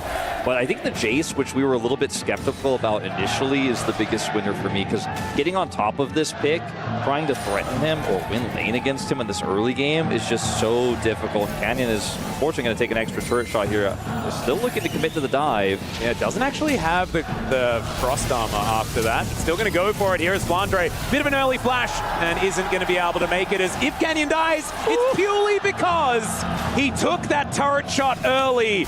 A bit of a disaster there as we go 1-for-1. Is now Chovy in trouble. No flash available as Tarzan looking to make his way in, and the hook goes wide. Oh man, Chovy reads him like a book. Kyle, you got to hit those. If he hits that, Chovy is dead. And then you've got Canyon down. You've got Chovy down. You're really clapping back Gen.G after the early plays, but just wasn't meant to be. A very close one. Like the dive, you know, this is what you want to do. You want to play around your Jace. It's Kane's Jace. He is so fantastic on this pick. We don't see it all too much nowadays, but Game 4 Fearless comes out once again. Yeah, he is going to have to rush back, but he's going to miss a few minions here. Not going to be the end of the world, but it's no cannon wave. And it's going to be a little bit of extra damage down there on the bottom side, as we do have those lane swaps to come through. Do like AL's position a lot better after they were able to get that counter kill there on the top side. Really helps out with this early game tempo. Looking forward to seeing what Ruler's going to be able to get done this game. I think that his Corki was very muted in the last one.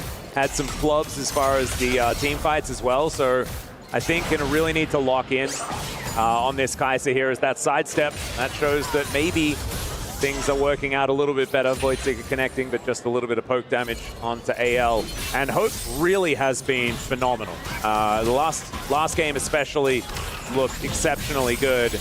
So he is going to have a big target on his back. And Ruler can certainly find assassination angles onto this Misfortune if she does decide to ult it in an opportune time. Genji pushing out here towards the top side of the map. And on the bottom side, Tarzan getting as much vision as he possibly can. Genji revenge for T1. Well, we'll see if they can do that. Definitely got off to a great start. I think that AGAL coming to life in Game 3 was exactly what we needed to make this series a very interesting one. Would have been a little bit depressing to get another 3-0 here at the Esports World Cup. I think LPL fans, League of Legends. Yeah, we're probably not hoping for the tradition to be made here in our second year, as it's definitely a big bounce back here for AGAL, and another hook will miss. Yeah, that's thanks to the ward more than anything, is the Shadow Dash able to get Duro to safety. Shockwave just to soften up Chovy in the mid lane. Kind of like that play from Shanks, keeping the pressure up as much as he possibly can. Do see this from Oriana's quite a bit when they're playing pretty aggro. But Chovy is not too worried about it. He is 6 CS in the lead and is going to be able to retain some control as Ruler. Supercharger now on cooldown as Kyle looks for the hook, doesn't get it. That was a greedy one as he wanted to take Ruler with Duro right in front of him. And now the taunt is going to come in. Canyon does have that Glacial Prison. The flash forward on top of Hope does get the flash out from him as the Permafrost to come on forward. And oh dear, that's a goal in my country. Still doesn't actually matter as they manage to lock down the kill onto the Blitzcrank and give that kill over to Ruler. Chovy dies in the mid lane though. Yeah, what happened there? Ganked by Tarzan as he wasn't able to impact the top side play, but he is able to get that kill onto Chovy. Still flashless from that earlier exchange. Now we have fight over grubs. Yep, these engages, these answers are happening everywhere. As Duro actually just doing the world's shortest stand united. He was already united, we should tell him. But he wanted to stand united. So he was sitting, was slouching. Yes, absolutely. Okay, so he's now standing united. Nicely done. Better than sitting. As Flandre taking a bit of damage here from Keen, who is ahead in farm, but not by that much, right? I think Flandre is going to be pretty happy with how this game has gone thus far, despite being a bit of a punching bag. As Kyle looking for a bit of an angle. Can he outplay it yet again? As against the wall is Chovy, and that is not what you want to see. Still not exactly taking that much damage, and the turret's being tanked here by Tarzan. Shanks with not very much damage at this point, with only a catalyst. So Chovy just is fine. Tarzan here with the push. Chovy has no flash, has only his ultimate, which offers a lot of damage back, but it's not quite enough. Yeah, you can see him scratching his head there, not happy with the way that one played out. Just gets caught out in a position where he didn't expect it. This is the gank on the top side where Canyon did kind of score a goal a little bit later on, but they do get the kill at least onto Kyle eventually. As you can see, he's just mentally in between the both of them because they want to get that kill on a Kyle and then ult Hope, but not quite able to do both. They still get the kill on a Kyle, but AGL do get at least the kill on the Chovy in mid, which is going to be fantastic. Gets Tarzan to that first item a bit quicker. Oh, Ruler. Hook is going to connect. Kyle finds that one as the flash has to be used. The silence comes in, but Ruler is going to be okay, actually using the barrier a little bit late to make sure that doesn't get destroyed by the ulti. But still, that is a lot of summoner spells now missing here from Ruler. It's and only Duro there to catch the wave. Down, including Duro's heal he uses at the very end. And that is definitely a huge win, especially because Ruler has to back and no one can catch the wave that's incoming here. There's no real answer. I mean, Keen doesn't have TP. Chovy does not want a TP bottom. So this is going to be some additional plate gold going over to Hope for sure, as well as some deny of the CS. If Keen had TP, it could go down to answer. Instead, they're going to try to make a cross-map play here before that swap back here onto Flandre, but Flandre is just going to get out. Yep, he's just going to run real fast. Tarzan in position as well, and in fact, the cavalry is about to arrive. Kyle will be coming out of the fog of war, and this is dangerous now for Gen G. Canyon wanting to make his way out. The steadfast presence still there, and the knock-up means that he is not going anywhere. Tarzan just holding that W to make sure that there was no Arctic assaulting away.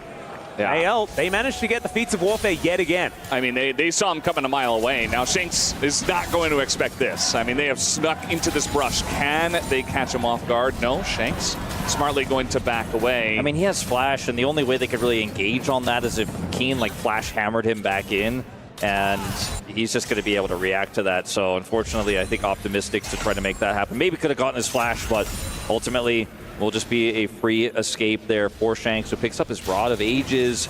And AL are going to take this Dragon here on the bottom side. Another late first break here, as the action has mostly been mid and top in this game. But some of the plays we've been seeing here for Gen.G are relatively haphazard, right? A lot of disrespect on where Tarzan is on the map. And Gen.G have been in control of so many games this series and so many games this tournament. They'll get back to their MSI as well. This is what they're known for, is getting a lead and never letting it go.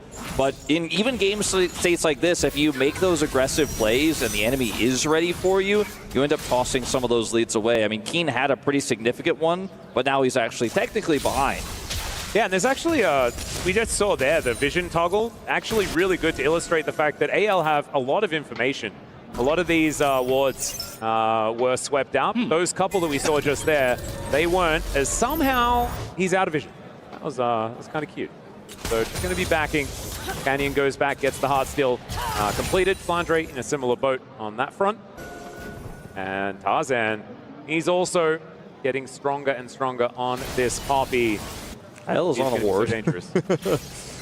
Yeah, definitely a big vision game up on the top side, which was very nicely shown by our observers, mentioned by you, Atlas.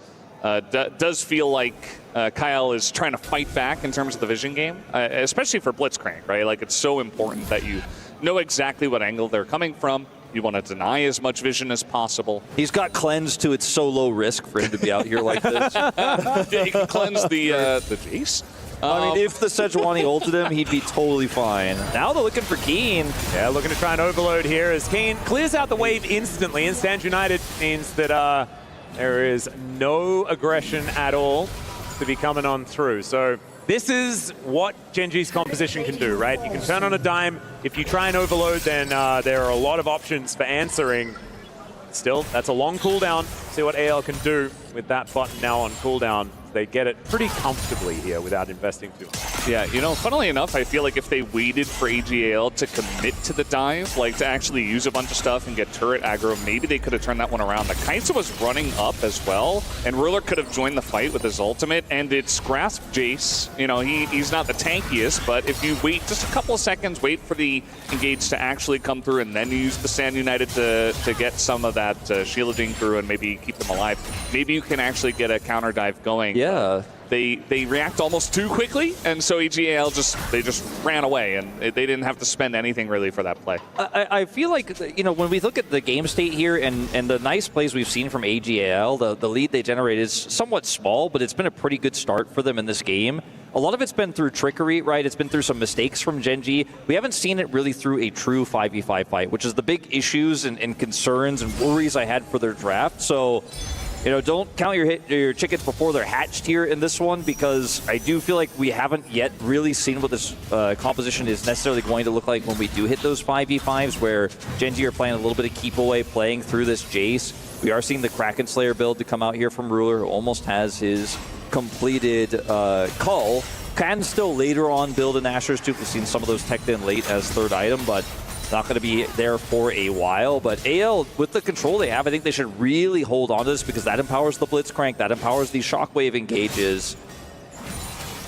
All right, let's see what Gen.G can get done as the Rift Herald has spawned now. Hook is going to come through, and Ruler just caught out. Killer Instinct going to be used as the flash bullet time is going to secure the kill. They do take a bit of damage off the back end. The Glacial Prison was there, but I think that Rift Herald was earned by AL. I think so, and that's the vision game. You know where the Blitzcrank is, you're going to walk forward like that, you're going to get punished. And Ruler, again, killed, but also loses summoners again, so he's another vulnerable target for anything follow-up-wise that AL can send through. They are not going to need the Rift Herald to get this turret, and the mid lane is going to be the next target where they can drop it to potentially get a 2 Drake lead here to use that prio on this next dragon. And things are looking up and up for them. Yeah, it's really interesting to see Kyle having so much success on this Blitzcrank. I mean, fantastic hook once again. The vision game that we've been mentioning all game long coming through once again. And remember, he only picked this Blitzcrank when he only saw the top side of the map, and we were like, huh, interesting choice. You know, we don't exactly say, okay, Kyle is the Blitzcrank guy, but he's certainly making a name for himself on this pick here tonight. Yeah, it was like a solo queue lock-in. He's like, no, just trust me. I'm good at the crank. And trust. Give him the crank. So far, I think we're going to have to continue to trust. But it's one of those fights where it's a win for AGL out of the trickery, right? Out of the vision game, out of the pick potential. And that's the kind of lead they're going to keep holding on to here. So TP is going to be committed by Chovy. Okay, they just want to take this turret. They might be able to get first brick, actually, as Rift Herald is going to go down in mid. They're going to be able to get the charge, but the turret does go down. So no feats of strength just yet, as there's still one more objective needed to be picked up by AGAL, and 2 if Gen.G want to be able to claim it, as this Rift Herald is really getting put through her paces. I don't know if there's any way that Gen.G are going to stop this dragon from going over. And that is the charge. Two turrets plus the top turret that's basically dead here means that attempt from Chovy comes at such a heavy price, because that is going to be the objective feat of strength to come here with this dragon. Like, they get everything on the play. Okay, so that's going to mean a balloon of the gold. About 1,000 now in the lead for AGAL, but they've got 2 dragons, a Mountain Soul once again. I believe, is that like our second or third so far this series? Quite a few mountains, pretty mountainous. But that is going to mean a whole lot of durability, especially for Flandre. My goodness, this Cho'Gath could become monstrously big in this game if they're able to stack that one up. So Soul Point coming up next. See whether Gen.G can get themselves into a position to fight for it, because right now, looking pretty muted. Skeen finding a shockwave onto Tarzan, and Tarzan saying, you what? To that one, I'm pretty sure. Yeah, I mean, this is just the best position you can be in as AGAL. You took down the mid turret. It's just going to make Blitzcrank value skyrocket in this game. And so, you know, Riller was already having trouble farming in mid. He's been having trouble farming in mid this entire tournament. And now he really is not going to have a great option to do so. Chovy's in the side lane. But Ruler, you know, already 300 gold behind his opponent in Hope. And I do worry about this Kaisa. At least Chovy is doing a decent job. And of course, Keen kind of got this free lane into the tank Cho'Gath where he's farmed up. But again, I haven't seen too much Jace value at this point in the game. So kind of just waiting it out, farming it out here in this mid game. Shanks does end up trading this turret while also deleting a lot of those minions so that a little bit less farm will go over to Gen.G. So it's a trade of turrets, but I think this is still pretty good for AL considering how much they've already gotten. And the map control on the top side that comes with that turret take. Look at the triple wards there on the top side. Makes it difficult for Keen to step up here. He's finally going to complete that Muramana stacking in just a moment here with a few more of these waves coming through.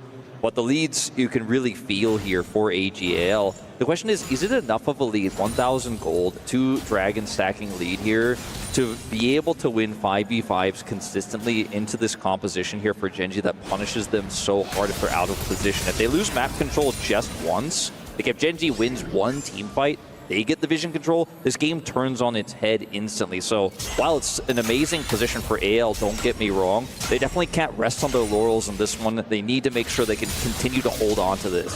Staying vigilant, I think, is going to be aim of the game here for AL. But if they do, I mean, the amount of control you do have when you get control of the map, right? With the fact that Poppy's Keeper's Verdict is going to be so strong, and the Blitzcrank always demanding respect if you can't see him. It's such a big deal. And AL now with control of this top side. Atakan has been very, very powerful and is once again on the Rift. Kyle spawned in. It's going to refresh wards and come back.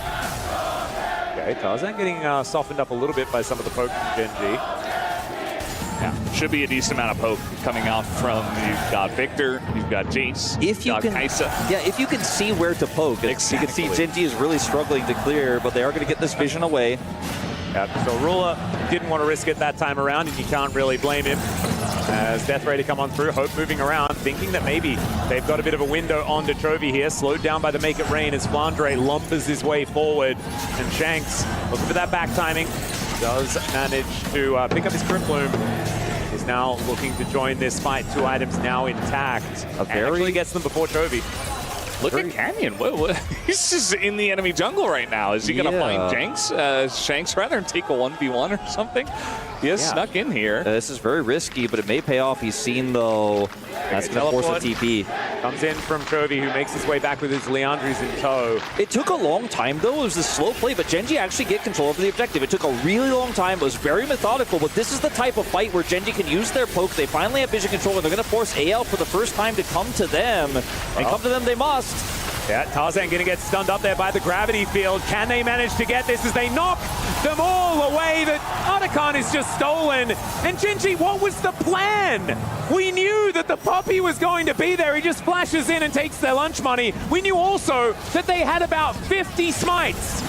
They had so many smites, and they only needed 1. They just had Tarzan just straight up smite it. And you know what? I mean, we talked about this so much. We thought that EGL would need position on an objective before really being able to secure them, but not clearing out all the vision is very unlike Gen G. They leave a ward directly in the pit. AGL saw everything, and it was the easiest setup for them to just Poppy knock away and smite secure. So that's a free Otacon over to AGL. You've got to consider the Keeper's Verdict angle in a draft like this and be prepared to deal with it, but they decided just to burn as quickly as possible. At the end of the day, AL, big winners here again. Well, this time Tarzan doesn't have the ulti available for this dragon fight. Let's see whether Gen G can take a little bit more control this time. The gravity field does go down. Death Ray's layered on top here. The poke is landing as Gen G now try to get some control. Hook not quite going to connect there as in goes Duro. Does manage to get the taunt as there's the shockwave to finish off the Shen. And Kyle is actually able to limp his way out of there. The Arcane Storm getting some work done. Killer Instinct there from Ruler gets the shutdown onto Flandre.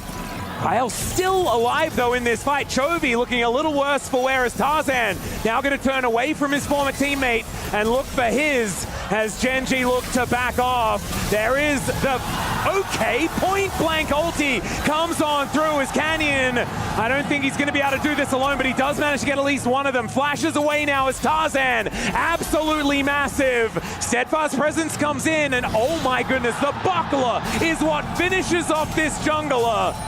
And Gen G, they get the worst end of this trade as well. Oh, it's just such a rough fight to try to take. I mean, Chovy has to do everything in the fight. He gets incredibly low, maximizes his damage. His Chaos Storm is decent, but Gen G were in no way, shape, or form set up to fight that as they're looking to deny this dragon now.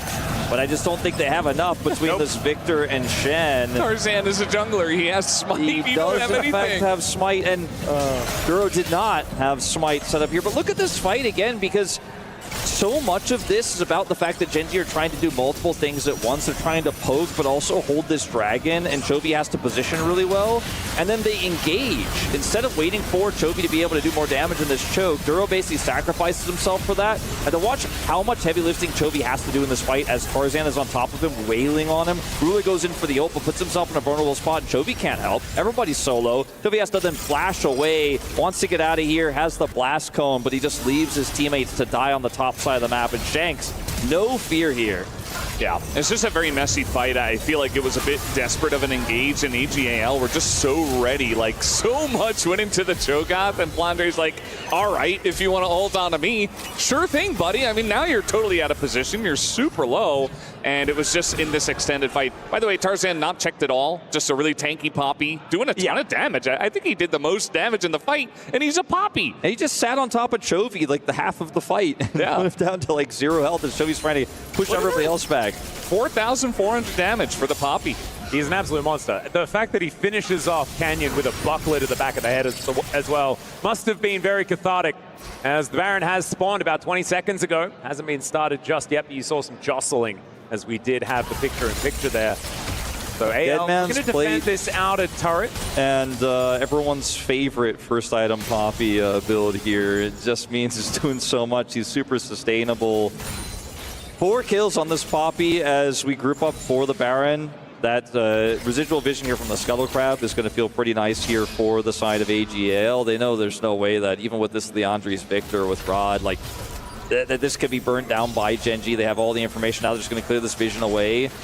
And we talked about it a lot, but AGL have really never given up that control. There was that one fight on Dragon where Gen G had a little bit more, but kind of botched the execution. But since then, they just keep holding on to this, and it makes it so hard for Keen to hit Shock Blast. Like, look at him. Oh my goodness. Okay, Canyon going to be the target. He's the jungler. That could mean Baron. And they do take him down. There's the nom nom from Flandre. And AL, that was the target that they wanted. They get it simply, and now they're looking for even more. The Keeper's verdict is nothing. But I don't know whether they really wanted them to go away, because AL kind of want to kill them all. Duro getting into that backline as there's the knock up on Darula, but he takes down Kyle. Now a second to come in as Tarzan's on top of him. Will the passive be procced? It will, as the Arcane Storm doing so much work, and Gen G, they are just going to ace them. Yeah, that was on my bingo card. What a fight! Incredibly low ruler. Chovy does 4,000 damage as he just kites his way through, and Keen could not have played that better on the chase. What a scrappy, broken up fight. I was watching it, I didn't want to believe, I didn't think it was going to happen, I didn't think it was possible, but they just barely pull it off. Oh, you gotta watch Ruler in this one as well. I mean, this is incredible. Now, AGAL used so much in this fight to get the kill onto the jungler, and just take a look at Ruler. He's in the back line. Nobody's checking him. Tarzan's like, I'm the guy in this game, not you. Instead, it's Ruler picking up thousands of gold, the triple kill into the quadra by the end of it all. And he's just calm and collected. Doesn't even have anything special to say. And look at this in live. They take the Baron. And even how much money that was? It was insane. Chovy dies there, he does so much damage before he goes down. The Arcane Storm stacks up as part of why Ruler is able to do enough damage to take Tarzan out in the first place and continue to clean up so much damage from Keen, though. Why is nobody talking about this guy? He is just a huge, huge impact in that last fight. Just completely untouched. There's just too many threats here, and the fight was so split up for AGAL. This is the team fighting power of this Gen G composition when we reach this stage of the game, and now, for the first time, they take a massive gold lead. I'm pretty sure Ruler just went back and built Terminus outright, and a GA, and a yacht, and a mansion at the same time. Why not? That is ridiculous. He's now 4 items to the 2 and a bit that Hope has put together. This guy is massive, and with a GA there for the extra layer of safety, the game went from very straightforward for AL to quite difficult. You can tell why Gen G are sometimes taking these crazy fights where it doesn't look like they have an angle, because they just know that guys like Ruler are fed enough that if they find the right angle, they can get the job done. The angle the previous fight to go all in on the Cho'Gath was not it, but in this one, oh boy, he just got so much money. And in a broken up fight, Kai'Sa sometimes is queen, right? I mean, she's just able to do way too much, especially this fed.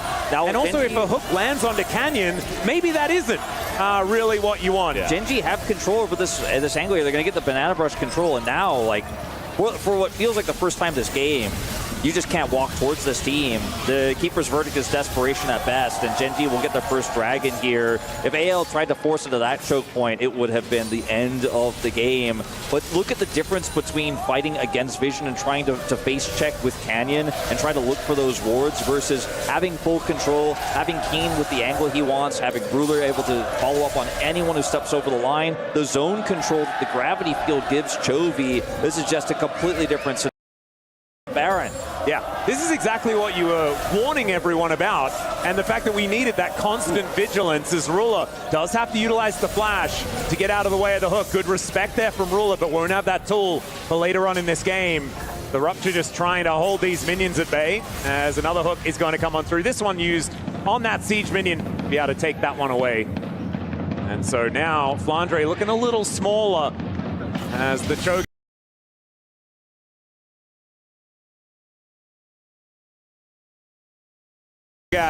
Really wanted to make this one work, and look at this, it's desperation here as the Glacial Prison comes on down. Canyon looking to try and just brute force this inner turret, and they should be able to do it as Tarzan comes over and Gen G say, yep, that's what we wanted. And a 3,000 Baron power play here as the dust settles. And my goodness, Gen G well and truly back in it. I'm actually surprised because we had a look at the gold grab, and the biggest the gold lead for AGAL was about 2.3K. Yeah. So they do manage to get Otacon, things like this, which is not necessarily represented by the gold, which does give you a bunch of extra power. But yeah, the gold was never that far in their favor. To me, the gold was less important than the map control and the vision, because the map control and the vision allows them to take those objectives, right? They had control over basically every objective in this game. They had all 3 dragons. But once you lose that fight, you lose control. Like, that's when the game really swings. That's when the pendulum goes back towards Gen G's side. And it's that incredible turn there, that scrappy fight that Gen G were able to clutch out just through raw mechanics, frankly, and in a lot of ways on that one, that suddenly put AGAL in this position with their draft where it feels unplayable. You know, who do you hook? Who do you set up with? Who can you keep as verdict? Yeah, that's the challenge. Ruler.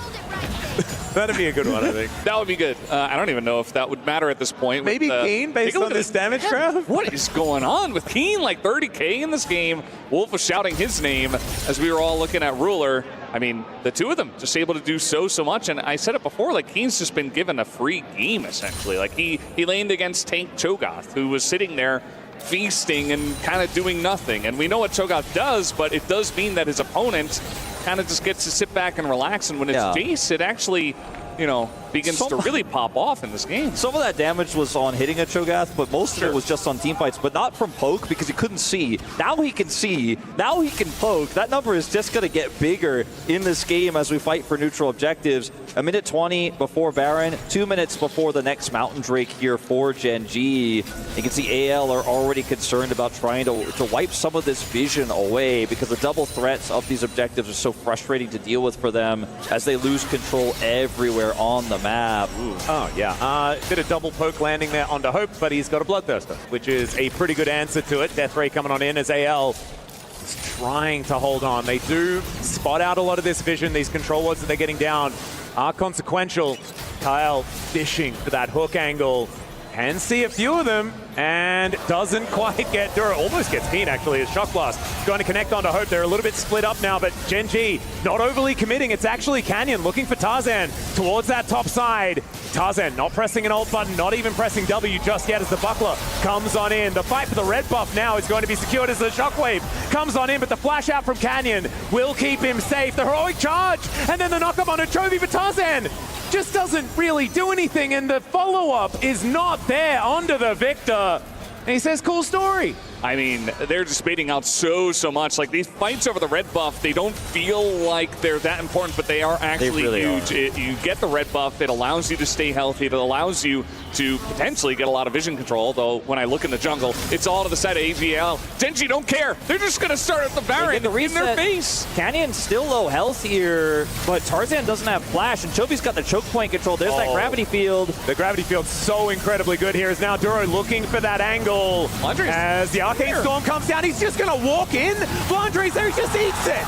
And obviously he does, as there's the setup. Keen is going to be able to take down his opposite number. And can they actually win a fight after this? Killer Instinct is named well here as Ruler goes in, but he's slowed down by the Make It Rain.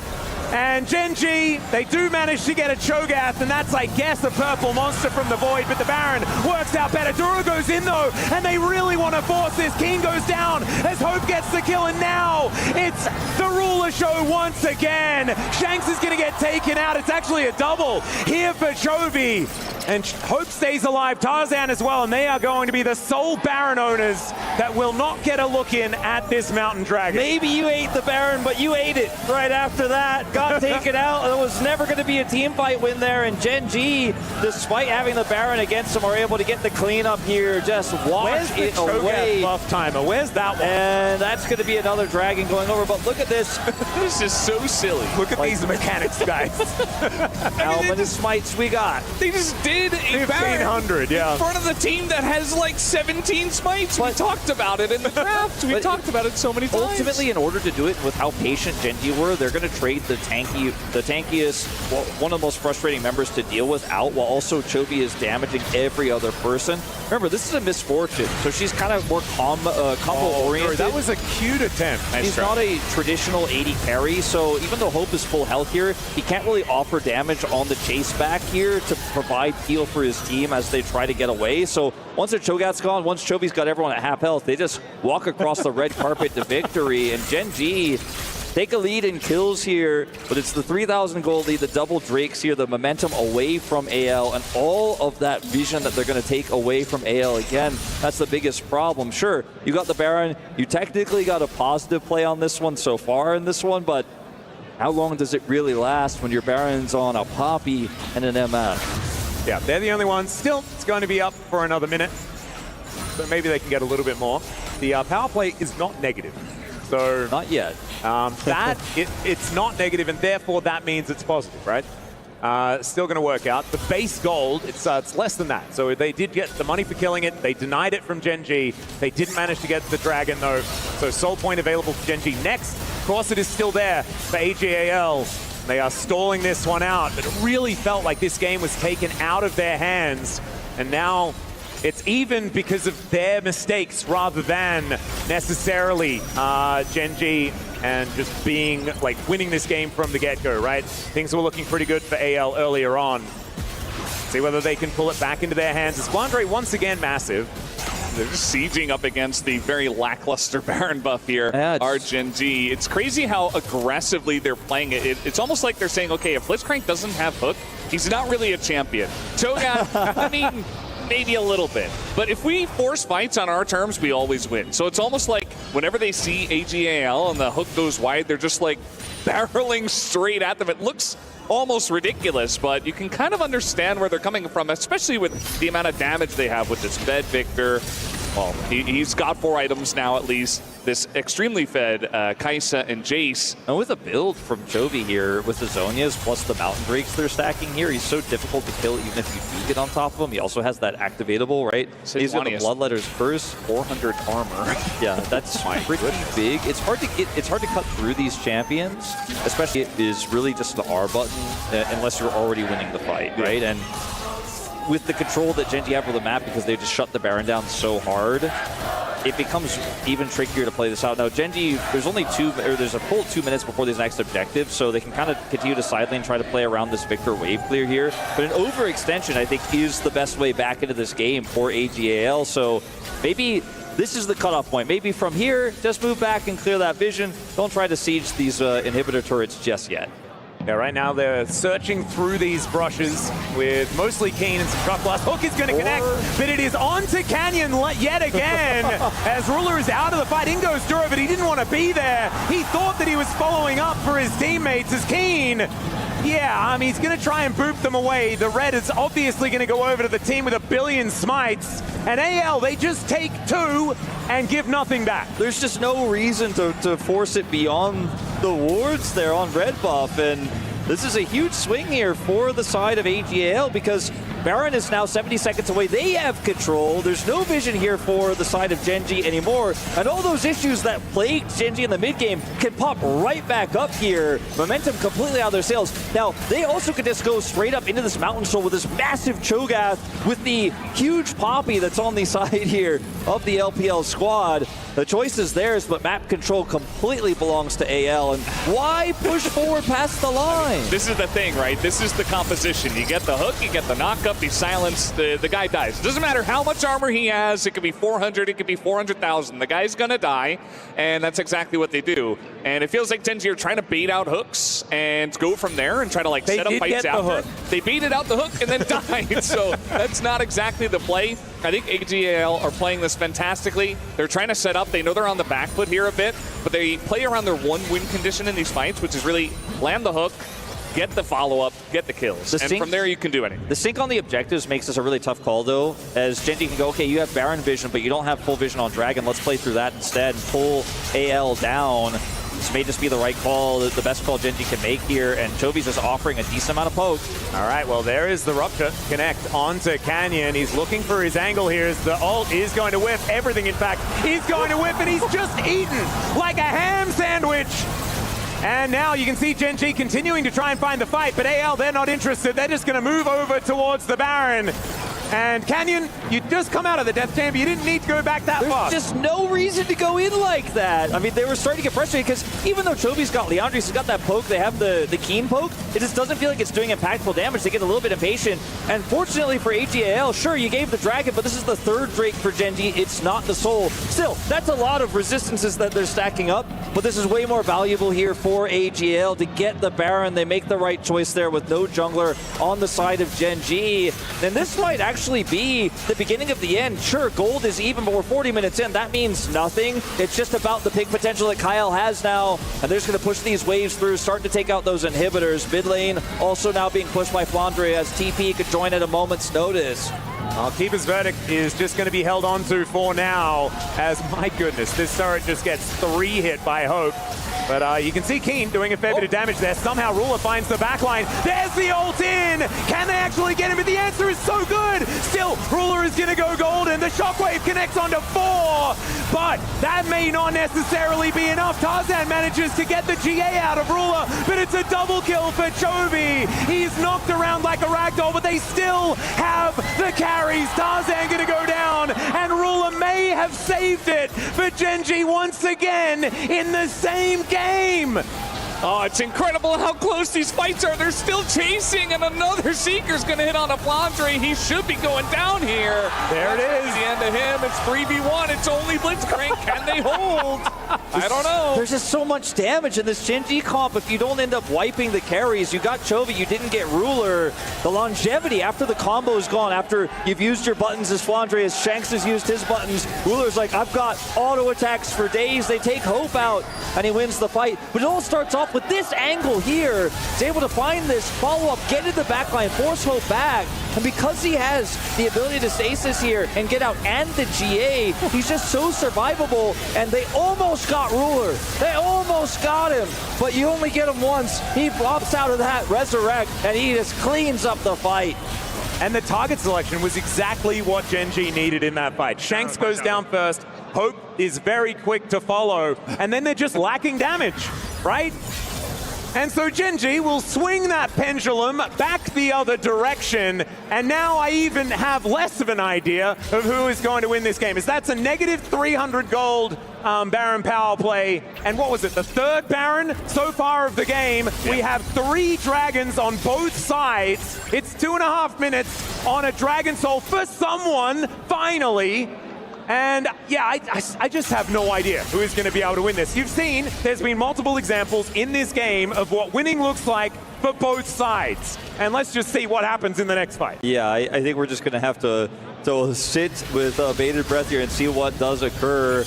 As pushing forward into a Blitzcrank has not been a success story for Gen.G in this game. Ooh, Canyon. Canyon flanking.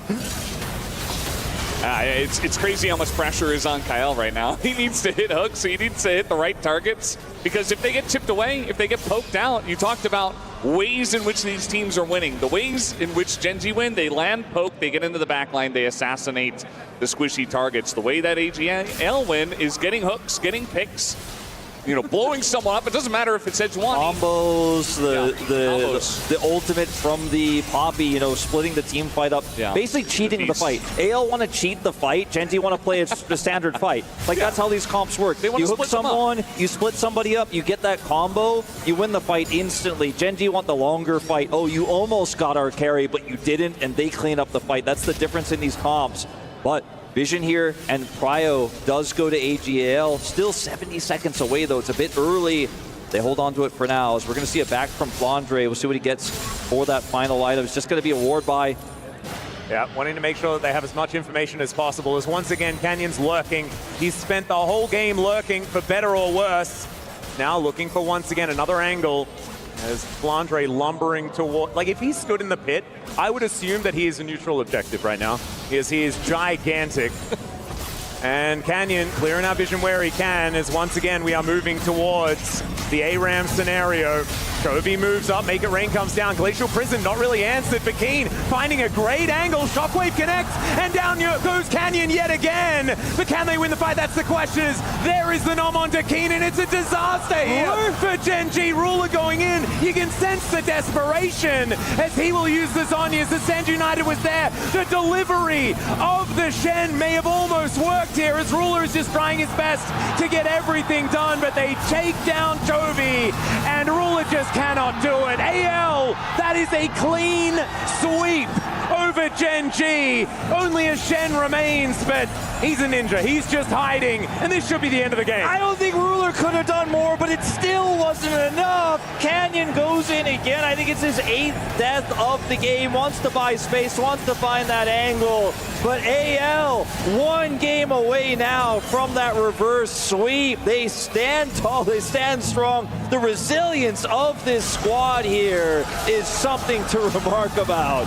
46 minutes on the clock here, an absolute slugfest between these two teams, but AL will bring us to Silver Scrapes, and they're poised to reverse sweep Gen G here in the grand final of EWC presenting League of Legends. I can't believe it. After already dispatching of both other LCK representatives, they're looking to do it again after what looked like a clean sweep for Gen G after game 2.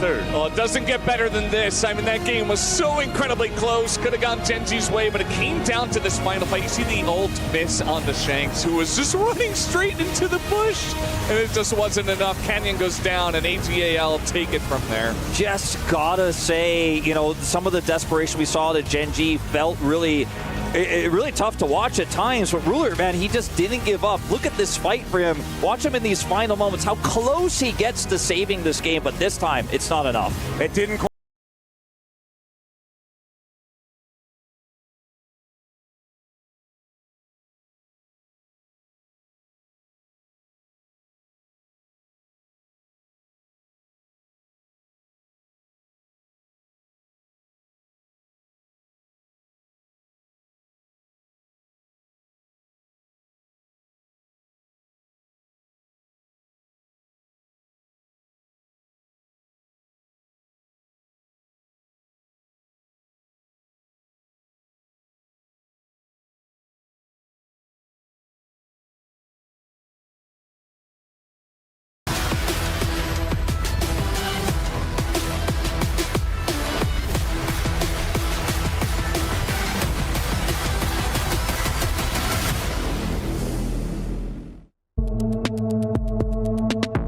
First question. Solo lanes are the hardest roles in League of Legends. 为什么？因为站在我上路的立场，现在其实经常要跟下路去换线嘛，所以感觉每一波线要想的东西都特别多吧，所以我反而觉得他中路其实没有上路要想的东西多吧。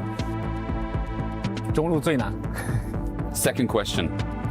Chinese solo queue is the most competitive solo queue in the world, either super server or normal server, but the most competitive in the world out of any solo queue. 不难，很简单。AO 现在是太强了 ，AGL 现在是太强了，很简单。因为我一直觉得，不管你在哪里打比赛嘛，就算我们现在回 LPL 打，也是不能够觉得自己已经特别强什么的。我们觉得是不能够轻视任何一个对手嘛，所以我会觉得，不管面对谁，我都会严阵以待吧。Third question. Yuumi should be removed from League of Legends. 我觉得比起猫咪更应该移除的是诺手，因为我非常讨厌这个英雄。猫咪没有操作可言，没有操作的英雄。Fourth question. Games of League of Legends are won and lost in draft. 感觉阵容选的再好，也有可能会输啊。不可能是，你觉得呢？阵容选的再好是有概率会输，但是我觉得，如果你阵容选的不好，你就一定会输，大概率一定会输。但是你选的再好，也有概率输嘛。所以我觉得阵容还是一半一，我觉得一半一半吧，一半一半，选手发挥跟那个阵容。但我觉得还是阵容更重要。就你选手你玩的再好，给你5个奇怪的英雄，你也很难去赢那些。一半一半，我是一半一半，我是一半一半。我是觉得阵容更重要，比起发挥，但发挥也重要。Next question is top laners who play ranged champions are annoying and unskilled. 只说我中路，我更喜欢法师纯博弈，不喜欢射手。我是站在中路的立场。站我上路的立场的话，当我选出来这种长手折磨人的英雄的时候，我必须得打出效果嘛。就是如果我选出来不能够恶心对面，或者说压不住对面，那一定是赢不了的。所以我觉得选出来就代表我有自信嘛。所以并没有说讨厌这个，我非常享受折磨对面这个选择。That's all. Thank you. 谢谢，谢谢。 The human body was built to move, not trapped at a desk in one singular posture for 12 hours a day. It's time your chair evolved. This is Secret Lab Titan Evo. Ergonomically engineered for you, gamers, hybrid workers, artists, backing your every move.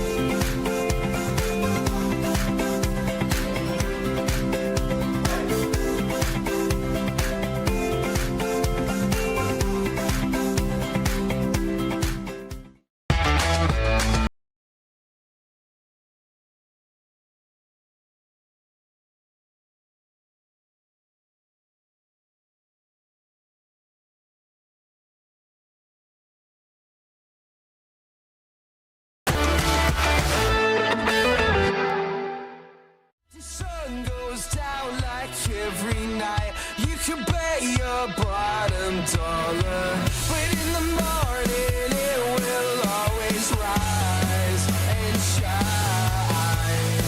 And I will bask in yellow morning light. I will walk here 8 feet tall, yeah. It's my calling. I will always rise and shine. Hey, it's a brand new day. It's a brand new day. It's a brand new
首先，这次 EWC 的我也是第一次来到参加比赛嘛，所以很期待，然后希望多学一下吧。我最近打比赛心态的话，就是不管输赢，就管好美巴的游戏吧，然后就享受美巴的舞台吧。我觉得无畏征召模式的话，对我们战队来说应该是好的，因为我们战队不管是战术还是用池，我觉得都是非常深的，然后就是有很多套战术吧。首先就是来到 EWC， 就是首先就是比较开心嘛，然后这个地方我之前也没有来过，就也很想体验一下这边的风土人情，还有吃的之类的。然后希望的话就是希望我们 AGL 能都拿到一个好的名次吧。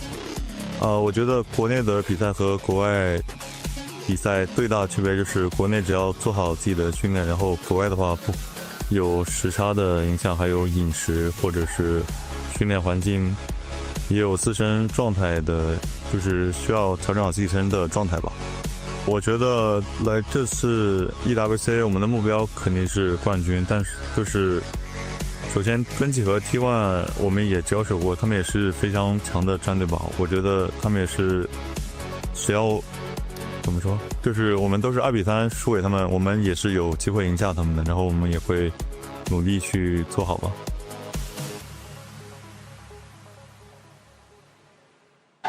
Live from the Free Fire Arena, I heard that you guys had an AGAL as well. Yes, by the way, my name is Atmats. I'm a Free Fire caster. And yes, we have AGAL, just that it's from Thailand rather than from China. And they have, I believe they have just won, second match for the finals today, I believe. We also have AGAL competing in the championship weekend for they're still at it? finals. Yeah, we had 2 grand finals going on just now at the STC Esports Arena. And I can't wait to see if they're able to win in their own respective grand finals. Yes, on Free Fire, we had 2 Thailand teams get the booyah. First, it was Buriram United Esports, and just now, it was AGAL. We're about to start game number 3 soon. However, we're going to have a long day, ladies and gentlemen, for Free Fire finals.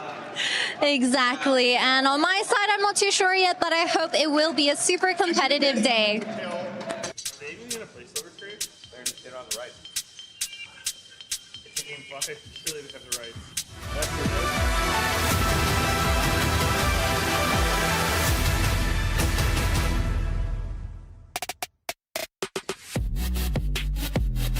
If you were watching 2 hours ago, you might think that, you'd be watching something else 2 hours later. However, AGAL had other plans. They fought back and forced the series on their hands, and sometimes hands on faces if you're a Gen G fan. A reverse sweep is on the cards as AGAL have battled back like minute after minute after minute into the longest match of the tournament in that last one. It is 2-2. The LPL champs are here to try and fight and have one of the biggest comebacks in League of Legends international history. According to Stat Guy on our team, Marcus, he says this would be the first reverse sweep in an international finals. So, tall task here for AGAL. Not done yet, though, as Gen G still have an opportunity to come back. As we take a look at this gold graph, it's just wonky. What a great game. I love how this series has evolved, where it started with Gen G having a really, really controlled, methodical, objective game, and now it has just turned into a full-on brawl, a fist fight. This is kind of what you expect when you watch like 2 teams that might not be the crispest macro teams going at it. 46 minutes. I don't think there was a Dragon Soul this game. They were just constantly fighting, and I loved it. I loved every second of it. We got to see some Blitzcrank. We got to see the Cho'Gath. I did not know which way this game was going to go until the very end. Yeah, and I love these fights because every time you watch the fights, if you rewatch them, you feel like you notice something new. This fight, for example, Tarzan did a heroic job zoning Chovy and keeping him out of the fight. It was a chaotic fight, and the shockwave really burst down Duro, and while it looks like Gen G is now going to chase into them, Tarzan is making life so hard for Chovy here in the back, constantly stunning him into the wall, forcing the flash out, and now hitting him at the back of the head with a buckler. And these fights, they were just so clutch and amazing. There were so many moments where one guy stepped up, one guy seized the challenge and tried to be a hero, and it's just going to be such a memorable series. Yeah, again, just like Medio said earlier, it was all of this very LCK-esque, formulaic type of League of Legends, but AGAL have found a way to drag Gen G to fistfights, who are down to do it, but AGAL are just doing it better. Flandre has come up huge. Shanks on the Orianna. Game-breaking shockwaves that we've seen in international stages. It has been so fun to watch here, Finn. I mean, you say the names, but like this feast by Flandre really getting them back into the game. I'm not sure what Gen G was doing.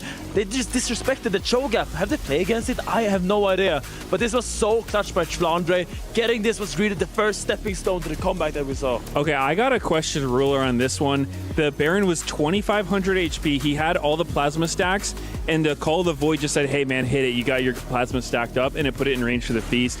Granted, it probably would have gotten range anyway, but it was kind of a, intrusive thought, I think, for that auto on the Baron there. Yeah, again, if you like the pressure, but there's little to no world where you want to try and smite fight against the Feast of a Cho'Gath that's that big. It's just not necessary. The turn could have been the play there, but Gen G battled on. They were able to get a bunch of kills there. However, this fight here sealed the deal as Canyon trying to find angles, not quite able to, and gets blown up immediately.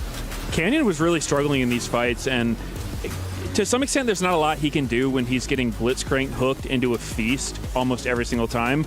But, you know, it feels bad to be in that position where he's just, you know, kind of the sacrificial lamb. I feel like Ruler played his fight so well, ulting over to the chicken pit, and it was really difficult for all of Gen G to hit him. I mean, AL to hit him, and Chovy, being untouched for so long, oversteps a little bit, tries to get the kill there, but the silence of Flandre once again shutting him down, and it's just gonna be a game of interest. When you watch these fights, you see so many people with low health bars constantly playing at the edge of danger, trying to maximize the damage, trying to squeeze water out of the stone that is these team fights. Yeah, I actually thought Ruler might work some magic in that last fight. Right? It kind of felt like it. Everyone was on such low HP, but I think the problem is he didn't actually have vision. So, you know, around all those corners in the bush, he couldn't really see everybody properly. So while we can see them on the spectator UI, it wasn't like that for him, and it just gets a little too chaotic. Yeah, but that shows how close this game was. It was only a 2,000 gold lead at 40-something minutes, like 79,000, 81,000. It was just neck and neck throughout. Each time that there was an opportunity to possibly close the game, the other team would come back, especially in that second Baron, or the first Baron. They tried to push up down the top lane of Gen G, did AGAL. They got caught, turned back around, and then we're in this stall state for another 3 minutes, but the tension continued to build. You had opportunities for picks with the Sejuani, with the Blitzcrank, to get a numbers advantage with the Shen, and it felt like both teams all of a sudden were just so tight. You could feel it in the stadium here, Finn. Yeah, and I am just so excited for this game 5. The energy in the arena is amazing, and Gen G has chosen blue side. And my jungler friend to the left of me was very adamant about what champion was You know what's selected. coming. You know what is coming. It is going to be a Canyon Italy. He has to. It's fan service. It's just required. Yeah, I remember there was like, when you saw the Chinese comments, like when it goes game 5, all of China, all of Korea, all of the West knows what champions is coming, and it's gonna be the Nidalee. That is what we predict here. I really hope we get to see it because it's so iconic, and it's just such a confidence move to lock in that champion, because that champion requires perfection, and perfection is what signifies Gen G.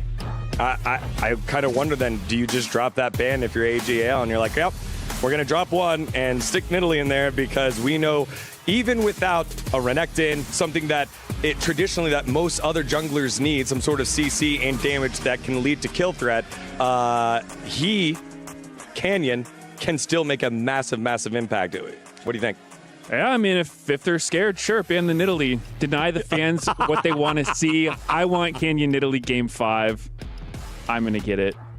I hope we get it. But I also think, looking over to the side of AGAL, I don't know why, but I feel like this team in draft game 5, I don't know what to expect. We saw the Shen this game. I thought that was the Blitzcrank by Kyle this game. I think that was a really good adaptation. The blind pick Blitzcrank just signifies so much confidence.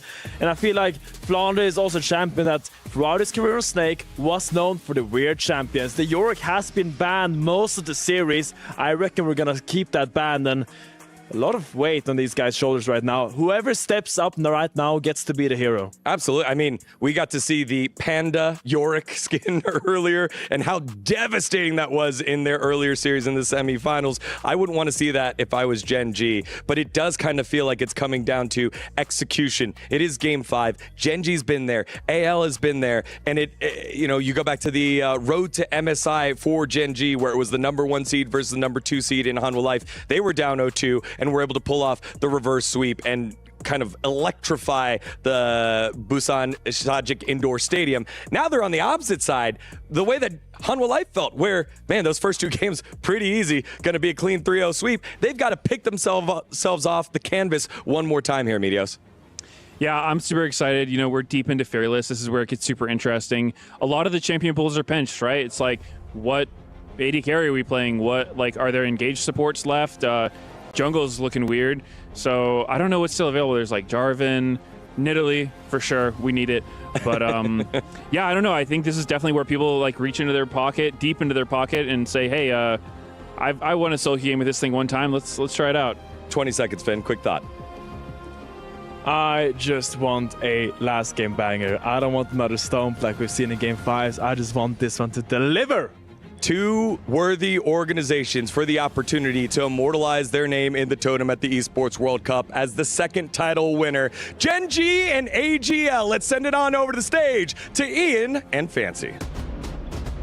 It's the kind of grand final a neutral fan dreams of.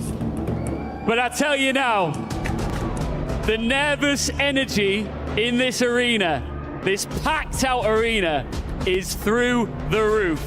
Just one game separating our two teams from a potential trophy lift. Gen.G had the game, they had the glory, they had it all. But AGL refused to fall. Instead of them chasing this trophy, and now they're fighting for their lives. Gen.G fans, do you think Gen.G can clutch it up and win Game 5? Does it smell like a reverse sweep? What do we think? AGL! If Gen.G is gonna take Game 5, make some noise! If the trophy is coming home with you, make some noise! Ladies and gentlemen, it's Game 5 of the grand final of League of Legends at the Esports World Cup. Let's jump right into it. Thank you very much, gentlemen, and here we are. Game 5 for the grand final here at the Esports World Cup presenting League of Legends. Gen.G, can they deny the reverse sweep? Can they once again go to 5 games but not lose a series all but one time? That has happened since the road to MSI began for them quite a few weeks ago. And we are back here yet again. They haven't lost a series in what, 25 in a row? 25 first stand. 25 series ago was the last time they lost a Game 5 to Hanwha Life Esports. They didn't go to their first international of the year in first stand. And since then, they have been able to conquer all of those lengthy series. Some a little bit less lengthy, some very one-sided series. Yeah. But we'll see if that holds water here again over AGAL. Blue side Gen.G's in this final game with the 2-0 lead they had. Stopping a reverse sweep isn't easy, but at least they have that extra edge. One thing I want to say here for AGAL is, well, the draft has disappeared. We'll be back in just a moment. It will come back, I promise. Well, I'm still going to say the thing is you got to ban Smolder. Don't let Chovy have Smolder. There's no more Engage left. I mean, they were playing Shen and Blitzcrank in Game 4. There's really not much left. Like, there's Ornn, right? There's stuff like that, you know, maybe like a Jax. But we're really digging deep here in Game 5, right? There's just... We're getting down into the trenches. There are still a lot of big picks left available. Ardes was talking about Nidalee and stuff like that. You think about the Yorick, which, as we saw, was first banned there. That's a very good idea up against Flandre. Some big picks that are still needed to be looked at, and I think you got to ban the Smolder. Yeah, I think Smolder's a big one. I think another one is Sylas.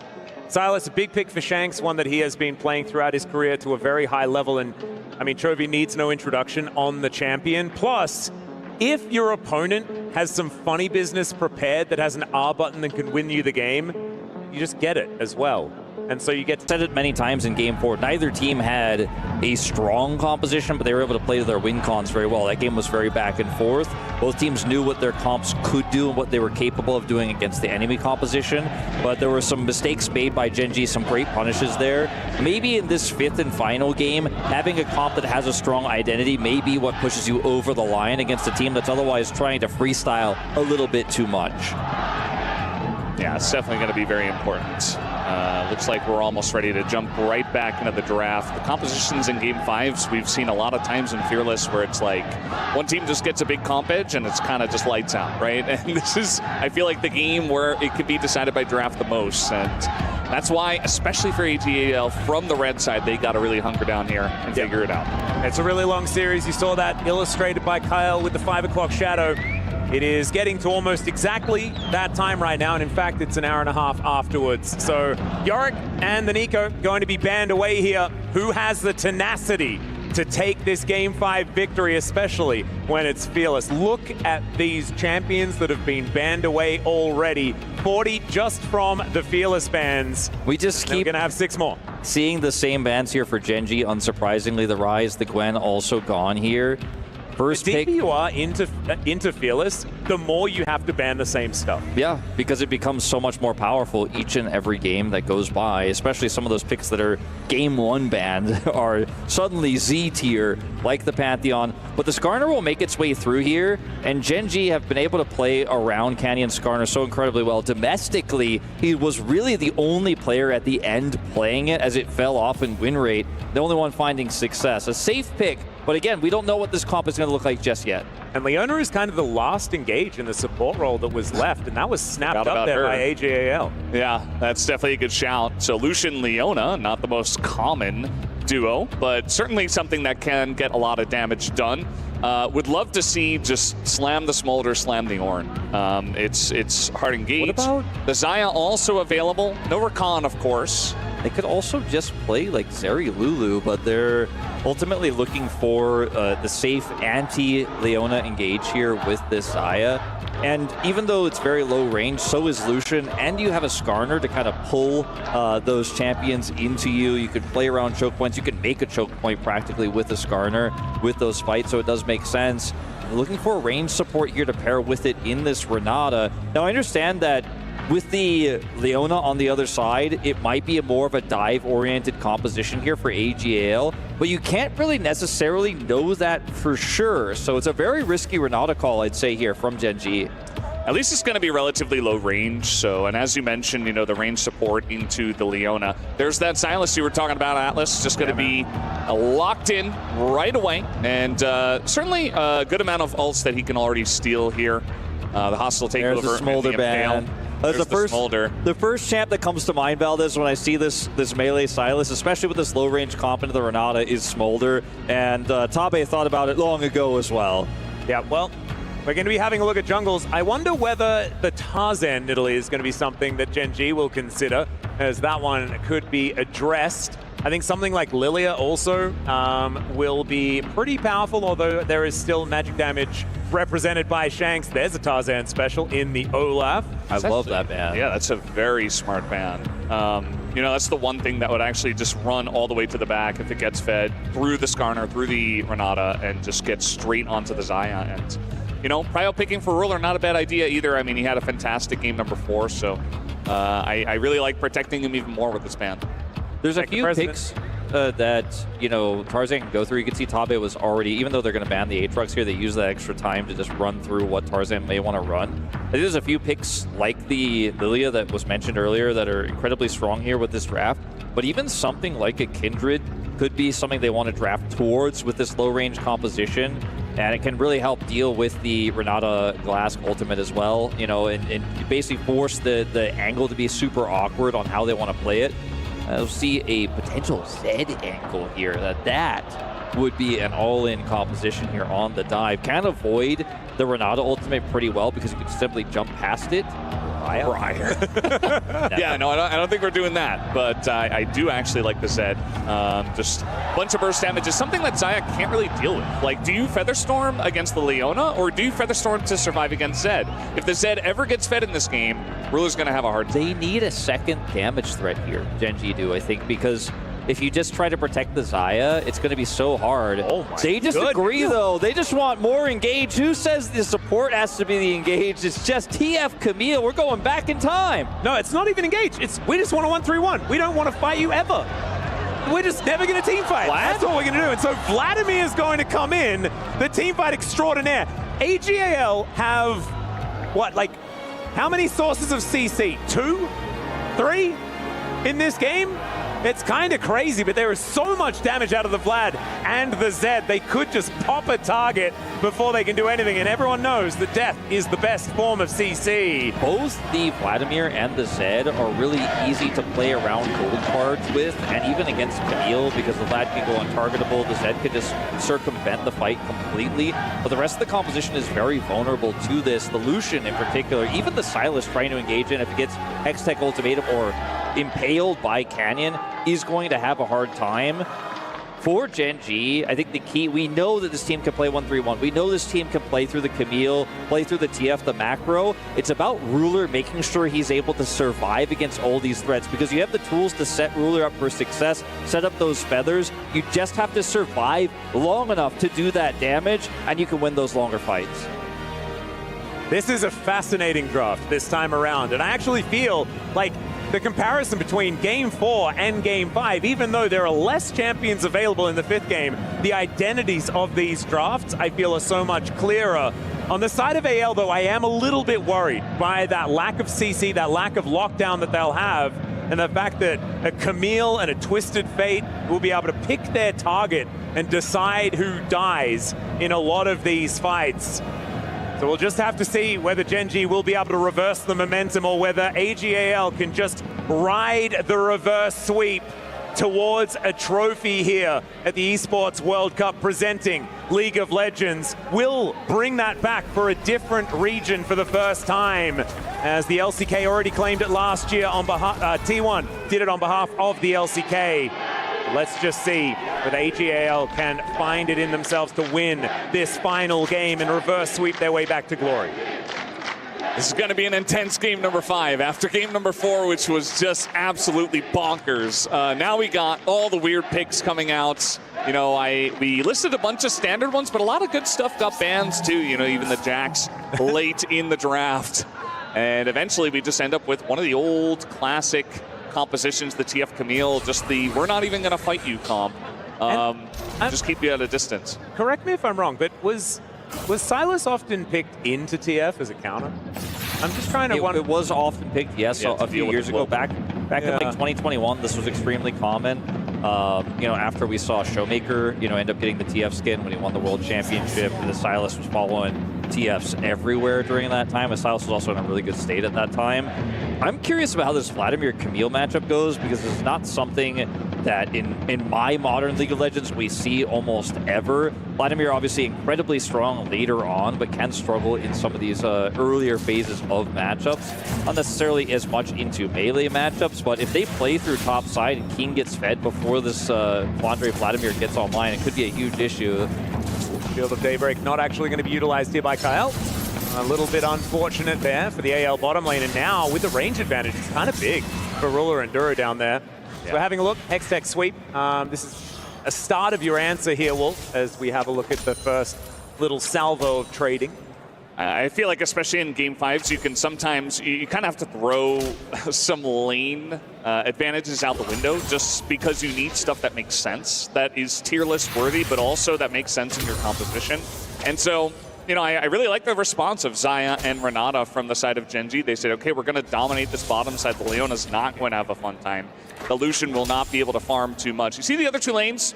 You know, relatively even for now. Sure, you know, the melee of the Sylas will be pushed in, but that bottom lane should be dominant here early for Gen G. Yeah, that ward got so much value for Ruler and Duro, where they were able to chip away, push this in, deny so much farm. Great handshake there, denying the engage as well.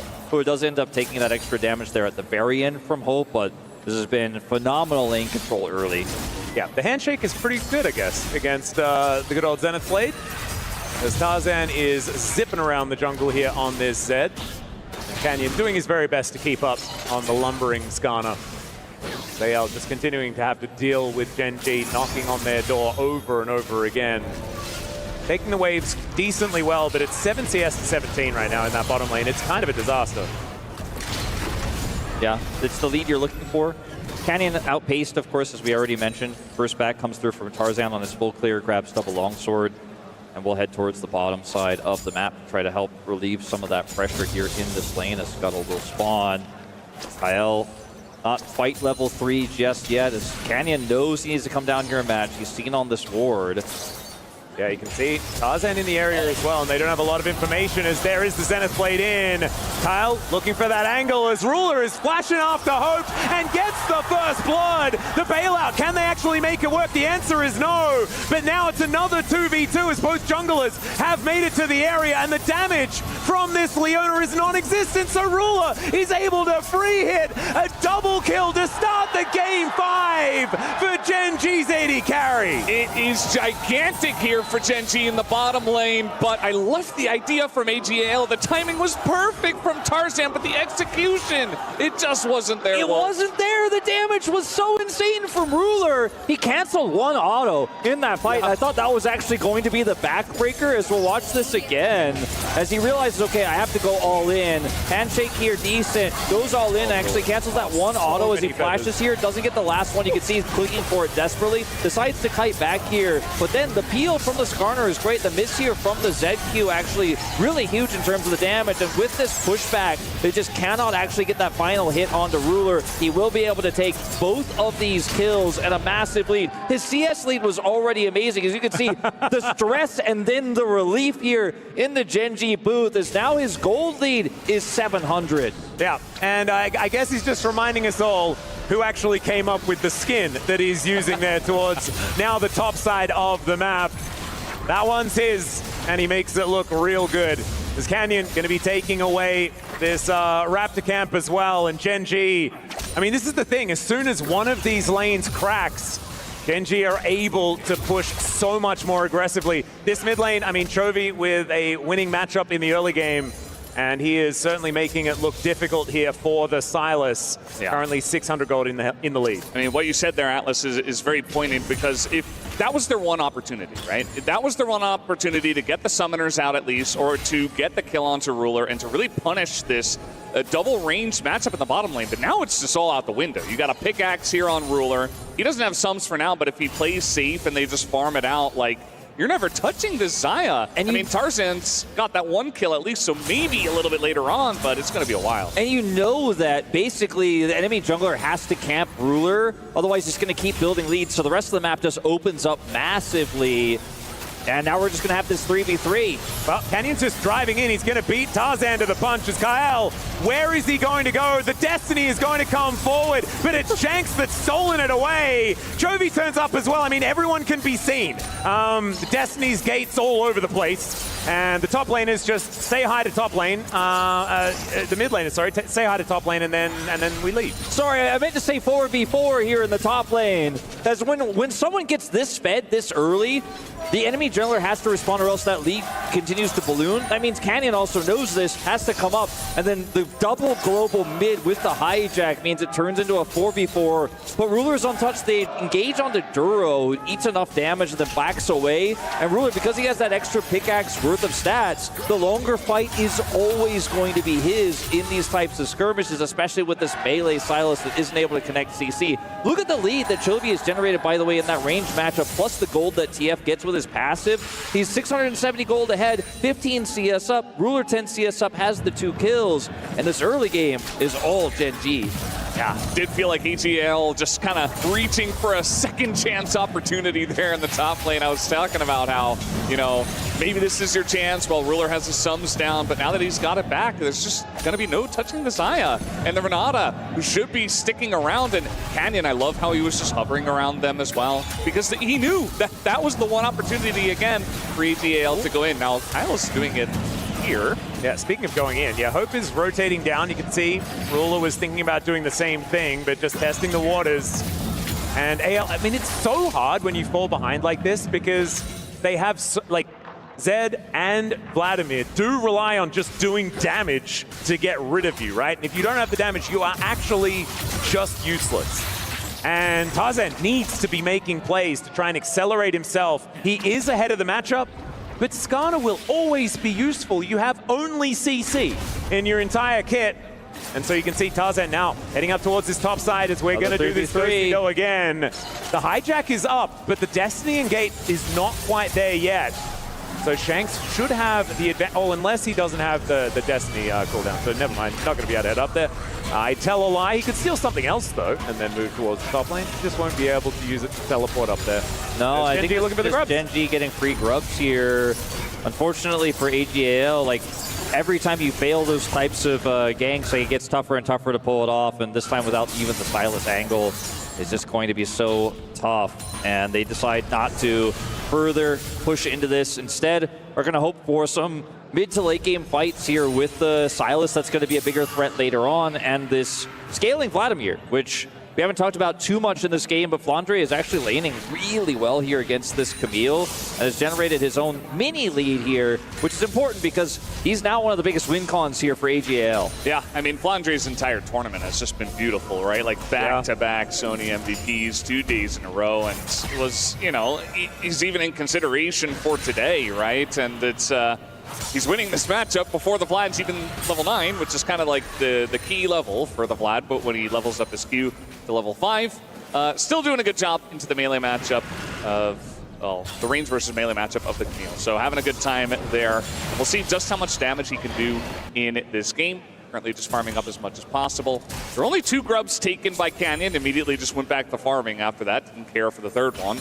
Maybe wanted to hang around the bottom side with this rotation coming in and look for a dragon, or maybe just another fight on the bottom side of the map. It feels like every speck of tempo is so incredibly important. For both of these teams, Canyon has made sure that he's getting to exactly where he wants to as soon as he possibly can. Where he wanted to be just then was right on top of a ward, which is not necessarily the greatest. This dragon is going to be the next target, though, as over the wall he goes. There's the dash out from Hope, though. Still, it's feeling like even though they do manage to get out of the gank, they still lose half of the health bar on their solution, and the pressure is still mounting. He's so patient with this Impale, too. He could have looked for the 2-man there, but he's like, no, I'd rather just have that for the objective itself. When the Sylas comes through, even potentially the Slippery Zed, depending on the scenario. Ruler's got cleansed. Captain Jack there from Ruler is pretty nice, but the culling softening up Duro quite a lot, and that's going to mean that Tarzan gets some control over this dragon.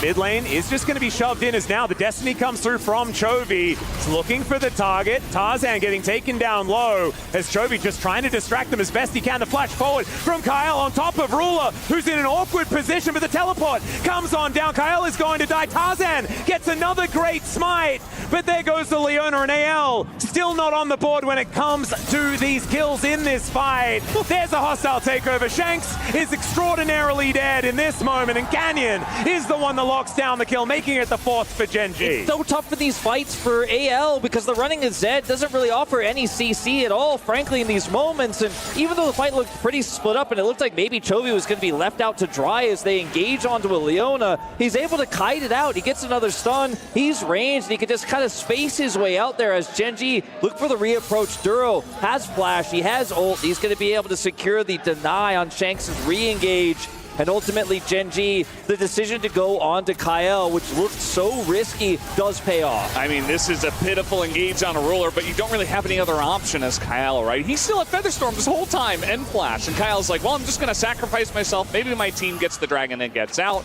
You see that Gen.G, they've been doing this all night, where it's like, if there are kills in front of us, we will expend everything to get them, to get the leads, to get the tempo. As Atlas was talking about, it has been so important, especially in this game number 5. It's 2 kills, and it's definitely a large amount of tempo going the way of Gen.G, who are now 2,500 gold in the lead.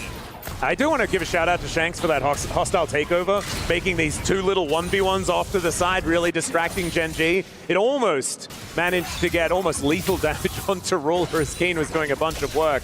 But unfortunately, it was too little too late, right? The targets had already been taken down, and Gen.G weren't under any extra threat from the rest of AL. The TF was so important in the end of that fight, because Jovi's offering so much damage, right, and the extra CC. And if you're playing Zed, you have burst damage, but not that much this early, and you can't CC anyone. Like, nobody can lock Chovy down, so they are able to peel off the Leona and then just win the longer fight. And speaking of Leona, Kyle is going to be the target here again.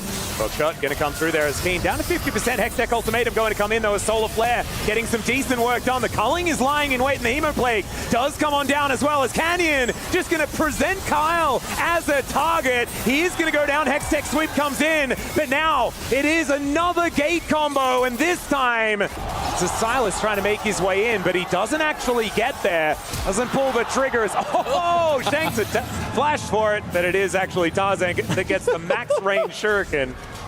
Yeah, that was a really weird fight. I mean, Gen G were like, okay, we really want to kill this Leona. Let's kill this Leona. Let's do it again.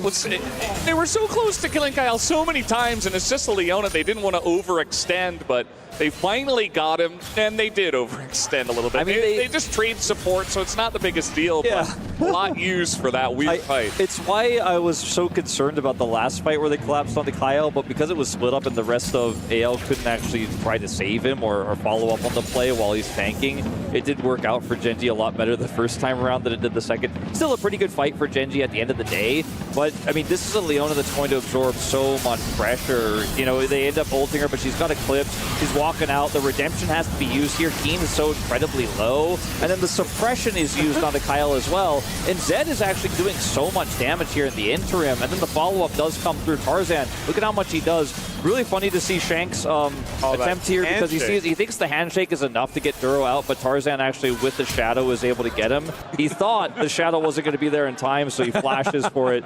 That's another small advantage that Gen G do end up picking up here, that the fact that Silas did flash for that even though it wasn't necessary, but at the end of the day, I think they were probably hoping Duro got out instead. And that's the least of the Silas's worries as well. As you can see, it's a 2.1k gold lead here for Chovy.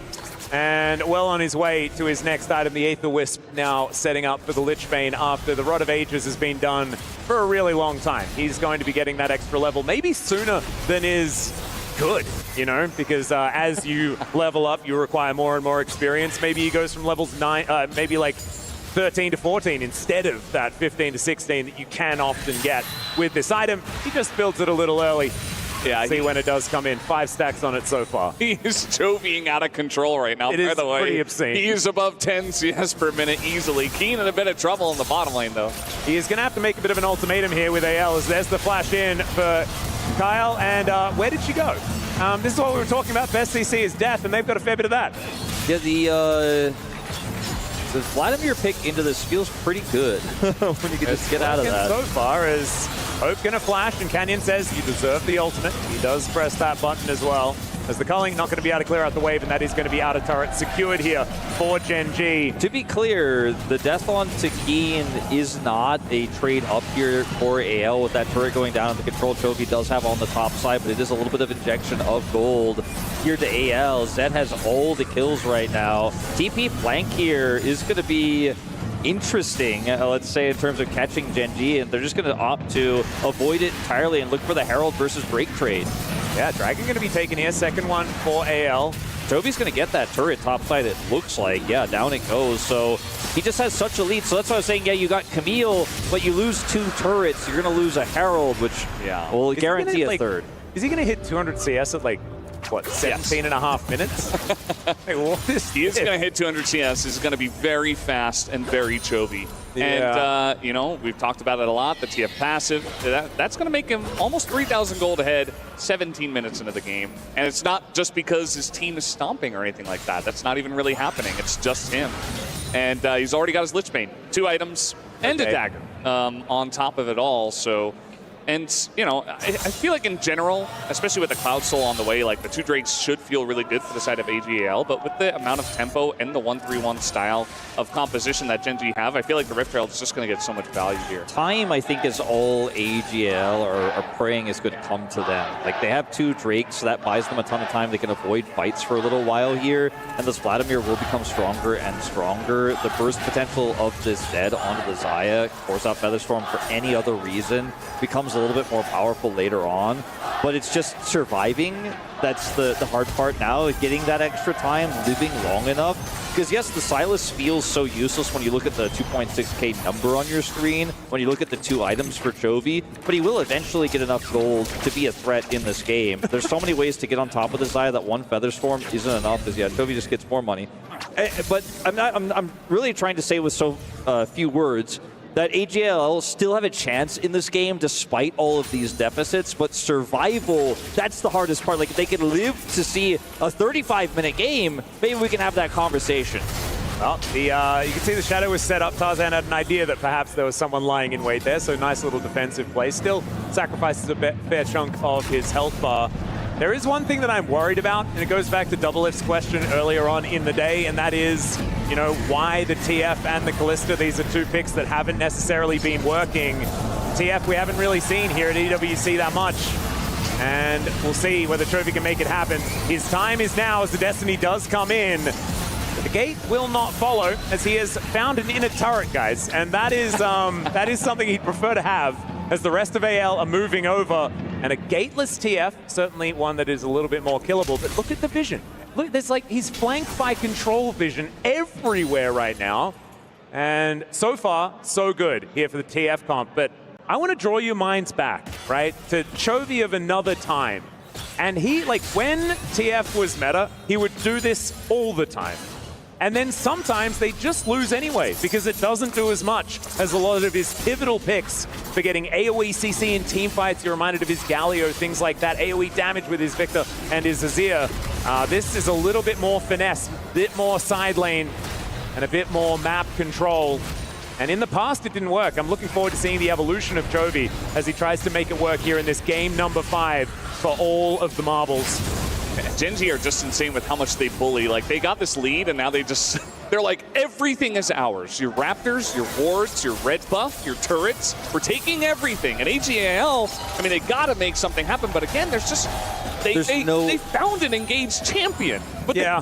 There was still the Xayah available. There was still the Renata Glask available. And what target do you go on to here? It just feels like there's too much peel for Gen G. There's no They gotta find play. something. There's no proactive play I think you can make right now. You have to do exactly what Flandre is doing and, like, hold the wave as close to turret as possible, hold Shanks' wave as close to turret as possible, and farm minions and pray that Gen G are going to make a mistake. Pray that they're going to overextend. You have 2 extra dragons worth of time for Soul before Soul is an issue for you, right? So that's like 10 minutes of time they've arguably bought here as long as they keep their inhibitors up. You will still have to do things like contest Otacon. You will eventually have to contest Baron in 4 minutes time here, but spend those 4 minutes getting any money on the map that Gen G will allow you, because right now that is all that you can do. Chovy's about to flame Horizon his top laner. This is kind of obscene. We can tell where a few of these minions are coming from. Chovy making sure that he accelerates as fast as he can. The rapid fire cannon, actually very important item here for the Twisted Fate. Here's that Otacon take. Yeah, they're looking for the angle here as the handshake comes in. And now they have to face tech. They have to go for this. TP. And what are they going to be able to do? I mean, Kyle, he's seen the Destiny just gives you infinite vision. The black sheep wall just typed in chat, feeling pretty good as Chovy hunting for a target with this yellow card, but AL getting into a decent position. It might even just be a 50-50 here, as it is going to be secured by Canyon as he doesn't find the Impale, but the hostile takeover is absolutely fantastic. Another handshake is good, and Chovy picks up the first kill of the fight. There is one back as Shanks gets one, and now the Vladimir might be able to get something done. Shanks finding the chains, but he then goes down as it's a double for Chovy. Could it be a triple? The answer's no, as that kill belongs to Ruler. There's the shutdown as Canyon says he wants a double, and Gen G will win yet another fight. Grab an ace and they can take whatever they want. I don't think it was the safe fight that Gen G fans are looking for. I don't think it was the safe turn they were looking for, but they secure the objective and they win the fight in the end. A fantastic impale from Shanks almost saves the day, but they still had bailout. Ruler was still alive. He was able to do massive amounts of damage in this, and unfortunately, despite a really good performance from Flandre in this fight, he just doesn't have the damage yet. He's just not quite ready yet, and it feels so bad for him. Like, he gets in and he actually does do a lot of damage. This Impale you were talking about, the stolen one, is gigantic.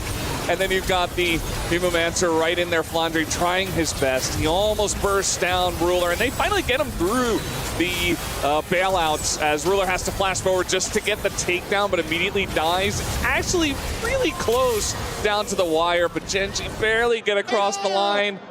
And a huge reaction from Ruler as he knows, okay, we did it. Look at Tarzan's face as well. Like, that fight could not have been closer. And I think given the circumstances of how much of a lead Gen G had in this game, every Gen G fan is like, okay, thank God it didn't go the other way, because it was a little bit risky the way they played that one out. Yeah, that shouldn't have been allowed to be that incredibly close. Like you guys say, Shanks wrapping around and finding the angle.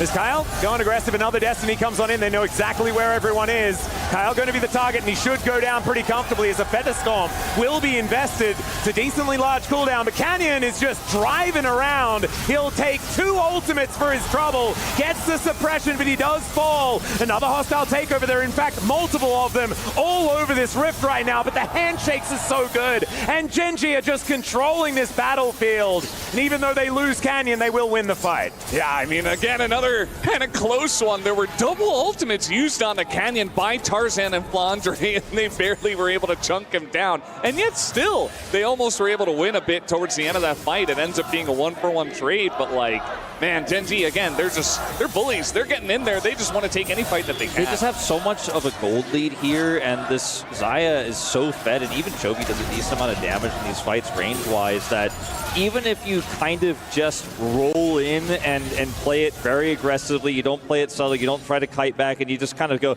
yeah, maybe you got a hostile takeover, we still win, by the way. It might be enough when your Twisted Fate is 3,600 gold ahead, your Xayah is 3,000 gold ahead. Hope is often alive at the end of these fights, but he just can't offer anything, as Kyle's looking for an angle here. Possible 2v3 here in favor of AL, as Tarzan takes so much damage. Okay, maybe it's not, as Keen will take a bit back, and Duro, he's going to turn up. Chovy looking for the angle here, as Handshake brings back the Leona, and look at this. They're just holding them at bay, and down goes the Leona for the first kill in the fight. Now Canyon throwing rocks around. Hope is going to make it back to the turret and should be able to deal with this wave, as Rapid Fire Cannon is just such a ridiculous item. Now the Destiny comes in. That's going to confirm the inner turret in this top lane, and maybe they can move to a Baron, although that sounds risky. Shanks and Flandre do both have TP here. Hope is still alive, so I think trying to start this Baron with pretty low health bars here for Gen G without a reset is probably not going to happen, but look at the vision control they have around the pit, in the pit, to the left of the pit. They can just reset and look for a take, as Shanks is trying to delay those resets. Yep, gets that information that Keen is in this brush, as now it's a bit of a struggle, and he will just get taken down. That is not the information that he wanted when he pressed that Destiny button, and now the fight is going to extend. Flandre having to use that pull pretty early. They will be able to make their way out. Flandre teleporting into that is also a really big deal, because he was a big threat on that side lane, making sure that he gets as much money as he possibly can to try and do that damage, because that's what keeps him relevant. Yeah, I love this from AGL. They're getting very scrappy. They're trying their best to find whatever angle they can, but unfortunately little mistakes here and there are just tipping the scales bit by bit towards Gen G, and it's already really heavy on their side. They're just about to crest 50,000 gold. Yeah, the timing of that Hextech ultimatum for Keen was so massive, because it denies the CC. He's able to get on top of Shanks, get past him there, and then they end up getting the pick onto the Silas, who still has TP should Gen G decide, should they have decided to immediately start up that Baron again. But they still have vision control. They don't have to force this right now. They are pretty big in terms of the 80 damage they can offer with this TF and the Xayah. There's not enough damage to rush this down before a contest here, and you just don't want to keep the game flippy. You don't want to keep the game in a volatile state here as Gen G. You just want to push waves, keep that lead you had, choke out the Vladimir so he can't actually get the farm he needs to get that third item online. Just make it hell for AGL to even farm on the map. Don't give them that scrappy fight they're looking for. Certainly not looking like it's a thing they can take right now, as this inner turret going to be taken immediately. Dragon going to be up in 8 seconds time. That may distract Gen G for a few moments, as they will send Canyon and Ruler over there. 3.3k is Ruler's lead, and we're now up to 4.5k, was approximately the advantage that Chovy had in this mid lane. So in 18 minutes, that was when really the second Dragon was taken for AGL. You can see that extra 10 minutes of time. Those 2 Drakes have bought before. Now we're at Drake parity, 2 Clouds. No inhibitors have gone down. No Baron has gone over. It's a thread that 9,000 gold behind AGL hang from. But they do have a thread. The thread exists, and it is this Vladimir that now has a Shadow Flame online. If there's a fight they could take, it's going to have to be stopping Gen G on an aggressive Baron take. one more chance, one more try for the LPL representatives to do what they could not do in Game 5 against Gen G at MSI, what they could not do against T1 at MSI to try to take this title. You know what they could do? They could smite Barons away from Gen G. So hopefully Gen G do not start this objective. I think perhaps they have learnt over the last couple of games to just not do that. And as I say it, immediately, that is not going to be the case. They do start it up. Tarzan, is going to be taking a lot of damage. Information advantage is massive with that Destiny just being thrown out. And AL will move back. That ulti is going to wear off, though, before the Baron is actually down, as into the pit goes Canyon, and can they burst this down is the question. Yes, they can, because the Blade Caller is going to be there. Now Tarzan with the death mark, but the death is his in this fight. Now Chovy just trying to kite around Flandre, who gets out of Hemoplague, but the pool's on cooldown. The flashes go forward, and Hope is the target. He's taken down, and in fact, he dies with all the hope of AL at the same time, as this should be the ace just after the Baron. And Gen G, they may just have done it. They may have just won Game 5 and made themselves the EWC winners here for 2025. They have absolutely done exactly that, Atlas. Gen G will be your winners tonight. Gen G accomplishing what they could not with the early drop-off last year at 2024, arguably their most disappointing result of the year. And this time, they'll be the ones to crush the final key and lift the trophy. A hard-fought series despite a 2-0 lead. AL did not give up. It was a hard-fought win in Game 5, but a dominant Game 5 to close it out. An incredible victory here for Gen G. Like you say, the history from last year making up for that, but also the club championship, such a huge thing for this team that has already had success in 2 other titles.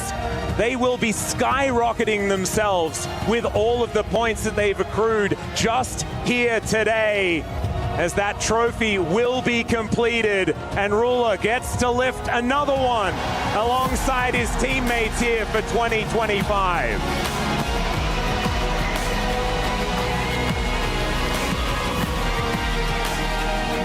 That's it. The key is inserted. That's what this is all about. All the keys that were crushed but one, as they will put it in that trophy and say, this is my title. Gen G, your esports World Cup for League of Legends 2025 winners. It just makes sense. They go from MSI, they come over here, and it's like every series is super close, but they always end up on top. Gen G, how many titles in a row can they get? How many series in a row? Who can stop this squad? Well, we'll just have to find out, but it'll have to be in the LCK or at Worlds. You never know. So far, 26 series in a row for Gen G, as they take it in turns lifting the trophy. And they must be getting used to this by now. He wants the crowd, and he deserves the crowd. Man, Ruler, what a fantastic night he had tonight. And now it is time to throw it over to that beautiful stage with Ian Chambers. The noise in here is deafening, and so it should be. Chovy, come here, let's have a chat. What a phenomenal grand final. I do want to get to talking about the victory, the celebrations, but first, how, when you were dominating so early on, did you let them back into this one? 일단 승리 축하드리고요. 일단 첫 번째로 일단 경기 좀 말씀드릴게요. 일단 2대0으로 정말 압도적인 승리를 가지고 계셨는데 이렇게까지 좀 막세트까지 좀 이렇게 몰리게 됐어요. 그래서 막세트까지 이렇게 오게 된 게 좀 어떤 게 원인이었다고 생각하시는지? 재밌는 장면을 연출한 것 같네요. Well, I think we just made a show. You did make a show, that is for sure. Everybody here loved every second of it, and you have just led your team to the fastest ever back-to-back international trophies in League of Legends history. You must be so incredibly proud of yourself and your team. 이제 리그 오브 레전드 역사상 어떻게 보면 국제전에서 이렇게 짧은 기간 안에 2연속 우승을 해내셨는데 정말 기분이 짜릿할 것 같습니다. 기분은 어떠신가요?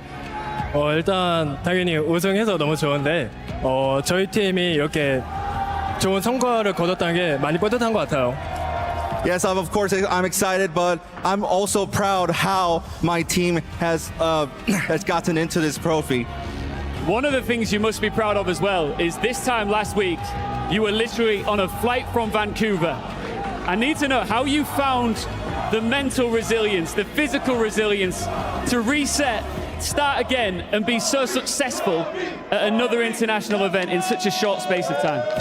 또 이렇게 짧은 시간 안에 이렇게 밴쿠버에서 또 여기까지 또 날라와서 어떻게 보면은 정신적으로나 육체적으로나 정말 많이 고된 여정이었을 텐데 그 여정을 어떻게 또 헤쳐나가셨는지 궁금합니다.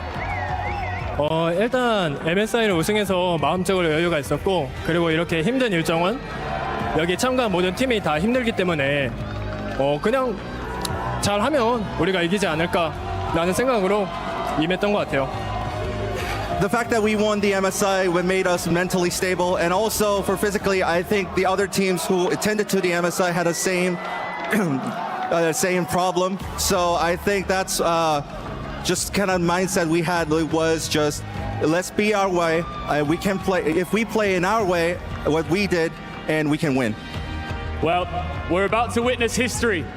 The final key to be crushed here for League of Legends at the Esports World Cup. The brutal nature of this trophy system has one final laugh. AGAL, their key is being crushed as we speak right now. You enjoying it? 지금 이제 마지막 남은 키 하나, AJAL의 키가 부서지고 있습니다. 지금 AJAL의 키를 이렇게 부수는 게 어떤 기분이신가요? 일단 저기에 있는 키가 젠지가 아닌 것에 너무 다행이고 저희가 우승했다는 걸 확실하게 증명하는 것 같아서 되게 재밌네요. Well, I definitely feel relieved it's not our key in that key crusher. And that being said, we're very grateful that we lifted the trophy. Amazing. Right. Can I bring you with me around here, Trophy? Congratulations once again. I want to do this in front of the fans if possible. Game. 기인 선수 앞으로 나와주시죠. How much have you enjoyed yourself at this tournament because you have been absolutely phenomenal? 이번 대회에서 정말 기인 선수 정말 압도적인 경기력, 멋진 경기력 보여주셨기 때문에 이번 대회 좀 남다르실 것 같은데 이번 대회 얼마나 즐기셨나요? 사실 저희가 작년에 EWC를 왔었는데 한번 탈락을 했었기 때문에 올해만큼은 꼭 우승하고 싶었는데 우승할 수 있어서 너무 행복한 것 같습니다. Yeah, we went here last year when we got eliminated so early. So this time I wanted to lift up trophy, and I did. So I'm really, really excited. You should be excited because I can now announce to here and you watching at home that our Sony MVP of this tournament, it's Gin!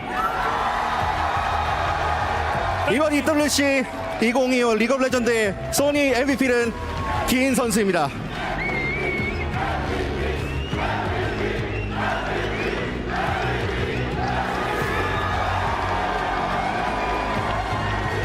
Ladies and gentlemen, one more time for your League of Legends at the Esports World Cup 2025 winners, Genji!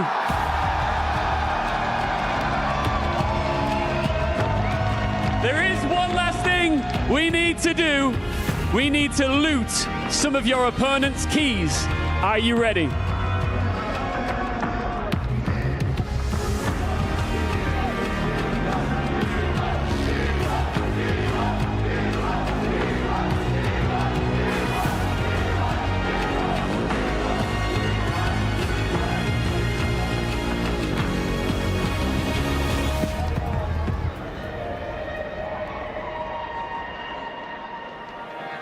And it's been a golden tournament for the team with gold in their colors. Gen G stopped the reverse sweep bid by AGAL and make sure that all international titles in League of Legends stay in the hands of the LCK. They win MSI, and they are your second ever League of Legends titleist here at the Esports World Cup after a huge performance by Keen and the rest of the squad. You can see what it means to them as they now partake in the tradition unlike any other. They select 3 keys from crushed opponents' dreams from earlier in the tournament to seal in the game trophy that they will have and bring back home to Seoul. I mean, just such composure by Gen.G. When you feel like it's slipping out of your fingers, the sensation to just clutch your hand and keep grabbing it and not let it go out of your hands. Just Really want to come picky. back, do not let AJAL complete the reverse sweep, and they reclaim their title. So far they've selected AGAL, they selected Hanwha, and they don't have to select teams that they beat, so they could take anyone. Should you take the key of They're gonna last take year's Cloud9. defenders? Cloud9. Could they take Cloud9s? What are they pointing to? There's Hanwha's, yeah. They're like, well, we've already taken Hanwha. T1. It's got to be T1. And yes, Oh they will my. steal Yeah. T1's key in resin underneath the game trophy.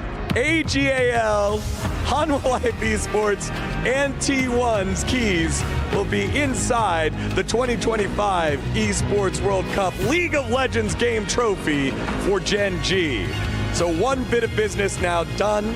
As the tradition continues, they will make their walk to the 2025 Esports World Cup totem and put their frame inside the totem where it will reside above all else, above all broken keys across all different esports of 2025 to say that they were indeed the best in League of Legends.